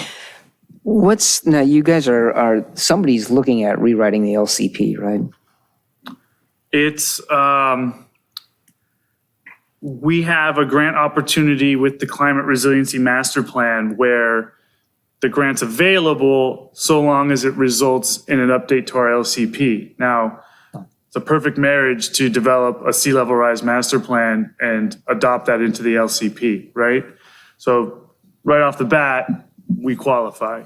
When I posed the question to the Coastal Commission about whether or not reorganizing and kind of rewriting it so it's more readable than its current state, they thought that that could be included as well. So I think I can wrap that kind of motion to rewrite the LCP, like keep the content there, but rewrite it so it's more readable as something that could get wrapped into the master plan there. Okay. Hey, Greg, can you speak to the item update commission charter to include AES? That's my input. Yeah, that was Jim's. I'll let Jim speak to it. I put it up there because I got your email. Yeah, so the reason I added that in was, as we were going through the whole Center Cal process, multiple people said we ought to have an integrated plan for the whole harbor, including the AES site, right? And so it looks, I mean, there's the potential, on the 22nd, there's an auction for the AES site. Whatever happens there, rather than have that fall separately under the Planning Commission, which is where it falls today for decisions regarding development to the site, that if we truly mean what we said, that said we wanted an integrated plan, that site should be under the Harbor Commission. Right now, it's not, by the way it's written up in the code, or I don't think it's in the charter. I think it's city code or municipal code says that would be Planning Commission. And I just think if we do truly want to integrate it, it should be this body that considers it, not Planning Commission. And what I'll add is the AES site, currently utility, it's zoned for open space. So, and it's in close proximity to the waterfront, full of open space amenities. So it does make sense that if it truly becomes open space and somehow the city's able to wrangle that property and, and I was jump through all the hoops. As I was thinking of that, also, if you look at it, the Gold's Gym is tied to the Tidelands. Right. So that site, at least we should fold into the Harbor Commission, which it isn't today. And then and then I just threw in Sonesta because it's kind of in there, but I'd gladly drop that out because I don't think they're not going to raise the hotel all of a sudden. But the Gold's Gym is up for play. We're always kicking around ideas what to do with Gold's Gym. So that was my thought, was to update our charter so that falls under our bailiwick and we get to truly ensure that there's an integrated, functioning of the whole harbor enterprise. A good 6-month type thing, if it does make the strategic plan, might be explore options and report to council on options to fold those properties into the Harbor Commission. Just research it. How do we go about doing it? What's the best course of action? Yeah, that's fine. I was just doing a brain dump. Not actually do it in 6 months, but you know what I mean. Start that process. We should make the rule that everything a storm wave hits, we get.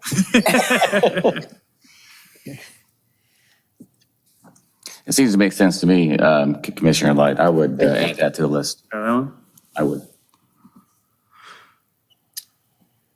What are you going to do? Put these together and then do a vote? It's kind of what I was thinking. Public comment too. Yeah, we typically write a letter. I've gone to almost every one of them. It has gotten better and better over the years. It's a pretty good process now. There's onus on the waterfront right now.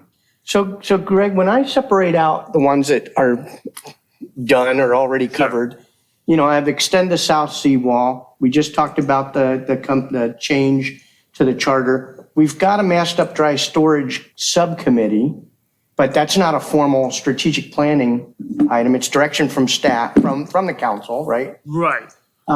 Essentially, they've already given this direction, right? Right. Yeah. Implement the outside dining program. And my personal bug, finally implement a Measure C parking, for frequent users. And then the one I see missing out of all this is we got to do something with Basin 3 because that thing's rotting apart. Right? Right. And that, I didn't see that. Maybe I missed it somewhere, but. No, I don't have that on my list. So do you have it? I mean, are there any there you don't like or you think we should downplay or what? I don't think any of these are not important. Which ones would you emphasize? The ones that I listed in my staff report. Well, but beyond that, yeah. We want to go beyond that. Are there any of On those that you would? I would say, let's see. None of them. No. That's not true at all. That's not true I'm just at all. kidding around. I would say the Measure C parking for recreation users, that seems like something doable in 6 months, Outdoor dining program, that's getting into the amenities plan in terms of getting an RFP. Scratch that. Probably scratch that one. We already talked about the AES and Gold's Gym. What's your feeling on the massed up dry storage? That's a done deal? I think we've already got direction. Yeah, we don't even need. And it's also part of kind of amenities plan. Exactly. They approved the amenities plan with your recommendation to implement that subcommittee. Okay. So that gets us down to 4. Extend the south seawall. We just talked about the charter change for this organization. You just talked about the Measure C parking. What about that Basin 3 bulkhead? Is that something you think we need to? Yeah, we've talked about it for so long. We've got a couple CIP projects that are kind of repairing certain elements of Basin 3. Well, that's what I meant, like putting the cap on top, and because it's been there for so long, but no action. Right. And we keep getting king tides. Right. And we're lucky there wasn't bigger surge with this storm. Exactly. Coming in the harbor mouth. Now, the amenities plan calls for, the cantilever deck and the higher seawall, and that unlocks with the $2 trillion from federal government when we get the sea level rise master plan done. That's why I'm emphasizing the master plan. So would you not do the interim step to just fix what's there?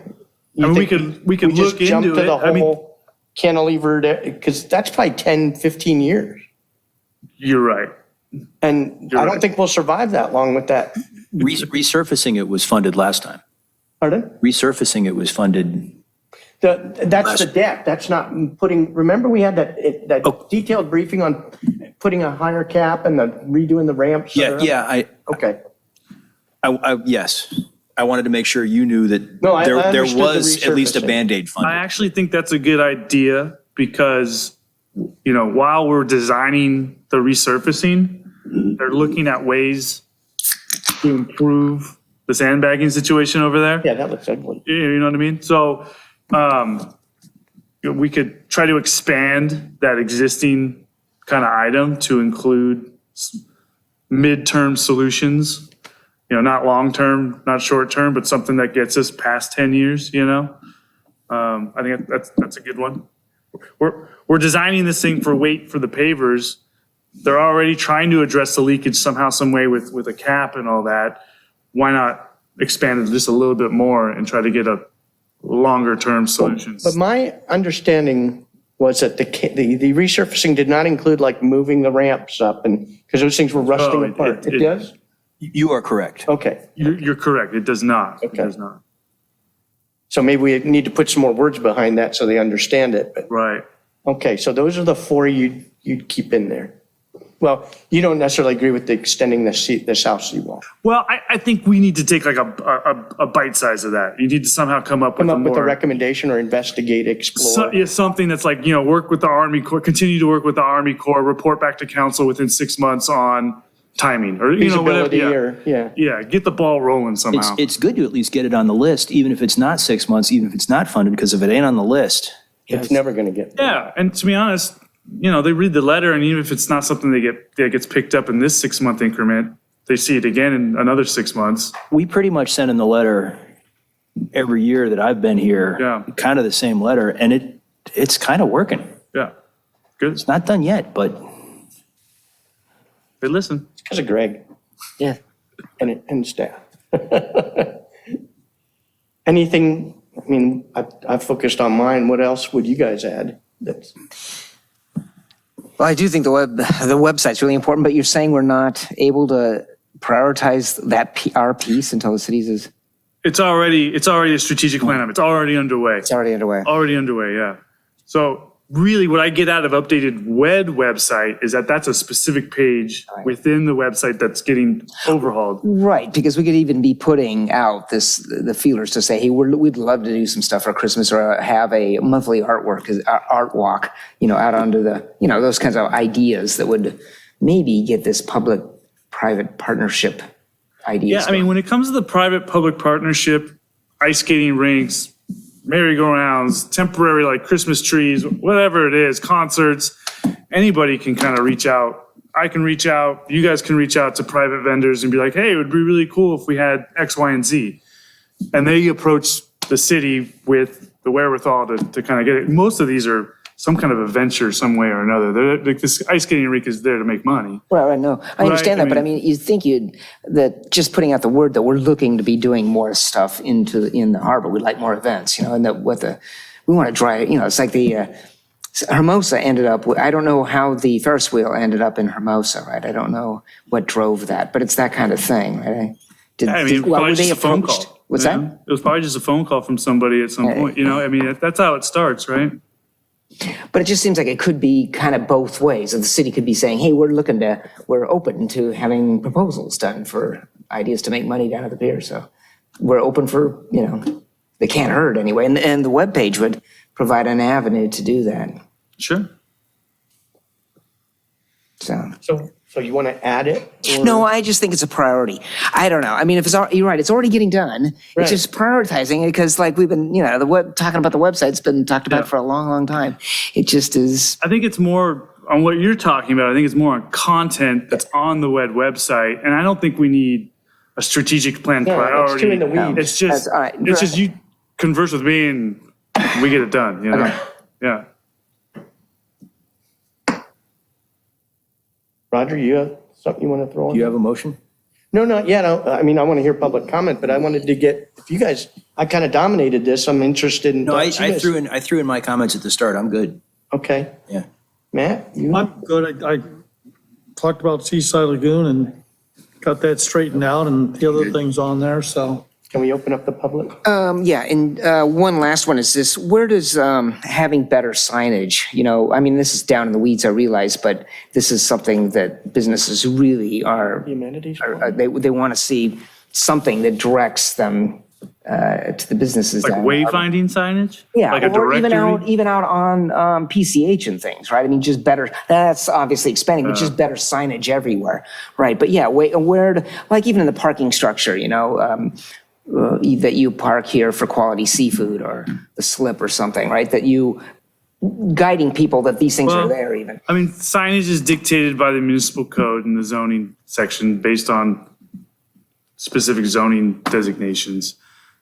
Anybody that wants to put up a sign just needs to talk to the planning department and find out what the rules and regulations are and where they can place it. Okay. It's kind of cut So and the dry. businesses themselves could request a sign, for example. They could. I mean, there's going to be limitations based on, location. It's going to be, most signage has to be on site. It's got to be on your storefront. It can't be located a mile away saying. I'm seeing city signs, like you got the big King Harbor sign at where Catalina peels off of PCH. Right, and it'd be nice if that mentioned International Boardwalk somewhere, things like that. It seems to me that we're talking more about like, God forbid, I'm going to use a 4-letter word, mall, that has a directory or has some kind of overall map as to where you find, where is Kincaid's, where is the International Boardwalk, where is. So There is. as an update with the Seaside Lagoon project, it's not only designing Seaside Lagoon, but it's also designing that waterfront promenade. And the waterfront promenade is a pedestrian-oriented, it connects all the moles B, C, and D to each other. And within that design is common wayfinding that has items like that. This way to International Boardwalk, this way to Moonstone Park. It's going to have the same look and feel so that there's, certain sense of place, if you will, along with the lighting and the landscaping and the pavers. Right, So it's that even- design is undergoing, Okay. you know, And it's as of even stuff 2 like weeks ago. along the bike path, for instance, above International Boardwalk, even having, signage. How would that get done? Like, I mean, that's all part of the amenities plan. It's all part of the amenities So, plan. I mean, that's another short-term project that's in the amenities plan. Yeah. So it's a matter of just prioritizing and doing it, right? Right. But that's sort of what we're talking about here is prioritizing things. Correct. Correct. So I think part of that was also prioritizing the amenities. What is in the amenities plan and prioritizing that? I don't know. That's a bigger topic, obviously, but I do know that's Greg did that, and we're doing the ones that he didn't, that's not on the list today. okay. Right. All right. It's good, if you follow his staff, the staff report, he's got how many things, 15? 16. Yeah. And then there's 4 bullet points after it, which is what he's asking for our help. It's not on his list today, and I think we all just agreed to that. Yeah, absolutely. On those And 4, then we're no looking at question. what else to add. Right. So I'd like to hear if the public has Yeah, let's. All right. good ideas. All right. Let's open it up for public comment.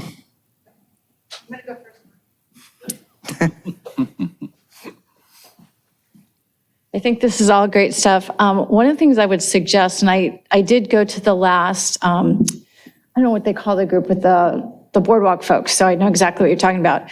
When you're taking a look at updating the website, maybe we should take a look at building an app for the harbor. I mean, people, especially young people, everything's on their phone, that type of thing. So I would suggest, and knowing that group is very much talking about social media and ways to interact with the public on a regular basis. So you just might want to consider something like that, that you could kind of strip away from what's going on with the rest of the city website and get something started today rather than 2 years from now.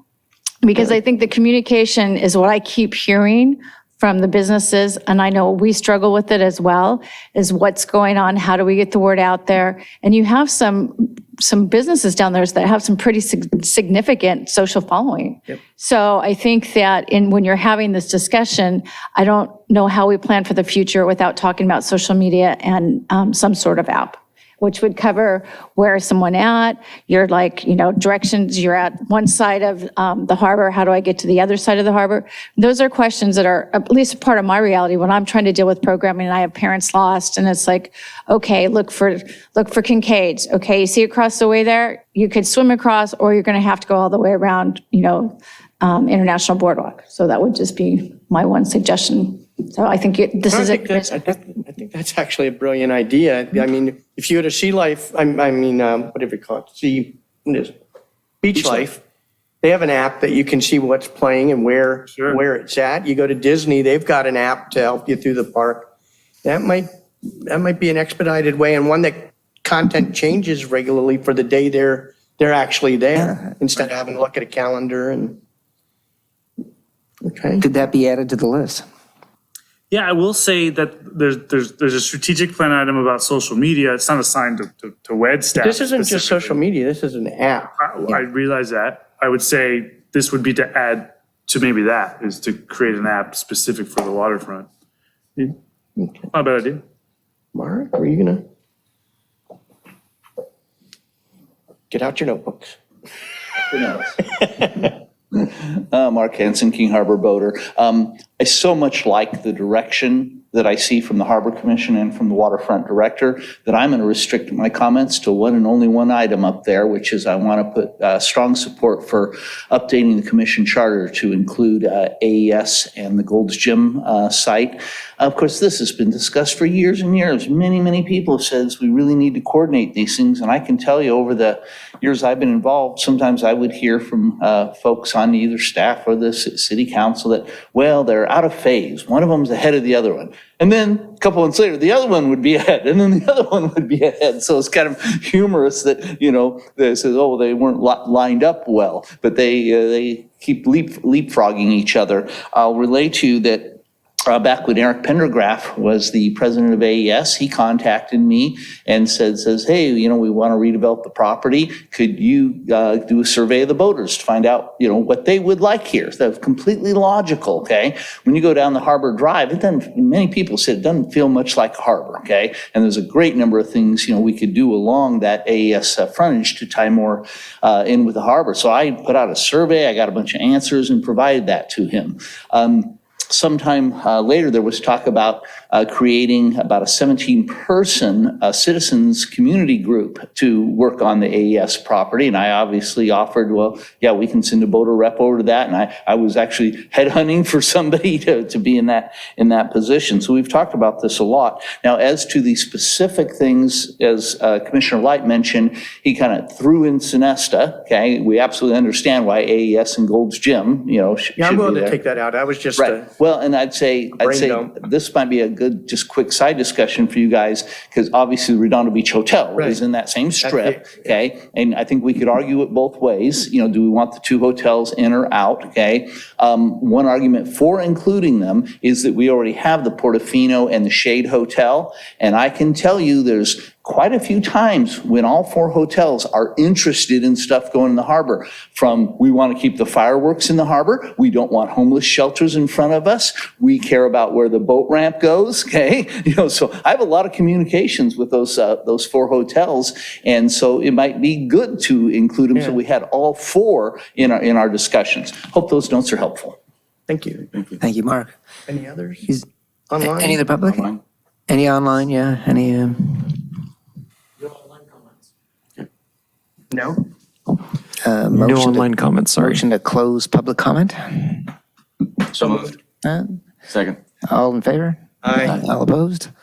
All right, public. One quick question for Greg. I think you mentioned that the website design project's already ongoing, correct? Is that through the IT department? Who's leading the effort there? City manager's office is leading that charge. Okay.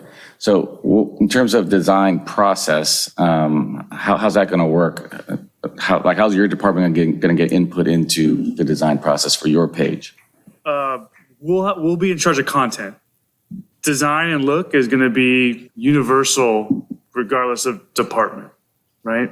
City manager's kind of the basic colors and organization of contact us and all that stuff. That's going to be kind of citywide, universal across all the department web pages on there. But content is going to be completely up to WED staff. So I don't think we need a strategic plan item to direct staff to just update with content. It's just a matter of having a two-way conversation, communication, where you guys have an idea of something that should be on there and we put it on.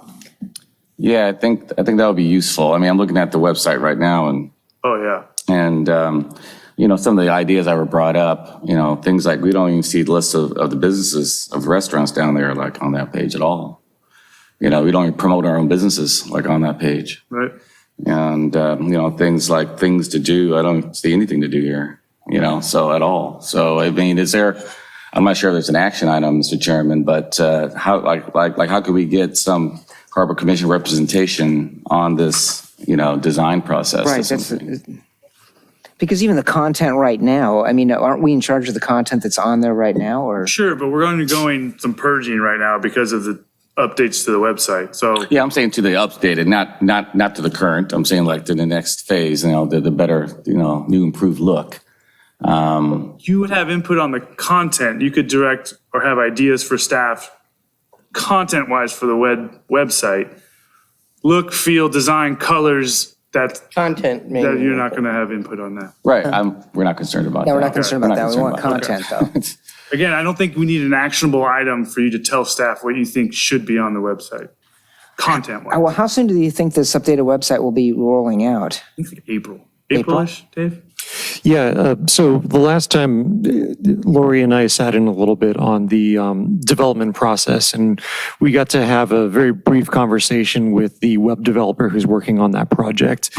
And he was estimating probably somewhere around April, but really they were meeting with various different departments all across the city, getting each department's feedback on, potential items and concerns, and as well as documentation that we're going to have to be transitioning from our current format, which, as you can see, if you've looked at the website recently, it was looks like it's from 2002, and seeing how they can transform that into the new format that's going to be updated and more interactive, and the different types of features that it was going to have. So April was kind of a basic estimate we were given, and I haven't heard anything differently so far. April, where the new site's going to roll out in April?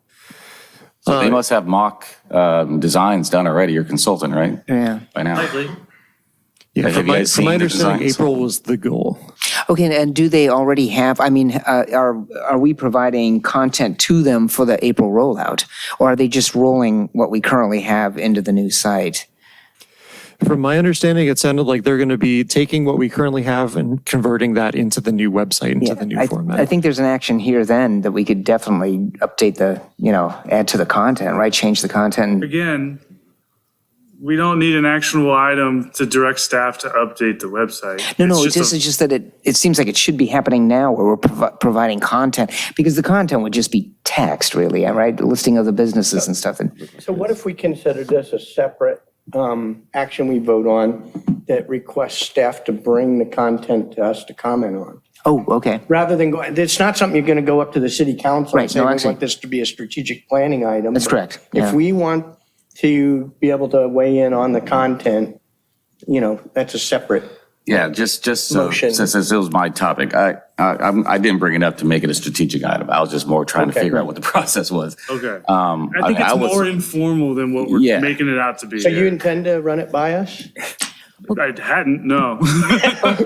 Well, then what we might consider, Mr. Chairman, is maybe this might be an area where we create a subcommittee to specifically look at the website content for the waterfront and propose something. All right. I hate to formalize something that's as easy as having a phone call and a conversation where you guys think a certain element should be, hey, I think a list of restaurants should be incorporated on there. Greg, if I may, I think even as staff, we are curious about what the new format will be. First of all, we've spent a lot of time going through data of pages, links that haven't been used or are broken. And so that was the first thing that we've been working on, tasked to lighten the load of information that would be, carried over to the new site. But I think, again, we don't even know what the format is or anything. And I think at a certain point in time, we'll be able to come back and show you what the new website is, because it is going to look a lot different, much more modern. I think everyone will like that, but I think it would be nice to have that opportunity once we, transition, and then be able to make changes and then share it at a certain Yeah, I think point in to time. Chairman Bauer's point, I think it's nice to be able to get that input in early enough. Sure. Before it gets rolled out. But if I'm hearing it's April, that's not too far away for Right. a rollout. So it's, I think I'm fine if staff can bring some mock designs back at some point in the next meeting or two. I think that's fine. Or even talk to us individually? That's Yeah. fine. Yeah, I mean, again, it's not going to be a mock design. When we come back, it's going to be the design. And then we can ask you about your opinion about what we should put content-wise Okay. on the website. It doesn't sound like they're asking you at all what's going to go on their website. Yeah, that's what's odd. So you're saying they're going to mock up a page with nothing on it, and then you define No, the no, content? Right, they're going going to to take have what's us there. build it up, right? They're going to take what's there. and They're just taking what's there and putting Yeah, it that's all into they're the. Well, that's going to be their first cut, but you get a chance to Yeah, I comment mean, on so content. they're leaving the content to city staff. So we can eliminate, we can add, but the design is going to be the design. And the Right. design's going to be citywide, the design. For branding purposes. Right. Okay, I guess we're talking two different things. I mean, there's the format of the site, and then there's the actual content and how it functions. So I'm just going to repeat myself. So at some point, if staff can bring back whatever you call it, a mock design, a final design, so we have some input, I think that's fine. I don't think we need to create a subcommittee or anything. We'll decide at that later. Yeah, I date. think that's a good idea, I think. that's fine. We'd love to see what the design is and take a look at what's being rolled in. And the sooner we can start thinking about content, the sooner this rolls out, the better with stuff. And I'd like to talk about the app real quick. Where would that go? Like this, the request to build an app. I think that's an app specific to the harbor, right? That I isn't. mean, that would be an idea. I'm going to make a motion with respect to that. All right. So What I'd like to know before I make my motion, because it's going to be a subcommittee, are there 3 people who'd like to take it? We'll define the items and somebody else takes the drafting. Subcommittee for what? For drafting The the app or the taking- webpage or the taking- strategic plan? The subcommittee for what? The app, the webpage, or the strategic plan? To write the letter to Greg and the city that here's our priorities. You know, what Greg originally asked us to do in this action. Do we need a subcommittee for a letter, Jim? Yeah, because we already We did that before to write the You letter. can do it that way. You can just assign somebody. I mean, it's up to you.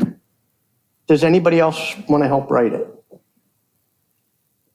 Roger? I always have, and I'm happy to again. Anybody else to get a third? I can help write it. Okay.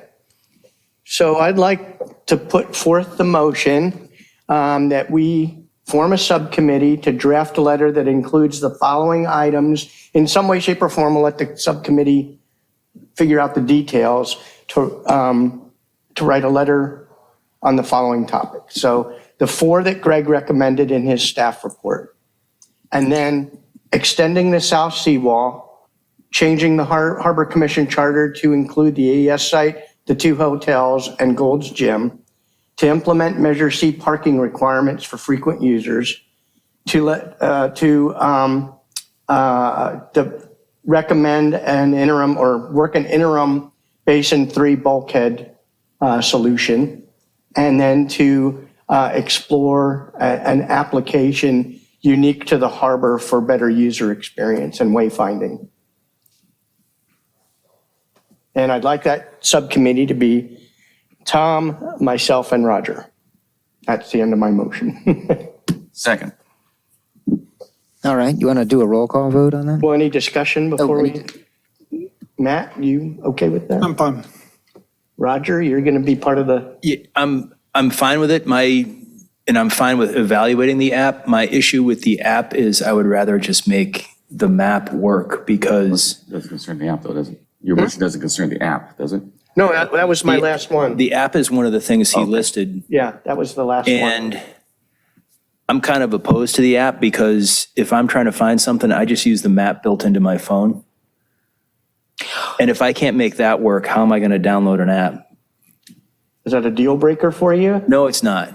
So I'm fine saying. How do the rest of you feel on the app? I'm fine saying let's evaluate it. I'm strong on the app. I think an app, that's specialized for the harbor that we're controlling would be a very powerful element to have. Matt? I'm fine with it. I think anything to support the businesses down there, I'm for. So the app would be. a So good I'm idea. going to leave it in if you don't mind. I don't mind. Okay. So can I call the vote? Yeah, let's call for a vote. Commissioner Walters, Yes. Commissioner Light, Yes. Commissioner Kilroy, Yes. Commissioner Carlson, Yes. Chair Bauer. Yes. Passes 5-0. And I will contact you guys to facilitate. Okay. Did you get what you want out of this, Greg? Yeah, absolutely. And did you want to do a separate action on what you guys were talking about on the website, or is that just? No, I think we can wait. I think we got it, right? You got, As long as you We guys will bring something. we will bring back an item when it's a little more finalized. But- Walk you through it, Okay. and we can talk about content. but it should be before April, right? One of the. It's not going to be before April because we won't have the design until. Oh, because I got the feeling they were rolling it out. They're not rolling it out in April, though. They're just, I think it's a tentative date, to be All right. honest with you. all right. Where are we at?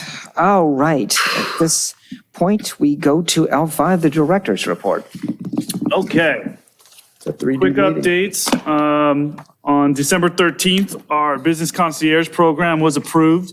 It is essentially staff member Dave Shirovi. The intent here is to be outward facing. It's really to streamline permitting processes, getting people with business licenses. And we've actually already got a couple of good examples and people are happy with it. It's going to only build from here. We're already working interdepartmental, breaking down silos, making sure we have warm handoffs, trying to identify issues before they become big issues. So it's already becoming a success, and I think Dave's going to do a great job. On December 20th, there's a new bike shop rental place that opened up at Pier Plaza. They're open now, if I'm not mistaken. So you can rent a bike and cruise the bike lanes. Is that the e-bike one that was It at is. the, I had no idea that was up there. I saw them at the 10K, but had no idea it was. I mean, that Pier might have been their Plaza. first weekend. I mean, they're brand new. Okay. Yeah, I believe, sorry to interrupt, Craig. I believe they just opened in January, and they're right up on Pier Plaza when you go up the ramp right near the Harbor Patrol Station, is it? I think it is. PD substation, sorry, they're right there. Now, people need to know what's up there. Yeah. On the 17th, we got the Gensler architect contract approved. That's essentially an effort for the waterfront education facility at Joe's Crab Shack.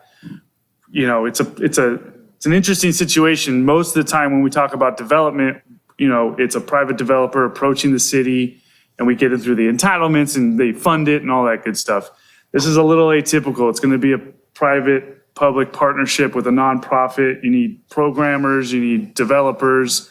It's a collaborated approach. So what we're doing is taking a look at the site itself, looking at site constraints, soil type, municipal code requirements, Measure C requirements, and really looking at what the building envelope is at a max so that we can, you know, realistically shop conceptual drawings, kind of pretty elevation pictures to donors and programmers with hope to just stir up some interest and get people interested in partnering with the city.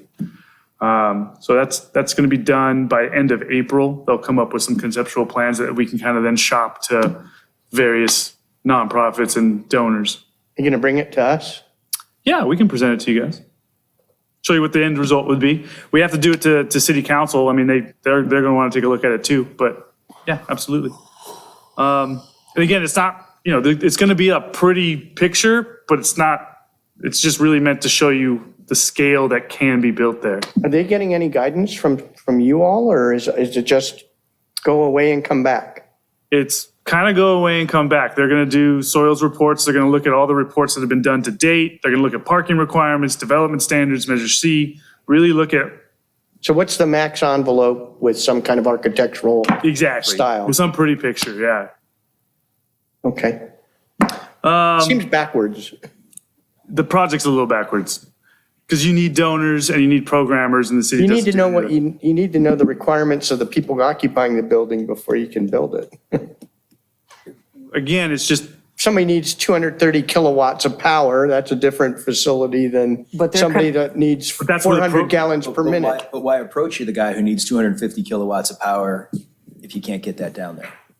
Well, you could.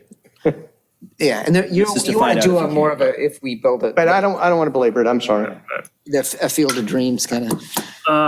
Let's see here. So on February 7th, the city council approved the barge-based fireworks for the 4th of July again. Can I ask a question on that? Yeah. I just saw a lawsuit. I think it's down in the LA harbor for pollutants. Yeah, we've heard about that. Do we have any alternate planning for that? Like do it on the beach or in Seaside Lagoon? From what I've heard, they're kind of going after private companies first, and they may turn their attention to public organizations. This could have, in the future, this could be something that we can no longer do. It just depends. We'll have to find alternatives. You'll see it in your slip fees. You'll see the bill in your slip fees. The white sea bass item got approved. They had the option to direct staff to go get grant funding, but they actually told us to come back at the mid-year budget review to earmark some money just to kind of speed up the process. That's how much weight they put behind it, which I thought was promising. And then, of course, the Seaside Lagoon contract with Nuvis Landscape Architecture was approved too. So do we have a start date for the subcommittee or with them? Or? We have a kickoff meeting with Nuvis. The contract's not yet signed, so we can't yet plan these things. But in the next couple of weeks, we're going to have a kickoff meeting with all the various city departments. And then from there, we'll schedule the next subcommittee meeting that has additional stakeholders present as well. Okay. Let's see here. Skateboarding park project over at Pad 10 is under construction. I think some of you guys have seen that. It's probably still got about 6 weeks left, but it is materializing and making a lot of good progress out there. It looks different than the original drawing because it appears to have several ramps up against the curved wall, which wasn't the original. Yeah, I mean, it went back to council 4 or 5 times for budget appropriations, and I know the scope expanded in terms of the elements that were being created. So I think you're right. I think over time it did enlarge. And Good. the Kincaid surface parking lot, the one that was damaged by someone doing donuts just on the rooftop there, was completed on January 23rd, around January 23rd. So we've got a new surface out there. And then I've got, we have an upcoming event. The annual Kite Festival is on March 12th from noon to 5. So that's coming up. And then I've got some subcommittee updates. The Seaside Lagoon Subcommittee, which is Commissioners Light, Krazan, and Carlson, met for the first time on January 10th. It's really a kickoff. They were able to meet with our preferred finalists, which is Nuvis Landscape Architecture. They got to review the scope of work, provide some input on just, timelines and number of subcommittee meetings and number of community outreach, provide some ideas, and it helped guide the final contract proposal. Dry Boat Storage Subcommittee, also with Light, Krazan, and Carlson, met for the first time on February 9th. Again, another kickoff meeting just to kind of go over what we hope to achieve with the subcommittee, establish some goals. We ended up deciding to do a little bit of research on just what is needed for dry boat storage, spatial needs, things like that. And we're going to visit, or a couple of us are going to visit some neighboring harbors just to see what they do. And we'll schedule a second subcommittee meeting once that research is complete. We didn't set a date just yet. The Sea Bass Subcommittee, we hadn't met since our walking tour back in July of 2022, but we did get the green light from council to pursue that funding at the 6-month mark. So once that funding has been approved, once staff takes that next step to actually secure the funding from council, we can start the implementation process of creating a purchase list, looking at what a design looks like. And I think I'll get the subcommittee back together again with Clark McNulty, with Craig Stanton, so we can kind of see what this thing's ultimately going to look like before we start whether it's purchasing. 2 pens or 1. And Right, before we start purchasing. Council did direct us to do the more expensive option, The 2 which pens. is the 2-pen option. So we've got the full gamut to do what Okay. we want there. Yeah. No updates on the Waterfront Education Subcommittee. I gave the update on the Gensler contract. That's the next step at this point. We may bring the subcommittee together just to review the conceptual drawings before we come back here in City Council. And then no update on the Outdoor Dining Subcommittee, which consists of Kilroy, Callahan, and Bauer. That concludes my director's report, but I'm around for any questions. All right. That moves us to item N, commission items and referrals to staff. what are we doing, referrals? Commission, yes, it's item N, commission items and referrals to staff. No referrals. So I've got Commissioner a White? couple. So first, we talked about the agendizing, talking about the bike walking hours up for the Yes. pier. So I'd like to make a motion to agendize that for, I don't want to say next meeting. I don't think it's critical we do it next meeting, but get it on the agenda for the Now, future. originally, we thought that was just going to be a referral to staff, right? And see if it could be done even, right? Well, to get something on the agenda, we have to vote on it, Okay. What does, Right. unless Greg wants to do it anyway. I mean, well, how big of a deal is this? Maybe it is it completely in your purview? If there's a way to time the lights, maybe we could just, To be honest, it sounds like it's a combination of PD, Public Works, and right. me. But we can provide, well, so I would like to agendize it so that we can discuss Harbor Commission recommendations related to All it. right. And whether there's money or time or whatever, but I think we're going to incentivize people to violate, and they do it today. no, I totally agree. If it's a silly law and then it creates disrespect for the whole Like thing. Hermosa just went to a 24-hour ban between certain 365. I think they're adding barricades too. They are, but people are negotiating them and just riding anyway. They're already complaining there's no enforcement, so. Yeah, no. Anyway, No, they should be timed. I'd like to take a vote to agendize that discussion so we can, Motion, do I need a motion? to put on the agenda. Sure, I'll make a motion. the future. to put on the agenda. Do I hear a second? Future. Second. All right. So, comment, why aren't we looking at bikes on Alla Harbor Drive, which is terrible from end to end? I was just addressing when those flashing lights come on.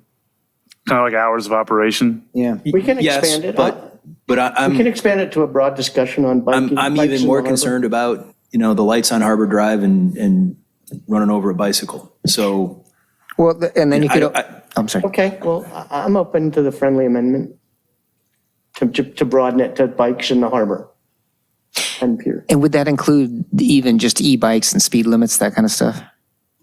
and I'm kind of being a wise guy because I'm reopening the whole bike path now. Yeah, I know you are, but if you want to add it, that's. But it's difficult to run a child over on the pier, and it's very easy to do it in other places. So that's why I consider other places higher priority. It's easier to get hit on the bike in other places too, yeah. So I'm open to the friendly amendment to. I would understand if you weren't. I'm fine, but it's going to end up being a much longer discussion, Yeah. which I'm not sure what the end goal is. The end goal, Right. the original was to try to get the red lights shut off at some point during the day, during the 24 hours. That's right. I'm not sure what your objective is, discussing bike safety as a. Right, I agree with that. I think we should kind of try and keep it more limited. I think it's really important that we do, in Okay, fact. so I deny the friendly amendment, go back to my original. Any other discussion? Any discussion about it? Can we take a vote? We can take a vote. Can we take a roll call vote? Sure. Commissioner Walters. Yes. Commissioner Light. Yes. Commissioner Kilroy. Yes. Commissioner Carlson. No. Chair Bauer. Yes. I don't think you can stop a bike. Passes 4-1. All right, do you have anything else, Commissioner Light? Let's see, some other ones. I don't want to agendize this, but I'm concerned, a lot of us who have boats in the harbor got fee letters from King Harbor Marina. And is that legal from the Coastal Commission perspective? Because they're not raising the actual slip fee for the slip, but it is essentially doing the same thing. Right. And I know there's lawsuits going on down in Dana Point about similar things. Has staff looked at, have you guys, it sounds like you're aware of it. Have you looked at whether it's even legal? I have not, no. So what do we have to You do? want me Get a to bunch of boaters to complain about it, or? It just smells that, there's all these little fees being added on, which is essentially upping the slip fees. Right. I mean, we can look into it. I have a boat in there with no bottom paint. So why am I getting an environmental fee? I'm not polluting the harbor. No, but you are an environmentalist, see? I'm not necessarily saying I disagree with it. I just wonder, if he was just raising his slip fees, there would be some kind of review because the Coastal Commission wants to ensure access, and they do review how much you're moving those up. Right. Portofino had to go through that when they redid their, what fees were they gonna? Yeah. I mean, that could be like a city attorney question. It might end up being that. So if you don't mind taking that, I don't want to make it a formal action. Sure. I can look into it. Okay. And then my third one, there's no action to this, but, somebody was going to bring up water for capping kids. Did we miss that? We're talking about dredging. I thought they covered it. Right, the dredging is going to come back, and then we should remember it, though. You mentioned a couple of, you foot stomped the kite event for the coming up. And I think, while we're on the discussion of the website for the whole harbor area, there's some things that I don't think we're capitalizing on and drawing people in. Like Lanakila has a big outrigger canoe race that could draw people, to our harbor. And you can see it on the bluffs all the way down the Esplanade, and they come back into the harbor. I think we could take advantage of something like that. And I think there's certain key races, yacht races during the year that could be a similar draw. And yet it's like, we'll let the yacht clubs do that and Lanakila do it. But I think there's a bigger benefit of, if everybody if there was an incentive at the hotels, if there was, some packages with restaurants to bring people in to watch those kind of things. Yeah. So I don't want to make it an action, but it just seems like, we're one of the few harbors, I think, that doesn't really highlight things that are actually harbor events. You go down to LA Harbor during the Tahiti kickoff, and everybody knows of not Tahiti, the race to Hawaii, and everybody knows about it. It's a big deal. Boats, all sorts of boats go out and follow them out, and big parties and big races have the same thing. And we just seem to, that's the harbor, so we don't care. And it just seems like we're wasting opportunities to monetize events that are all otherwise going on in the harbor anyway. It's a good point. So I don't want to make an action out of it. It sounds like a content type money on thing. the table. Yeah, but it's definitely a content thing for the web. So, And not just content, but I think you could get with Alana Kilo or at King Harbor Yacht Club or Port Royal and say, how can we synergize this with the peer bid or something like that, Right. and get the city behind it instead of just each individual club doing their own thing. Right. Yeah, we almost need a conductor, if you will, a person organizing. Yeah, a staff position or something. Why wouldn't they? The Peer Business Association has a good website, but there isn't the equivalent But there for is the no harbor. harbor. Yeah, there's no equivalent for the harbor. There isn't even a webpage saying we have a gas dock. Yeah. They're the ones who would benefit from the inclusion of harbor activities in their website. Well, to the I guess is what I'm saying. extent that brings revenue to the businesses, brings revenues to the city. And like we get a report on how much money the beach life brings in, and the city bends over backwards supporting. I Beach Life agree. I Festival. agree. I'm just saying that that's who needs to be part of that discussion. I don't disagree. Right. No, I don't know. Take that for what it is, Greg. I don't want to make an action out of it. It's a really interesting topic, right? Because we really don't have anybody that's kind of heading that whole effort. And we should, because it would generate a lot of And you go income. down to LA Harbor, they got flags flying on the flagpoles, this Right. race coming up. And Right, there should be, tall ships coming to the harbor. And somebody forward thinking about it, rather than sitting, waiting for somebody to just come out and say, hey, we have a Ferris wheel, can we put it on your harbor? They sit and think, hey, you know what, let's see what we could do for Christmas and reach out and actually coordinate the stuff. I think that we could easily pay for that person in additional revenue by the extra business that comes down and additional parking, et cetera, right? Yeah, I kind of think like the, what do you call it, the boat parade is the closest we get because Portofino participates in it. Sometimes the city sets up the benches on the Mulbee.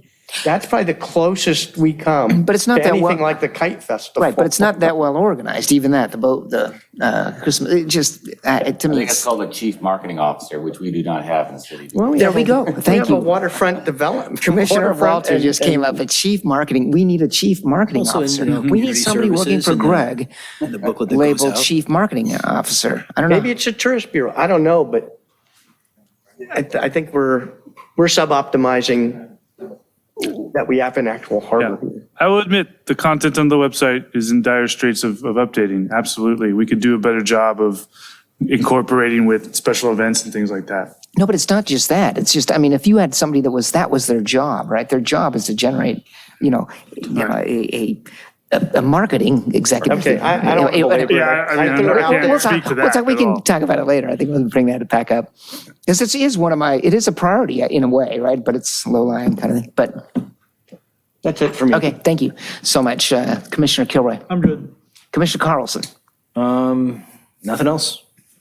And I have just one item, which Greg and I talked, but there is an effort going on in the city to streamline the interface between businesses and the city. So master CUP, a kind of we talked about having just general reports on how the progress on. Yeah, I mean, to be honest, the ball's in what I call the applicant's court, right? It's the International Boardwalk Group that wants to approach the city and the Bureau of, ABC, the Alcohol License Bureau, with this open canister, move around International Boardwalk. Actually, I understand that one. That one's being driven where that one's going, but I'm talking about, like, for instance, a master CUP that there was, we talked about how there was overall some complaints. I think it's just normal for this to happen, but when a business wants to get a permit or wants to change something, right? They want to move a wall, for instance. That takes a really, really long time. They don't know what to expect on how long it's going to take or what that process is. And you said there was a group that's working on that or somebody working on that, right? Well, I mean, there's layers to that issue, right? Right, there's layers in that when issue. you're dealing with alcohol and you're breaking down walls, you have to update your CUP to expand your allowed alcohol serving area. The project I was just speaking on creates a CUP that's universal for all of International Boardwalk.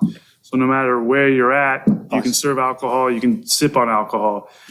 When you move a wall, though, you're changing your lease terms too. So we've got to go and amend your lease. So and then you still need building permits to do the work. It's right, but it's layered. not. But isn't it true that it's not really documented that well as far as what a business owner needs to get done and what's to be the timeline and what's to be expected? I think even if it turns out that the timeline is going to be 9 months for it, and they get told that up front, and this is I think that's the business concierge program. okay. So that is the business concierge program, Which is implemented. Dave's our concierge. We are working on breaking down silos, improving customer service from a holistic standpoint. I always say when people look at City Hall, they don't look at it like that's the planning department, they're holding me up. It's City Hall's holding me up. They don't dissect us up into little departments. So we've got to do a better job of balancing expectations, setting forth reasonable kind of criteria for timeframes, working better communication-wise between departments to identify issues very early on that could potentially, cause an applicant to rethink what he's doing altogether before he gets too far down the line and is kind of stuck or painted in a corner. We're doing that now. Yeah, and so a lot of that's documentation, right? Or at least documenting what's like. I'm getting the feeling, or what I'm told, anyways, there isn't a lot of document currently today of, it's kind of word of mouth. This is what the next step. This is what you need to do, and you got to talk to this guy, and he may be on vacation or whatever. So is one of the first, is Dave working on of documenting the procedure kind of thing? Okay, so I would be I'm really interested in this kind of this process. So when you make progress on coming up with that, documented procedure, I'd really be. We have a working group between departments. Currently, we've met 4 times now to identify issues, to iron these kind of things out. It's happening. Okay. Yes. Is there a way to get progress reports on the working group? Is that okay? That's just my referral to staff. Okay. All right. And with that, I think we need a motion to adjourn. So moved. Second. All right. Yeah, all in favor? All opposed? Jim Light opposes. Kidding. He wants to continue a marathon meeting. It's a 3-do meeting. Yeah.